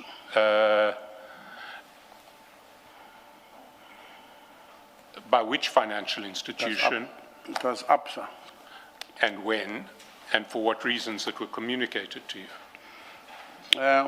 They just gave me what I call an exit letter. Other than that, I didn't entertain the... And when would that have, It's last year early, I think. Last year. 2025? Sure, I think so. And which stokvel was it? It was Shosholoza, if I'm correct. Yeah. Shosholoza, put two names, Shosholoza or Siapambili. Shosholoza or? Yes, or Siapambili. Siapambili. Yeah, I'm not sure about the name for now. And they didn't give you any reasons? No, they mentioned all the legal reasons, which I was not, I didn't want to pursue all those legal terms. Once I got that exit letter, then I had to follow the instructions and move. Can we ask you for a copy of that exit letter? If you... Is it not long time ago? Yes, well, it was last year. Presumably it was emailed to you, or not? It should have been emailed, yes, but due to some matters that are arising now from the police, they took my phone and all these things. I didn't find anything when my phone was given back to me, so I've started afresh. But there is a way, but it shouldn't be going to be a difficult exercise. We can also ask APSA. Yes, simple as all that. Yeah, for me, we'll do that. Sorry, I interrupted you there. You're at 184.4. 184.4. There is a deep irony in the fact that a man was born, raised in Kwaggafontein in Mpumalanga, who has participated in stokvels as part of the community life since he was a young man, is now being required before a judicial commission with prosecutorial consequences to account for his stokvel participation as if it were suspicious. Stokvel participation is not evidence of a criminal mindset. It is evidence of a South African life. If stokvel participation were evidence of criminality, a very large proportion of the South African adult population would need to account for themselves. I will provide complete details once I have clarity from the Commission. It is truly impractical for me to have to go back 42 years and provide information of this nature with no direction of what is being referred to at all. Sorry, Mr. Sibanyoni, that paragraph 184.5 yes, would suggest on its face that in addition to the 2025 case that you're talking about, there's other cases where a bank has closed. Is that what you're conveying? Because you say you're required to go back 42 years. Yes, in terms of me being a stokvel person, only in that that reference. Okay, not specific to For the the closing of closing normal, accounts. yeah. Okay, thank you. L, relationship with Edin Construction and Tengani Mining, notice 2.12, 185. The criminal charges currently pending against me in the Delmas Magistrate Court arise from the alleged conduct connected to the Molodo Road 573 aggregate supply project and involve Mr. Thomas Tengani Ntulu, whose name features in both Tengani Mining and paragraph 2.13 of the notice. I've been advised that answering questions about my relationship or any of my company's relationship with Edwin Construction Ltd and Tengani Mining Pty Ltd may constitute or contribute to self-incriminating evidence in those proceedings. 186. Can I just raise something there? I have a difficulty with these three paragraphs, and there are. Which one? 185, 186, 187, and then it's a difficulty that's more, is broader than these three paragraphs because the same difficulty arises elsewhere. The first issue in that I think I've clarified with Mr. Abrams. This commission can't grant any use immunity, doesn't have the power. So the request in 187, even if the commission was inclined to assist you, just can't. The legal position is essentially twofold. You are entitled, if you say that information may incriminate you, you're entitled to assert a privilege against self-incrimination and to say you won't answer the question because you may incriminate yourself. But you have to make out a case that is sufficient to satisfy the commission that there's a risk of incriminating yourself there. If you choose to say something on a question like this, whatever you say can't be used against you in any criminal trial. So any answer that you give to this question will not be something that the criminal court in Delmas can have regard to. But my problem arises here. I presume on the advice of your legal team in paragraph 186, you assert a right against self-incrimination and decline to answer the question. The problem I have with that is that at various points through the paragraph, through the affidavit, sometimes generally, sometimes specifically in relation to the Delmas case, you make clear that you've never done anything unlawful. Correct. So if you have done nothing unlawful, I don't think that you can plead a privilege against self-incrimination because there is nothing that may incriminate you if you have not done anything unlawful. To plead a privilege against self-incrimination, you have tacitly to admit that there is a crime out there of which you might be found guilty if you were to give the answer. And where you repeatedly state, both generally and specifically in relation to the Delmas charges, I've behaved completely lawfully, I've committed no unlawful act, the charges are unfounded. I don't think you can assert a privilege against self-incrimination to decline to answer questions about that overlap with allegations against you in a criminal trial. That's my concern. So it's an issue to consider, not so much now, but because there is going to be a supplementary statement. Correct. But if there is going to be a supplementary statement, it seems to me you're going to have to make an election. If you maintain, and you have consistently through this affidavit, that you've done nothing unlawful, that you have not committed any crime, and then certainly my view is it's not open to you to decline to answer these questions on the grounds that you may incriminate yourself, because you're saying there's nothing that could incriminate me. Sorry, Mr. Chesterton. I just want, I don't know whether you are done with your point, this point, The one on self-incrimination. I would like to just All right. amplify it. So both in relation to the supplementary statement and in relation to your preparation for when you return and when you will be questioned specifically about what you have said in the statement, I want to alert you to the fact that I'm certainly going to submit at that point that if you maintain that you have done nothing unlawful, you cannot at the same time decline to answer these questions.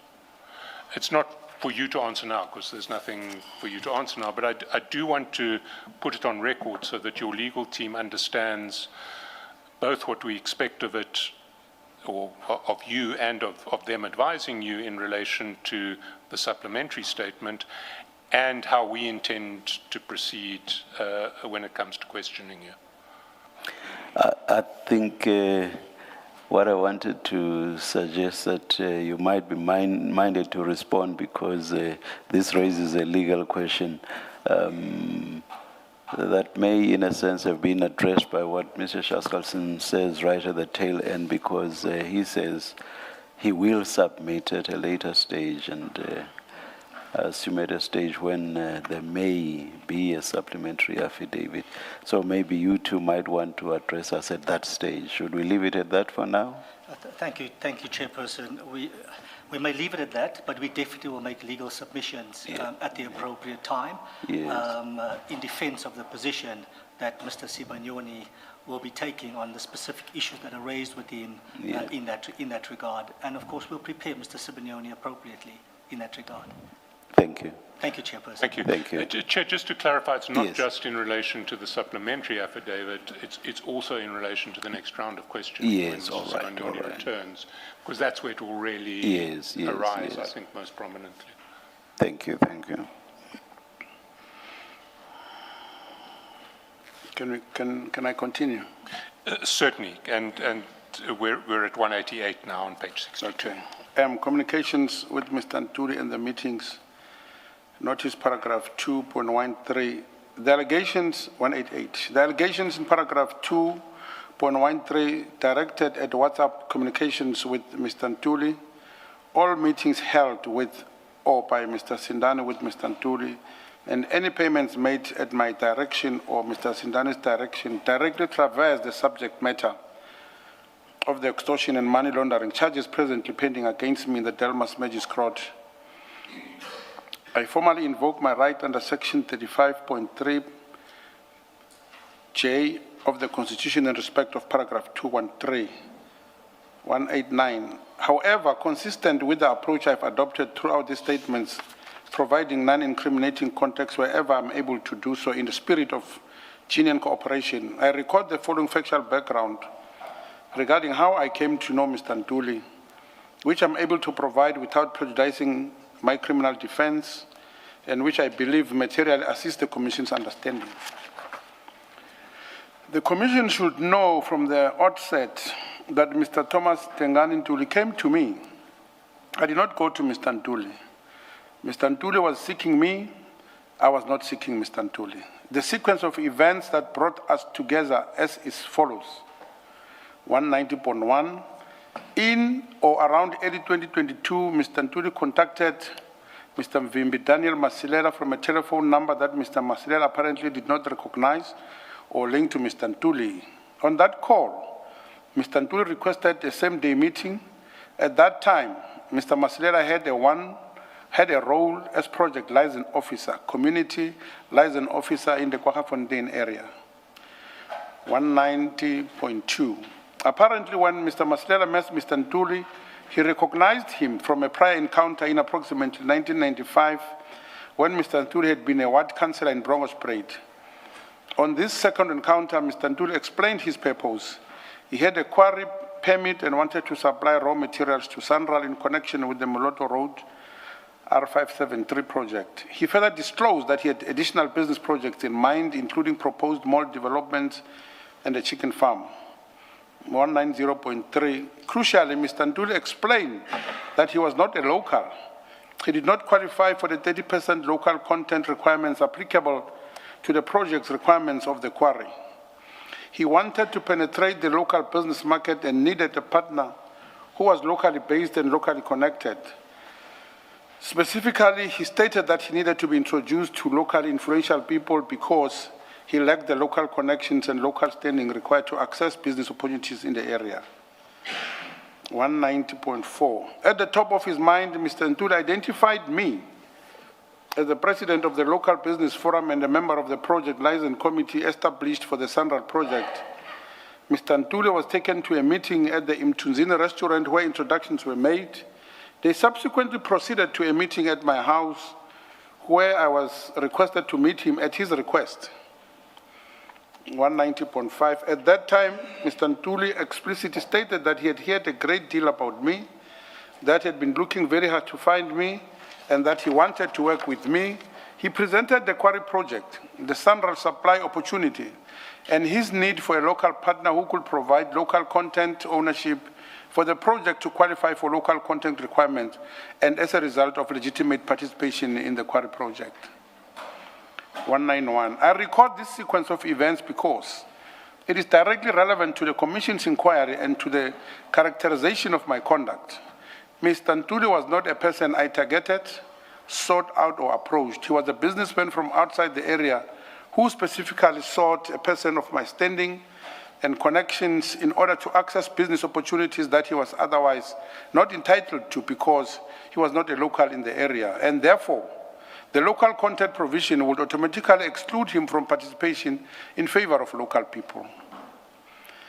192. I cannot, consistent with my constitutional rights in the Delmas proceedings, say more about the subject cause of our business relationship at this stage. I respectfully request use immunity in order to provide a fuller account once my constitutional rights can be adequately protected. And again, just to flag for your legal Yes. team, the same concerns that I've raised previously would apply to this understand. section. We acknowledge that, and Yes. we intend to deal with it in the same format going forward on the next occasion. The relationship with co-accused and related person, notice paragraph 2.14, without prejudice, 193, sorry, Commissioner. 193, without prejudice to the constitutional invocation above and without waiving any right, I provide the following non-incriminating background. 193.1, Mr. Mvimbi Daniel Masilela, paragraph 2.14.1, Mr. Mvimbi Daniel Masilela and my brother are connected through marriage. Their families are linked by marital ties. Our families are thus connected through that familial bond. This is a matter of family background and public family record. Beyond that familial background, all questions regarding my dealings with Mr. Masilela in the context of any business or financial arrangements are formally reserved under Section 35(3)J of the Constitution. 193.2, Mr. Stanley Masilela, paragraph 2.14.2.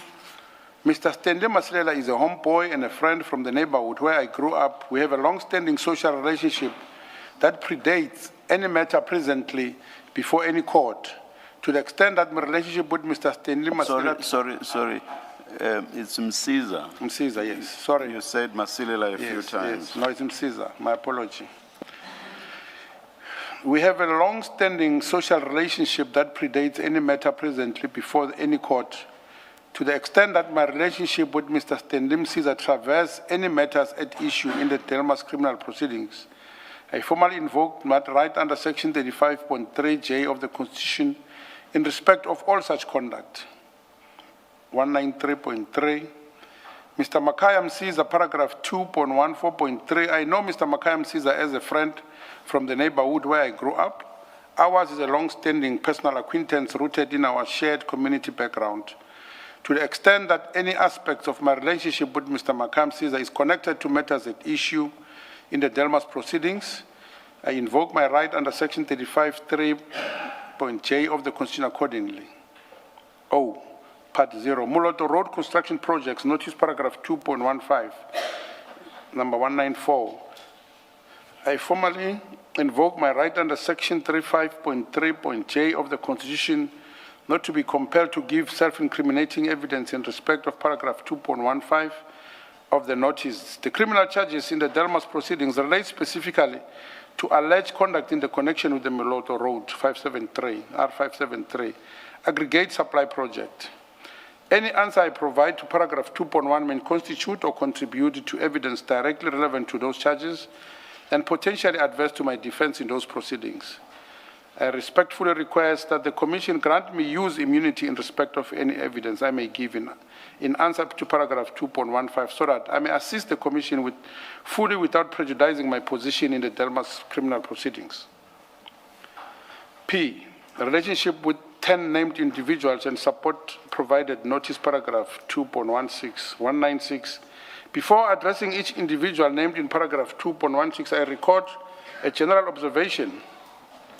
I've been in business for more than 42 years. Over that period, I've met many thousands of people in the taxi industry, in business, in my community, at social and cultural events, and in all other contexts through which a person of standing builds a life. It will be unreasonable to expect me to know every person who may be mentioned in document of this kind, much less to be responsible for the character or conduct of every person with whom I've acquainted. 197. I also record the cultural social context in which the concept of support must be understood. It is entirely normal and accepted in South African life, and it reflects the Ubuntu philosophy, foundation to our constitutional democracy, for persons of means to provide financial assistance, school fees, bursaries, community contributions, or other forms of support to people in their community and family networks. Where I've assisted any person financially, I did so as an expression of genuine care for their well-being, not as a form of criminal inducement. It will truly be regrettable to term assistance of this kind to people as having some criminal connotation. 198, in respect of each of the 10 individuals named in paragraph 2.16, 198.1, Mr. Chabu Kwabu Madlanga, 2.16.1. I know Mr. Madlanga is the son of the late friend of mine. My acquaintance with him is through that filial connection. I have not provided any financial or material support to Mr. Madlanga. 198.2, Mr. Mandla Mtsweni, 2.16.2, Mr. Mtsweni is my nephew, the son of my sister. Ours is a family relationship. Any assistance I may have rendered to him is as an uncle to his nephew. In the ordinary course of family life, entirely consistent with Ubuntu and with normal family relationship. 198.3, Mr. Norman Skosana, 2.13.3. To my recollection, I have no relationship whatsoever with Mr. Skosana. I have never met, communicated with, or had dealings with of any kind with him. 198, Mr. Surprise, 198.4, Mr. Surprise Ngodela, 2.16.4. To my recollection, I have no relationship whatsoever with Mr. Ngodela. I have never met, communicated with, or had dealings with any kind with him.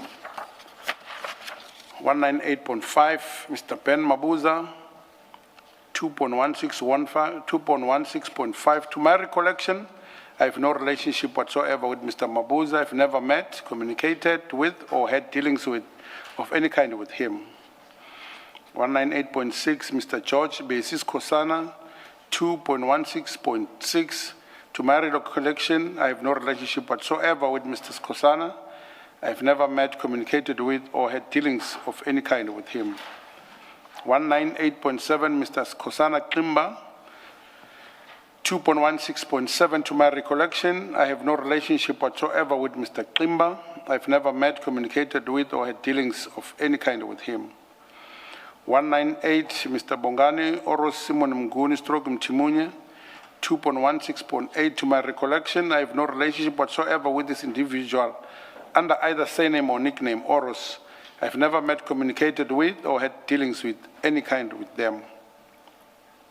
198.9, Mr. Kanyiseleni Mbata, 2.1619.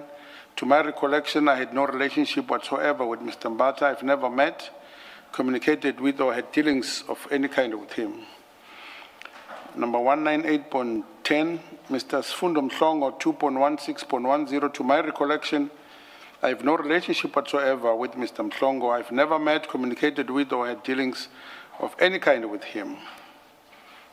Q, the farm and its power, a state within the state.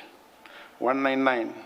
I introduced this part at this juncture in the statement because it provides the essential constitutional and institutional context within which every answer in this document must be understood.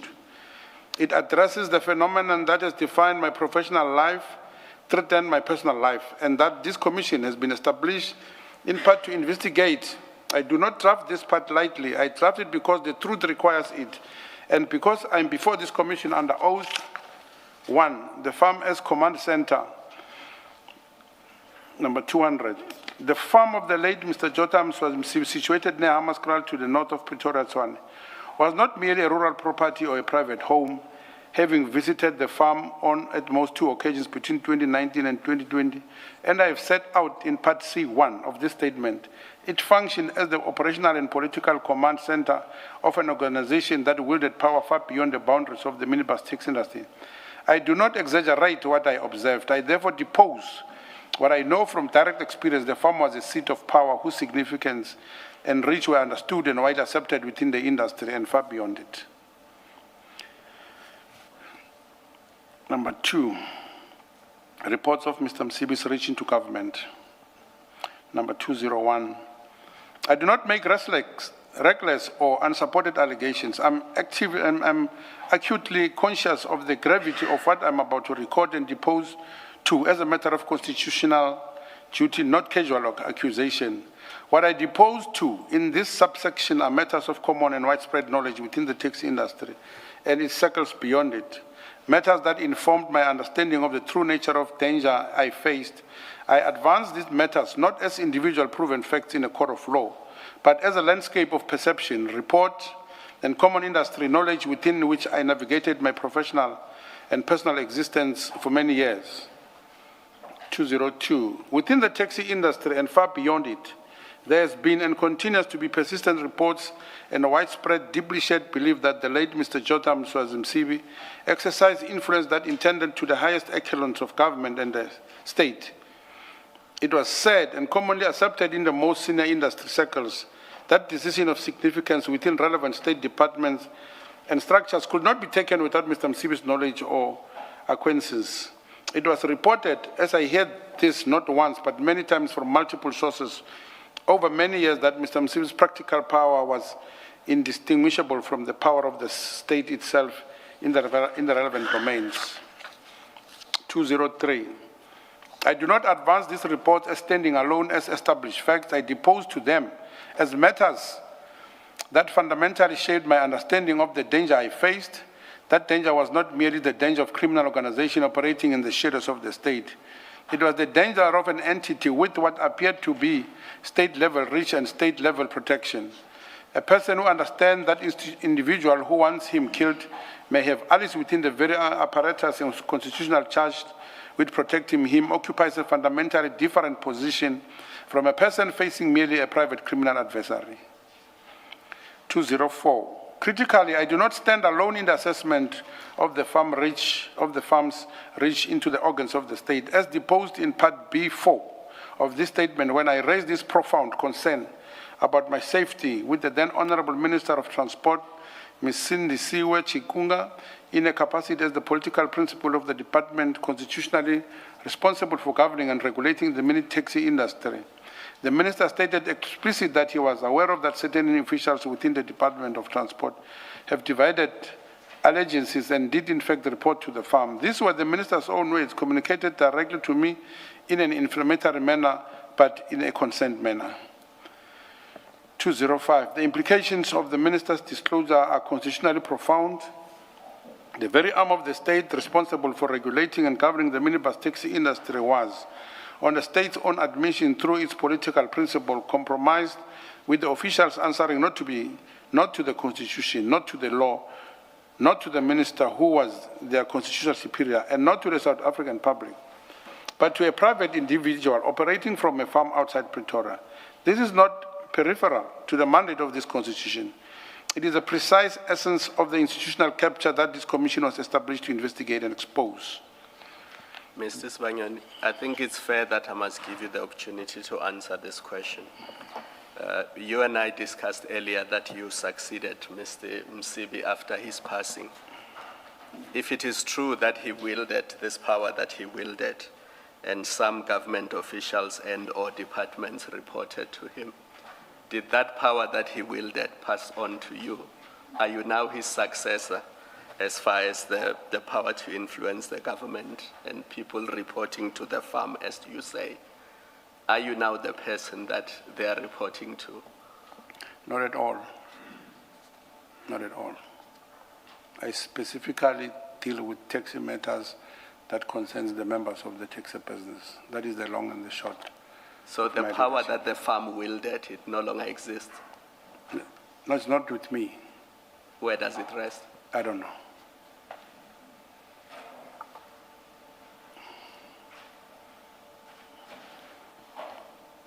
The Shongwe Commission's findings, independent systematic confirmation, 206. The Shongwe Commission of Inquiry into the minibus taxi type services, violence, fatalities, and instability in the Gauteng province made detailed findings that are wholly consistent with and independently corroborative of the picture described in this part. The Commission found in Part E, Section 6 of its final report that some victims of the taxi-related violence testified to and provided anecdotal evidence of collusion between some law enforcement officials, especially members of the SAPS, and those responsible for provoking and fanning the flames of violence.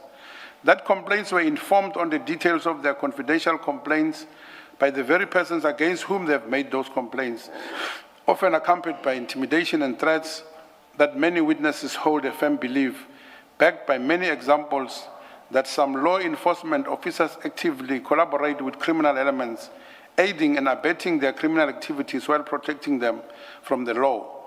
And that planned law enforcement operations within the industry were on multiple occasions compromised by leaks emanating from within law enforcement itself.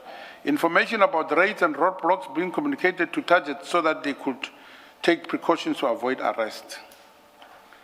Sorry, Mr. Sibanyoni, I just want to clarify what, again, is your opinion and what is just a report of the Shongwe Commission. No, that's the Shongwe Commission.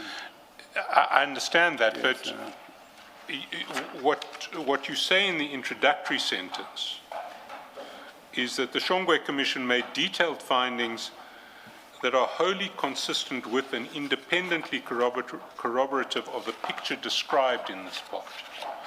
So when I read this paragraph, well, at least when I initially read it, I thought that you were endorsing those findings. So I'd like to take them one by one and just understand what you say about them, whether you think you agree with the conclusion, disagree, or have some comment that you want to make. So I see 4 key conclusions here. The first one is at line 3, starts at line 3 of page 70. Collusion between some law enforcement officials, especially members of the SAPS, and those responsible for provoking and fanning the flames of violence.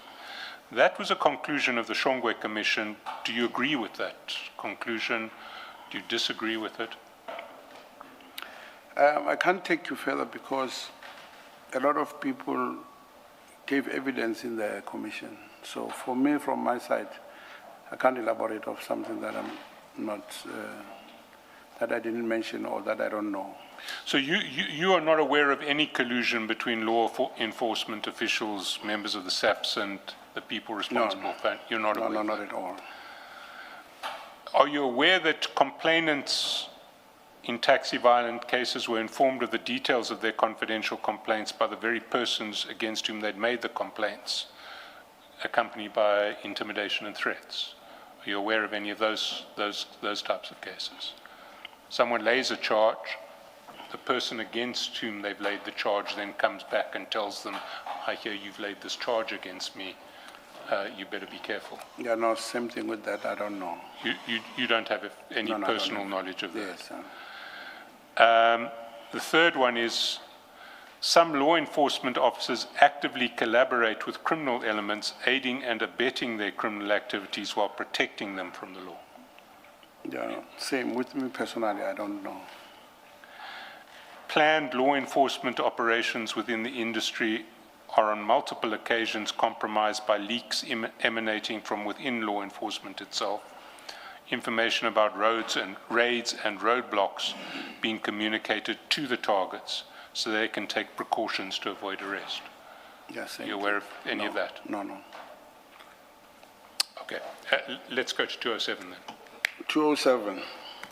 The Commission further found in Part E, Section 5 of its final report, that it is widely known in the taxi industry that some operators serve as proxies for law enforcement officers who use them to conceal direct financial and business interests in the taxi industry, a practice that contravenes the National Land Transport Act and that the Commission identified as a direct source of conflicted law enforcement. These findings of collusion, proxy ownership, of deliberate operational leaks, and of officers protecting those they should be investigating describe not isolated incidents of individual misconduct, but a systemic and structural pattern of states capture at the law enforcement and transport governance level. Should I continue? That's the Shongwe Commission report. Please do. Okay. Number 4, Shongwe Commission report, Part E, Section C, collusion, PP 48 to 49. Some victims of the taxi violence testified to and provided anecdotal evidence of collusion between some law enforcement. Sorry, we've been through there. I'm looking for paragraph 208, page 71. That's what I was asking. Thank you. My unique vantage point, 208. I occupy a unique and a painful vantage point in relation to everything described in this part. I'm not a bystander, a researcher or a commentator. I was for many years a senior leader within the same industry, operating in the highest levels alongside Mr. Msibi. I know from direct, intimate, and irreplaceable personal experience the texture and character of power that the firm represented. I witnessed it from the inside across many years of our shared professional relationship. I do not speculate or infer. I depose from lived experience under oath to what he directly observed and understood. 209. I depose accordingly not to implicate any person without proper evidentiary foundation and not to make assertions that exceed the scope of my personal knowledge. I depose to ensure that... Sorry, can I just take you up on that first sentence? Because I find myself in a position where I'm slightly concerned for Mr. Molefe. You've said in your statement, Mr. Molefe moved his drug-related operations to the farm. Now that's implicating a person in very serious criminal misconduct. Now I want to understand what the proper evidentiary foundation for that is, and what assertions that you make in that regard are within your personal knowledge. Which one? Well, there is a statement that you make that Mr. Molefe, Mr. Katiso Molefe, moved his drug operations to the farm and was conducting them from the farm. Yes, I need to understand what the evidentiary foundation for that statement is. Yeah, I've mentioned that was a hearsay. I've mentioned that, and some of those things were like live information in a sense that the person who called me was like giving live information as to here he is now, this and this is what is happening. Yeah. So in that respect, the allegations against Mr. Molefe that you make in this statement are allegations that exceed the scope of your personal knowledge. Yes. Thank you. I depose this to ensure that this commission understands the institutional, quasi-governmental character of the power against which I have found myself and continue to find myself, essentially defenseless, a man who can be shot twice, whose closest associates can be murdered without effective investigation, whose concerns can be raised with ministers, generals, and MECs without consequential results, and who now finds himself compelled to appear before a commission whose independence from the very influential described in this part, I cannot without demonstrated assurance simply assume. The hope that died, Mr. Msibi's death and its aftermath. Number 210, when Mr. Jordan Msibi passed away in 2024, I experienced for the first time in many years something I had not permitted himself to feel. I experienced hope. I experienced the genuine, tentative, and quietly overwhelming possibility that the cycle of violence and persecution and that defined so significant a portion of my adult life might finally be at the end. The source of the threat, the architect of so much suffering directed at me, was indeed gone. I dared cautiously and with the reserve of a man who has learned a lot not to trust, come to believe that I might at last be free, that my family might finally be safe. 211, that hope was short-lived. As I set out elsewhere in the statement, the period following Mr. Msibi's death was marked by renewed instability within the industry, the emergence of new competing threats, and my own good faith efforts to restore peace and stability. Those efforts have not been rewarded with protection, security, or gratitude. They have been rewarded with a sabuna, with the circumstances that surround his compelled appearance before this commission and many others. 212, I truly hope and pray that this commission understands the gravity of the concerns I raise here. The constitutional dimension.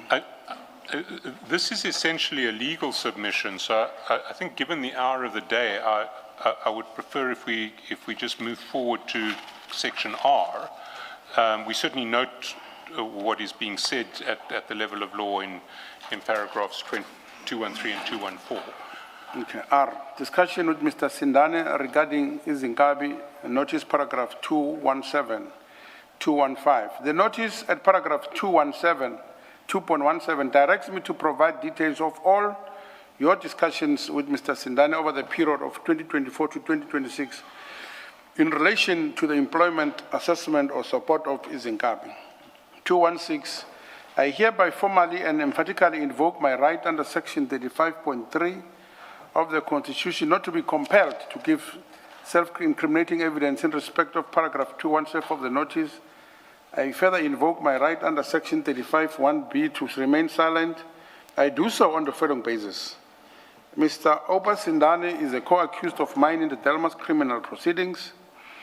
216.2, the allegations in paragraph 217 have been discussions about the employment assessment or support of Izinkabi. In the event such a reference relates to matters directly or intimately connected with Delmas criminal proceeding and potentially to the attempted assassination of my person in August 2022, the term Izinkabi is, in common South African usage, understood to refer to contract killers or hitmen. 216.3, answering questions about my discussion with Mr. Sindane regarding Izinkabi, in the sense of which the Commission appears to use that term, could constitute self-incriminating evidence in the Delmas criminal proceedings. The prejudice to my fertile rights will be severe and potentially irreversible.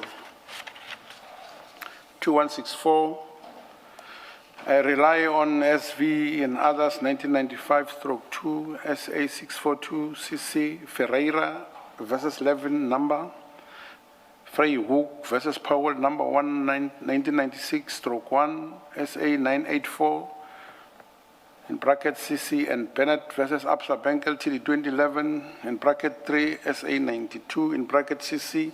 In support of this invocation, I must add, Mr. Abrams, I don't know this term. it doesn't assist us much not to have pin sites for quoted cases, because now we'll be forced to read the entire case when sometimes it may not be necessary to do so. Can we be provided with pin sites, please?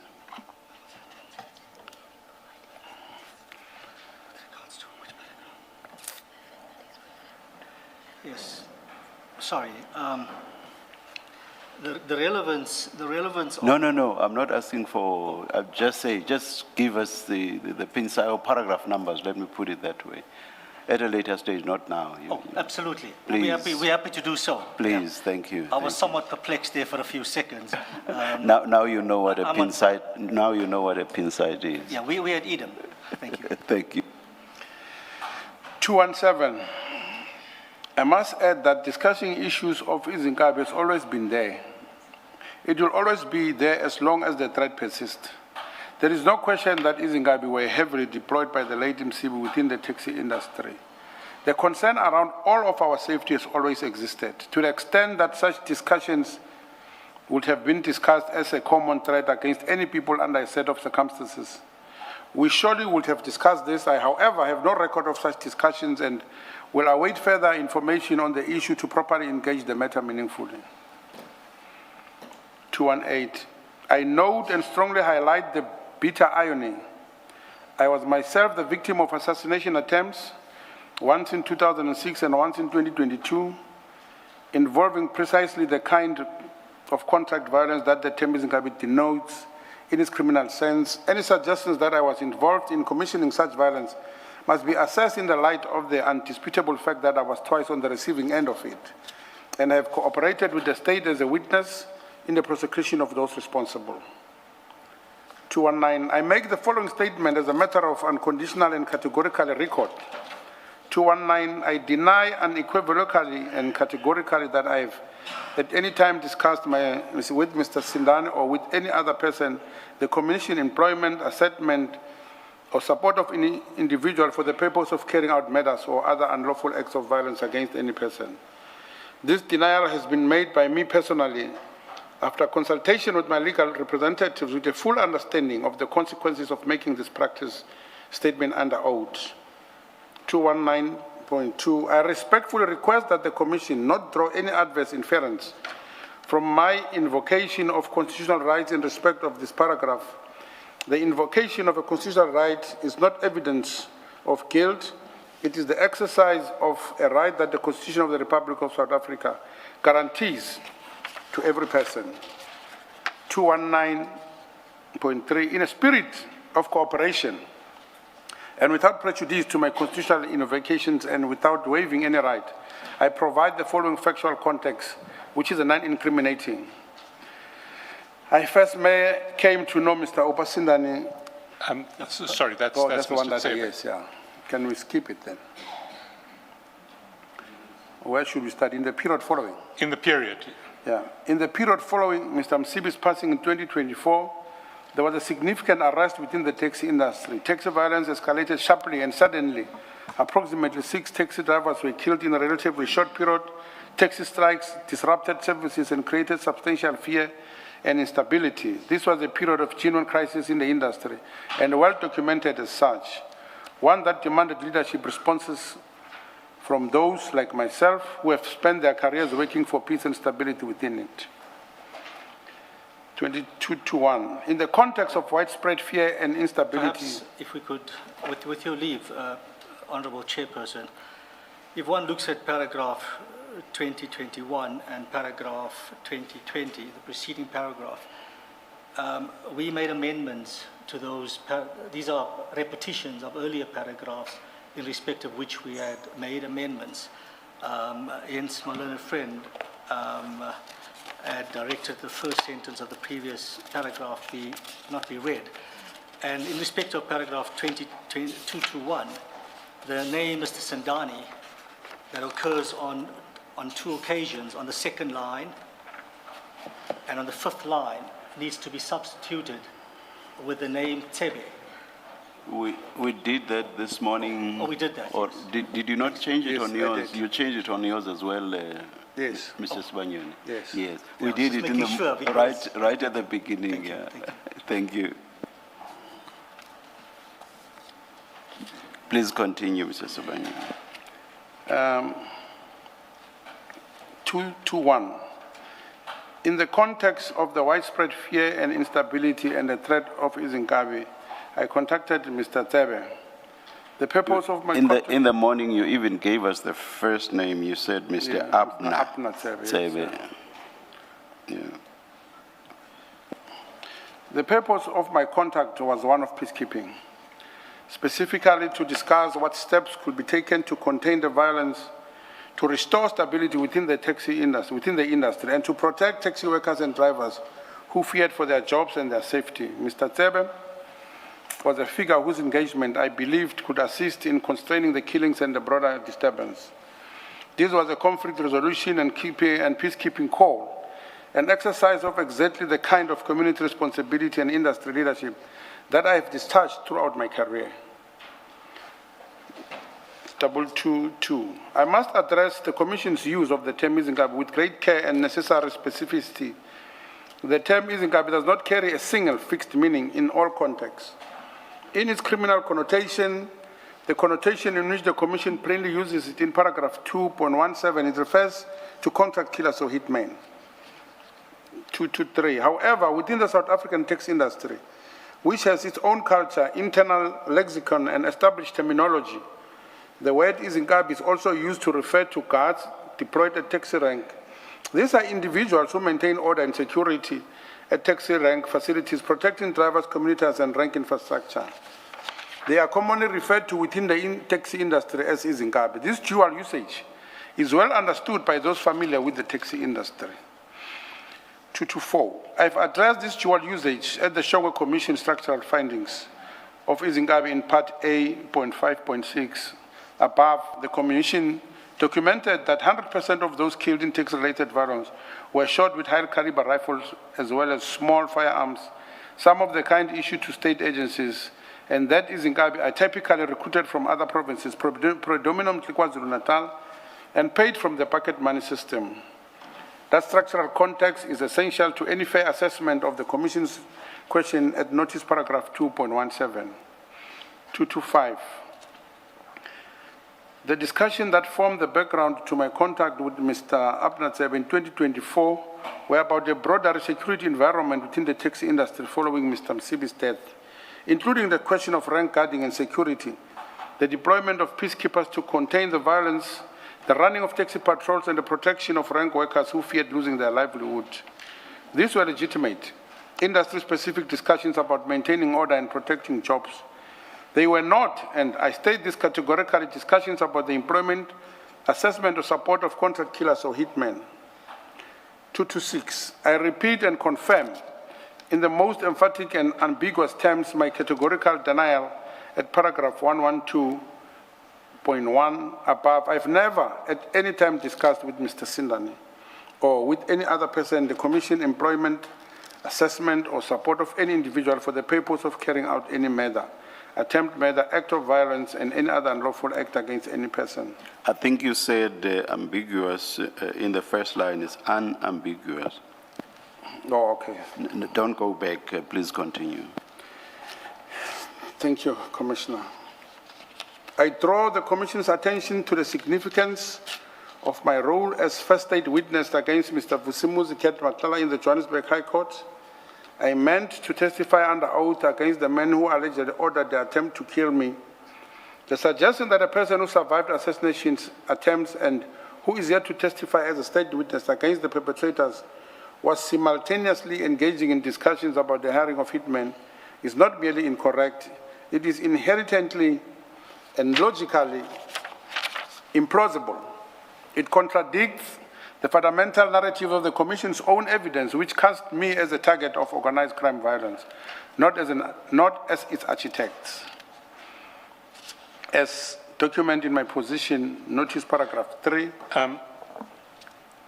Mr. Sibanyoni, I think the rest of the statement I think will be addressed in legal argument and in engagements between the attorneys. You may want to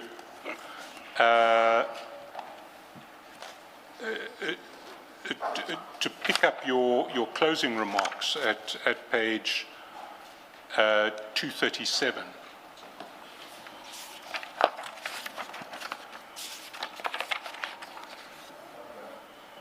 Paragraph 237, page 81.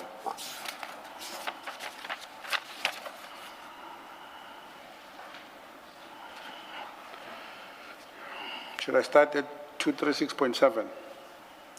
I think 237, because 237 and 238 are just about the way forward and what will happen when you get the bundle. 237. I wish to state the following clearly as a matter of record. 237.1. I am a person who has survived 2 assassination attempts. I am a state witness in the Matlara criminal trial. I'm an accused person in the Delmas criminal proceedings. I am in all three capacities, cooperating with the legal processes applicable to me. In none of these capacities have I sought to obstruct, delay, or frustrate justice. 237.2, my objections to the process adopted by the Commission are not the objections of a person seeking to hide the truth.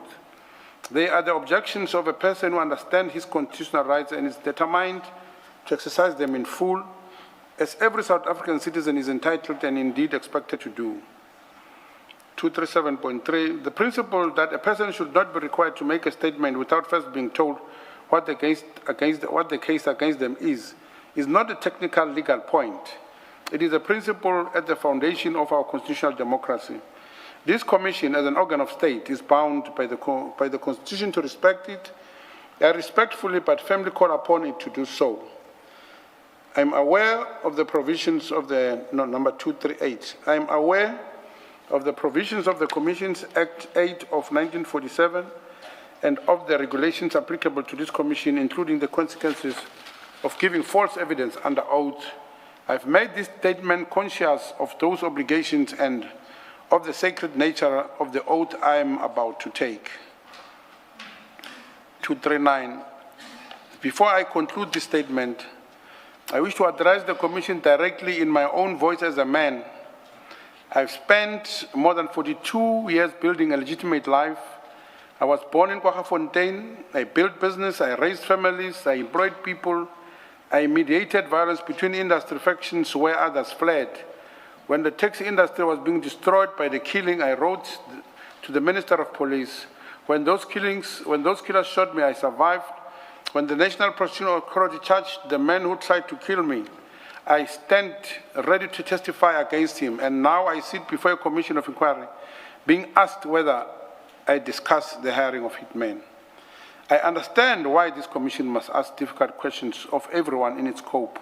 I do not resent the process. I respect it, but I wish the record to reflect who Mr. Joe Sibanyoni is, a man who reported the criminal cabal to the minister and before the cabal shot him, a man who testified against his would-be assassin, a man who, despite 2 attempts on his life, has never once been convicted of any crime, a man who is here cooperating because he believes in the rule of law and the Constitution of the Republic that he has served as a community leader for 4 decades. My dignity is not negotiable. My cooperation is genuine, and the truth, I'm confident, will vindicate me. Mrs. Banyon, do you want to correct that second sentence? Which On one, page Commissioner? 15, you said you were born in the East Rand. Now you say here Yes. you were born in Kwaggafontein. It's a typing error, sorry. Let's So go back should we say you were raised in Kwaggafontein? Raised, yes, correct, yeah. Thank you. Commissioner, it was so hectic when we drafted this. I was talking, they were typing, so I expected this type of errors. 240, this sworn statement has been prepared thoroughly, multiple consultations, and reflects the most complete response I'm able to provide to the Commission's notice within the bounds of the Constitution, the law, and my pending criminal proceedings. It will be supplemented as soon as the Commission provides the document bundle it has undertaken to furnish. I hereby declare that I know and understand the contents of this sworn statement, that I have no objection to taking this prescribed oath, and that I consider the prescribed oath to be binding on my conscience. Dependent, it's myself, Mr. Matoda Johannes Sibanyoni. Signed and sworn before me at Centurion. No, please, sorry. that's enough.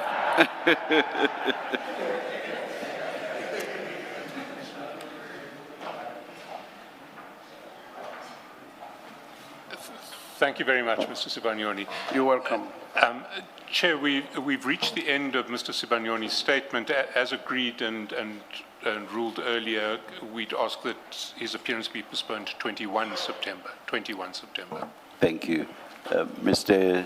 Sibanyoni, the hearing of your testimony is postponed to 21 September 2026 at 9:30 in the morning.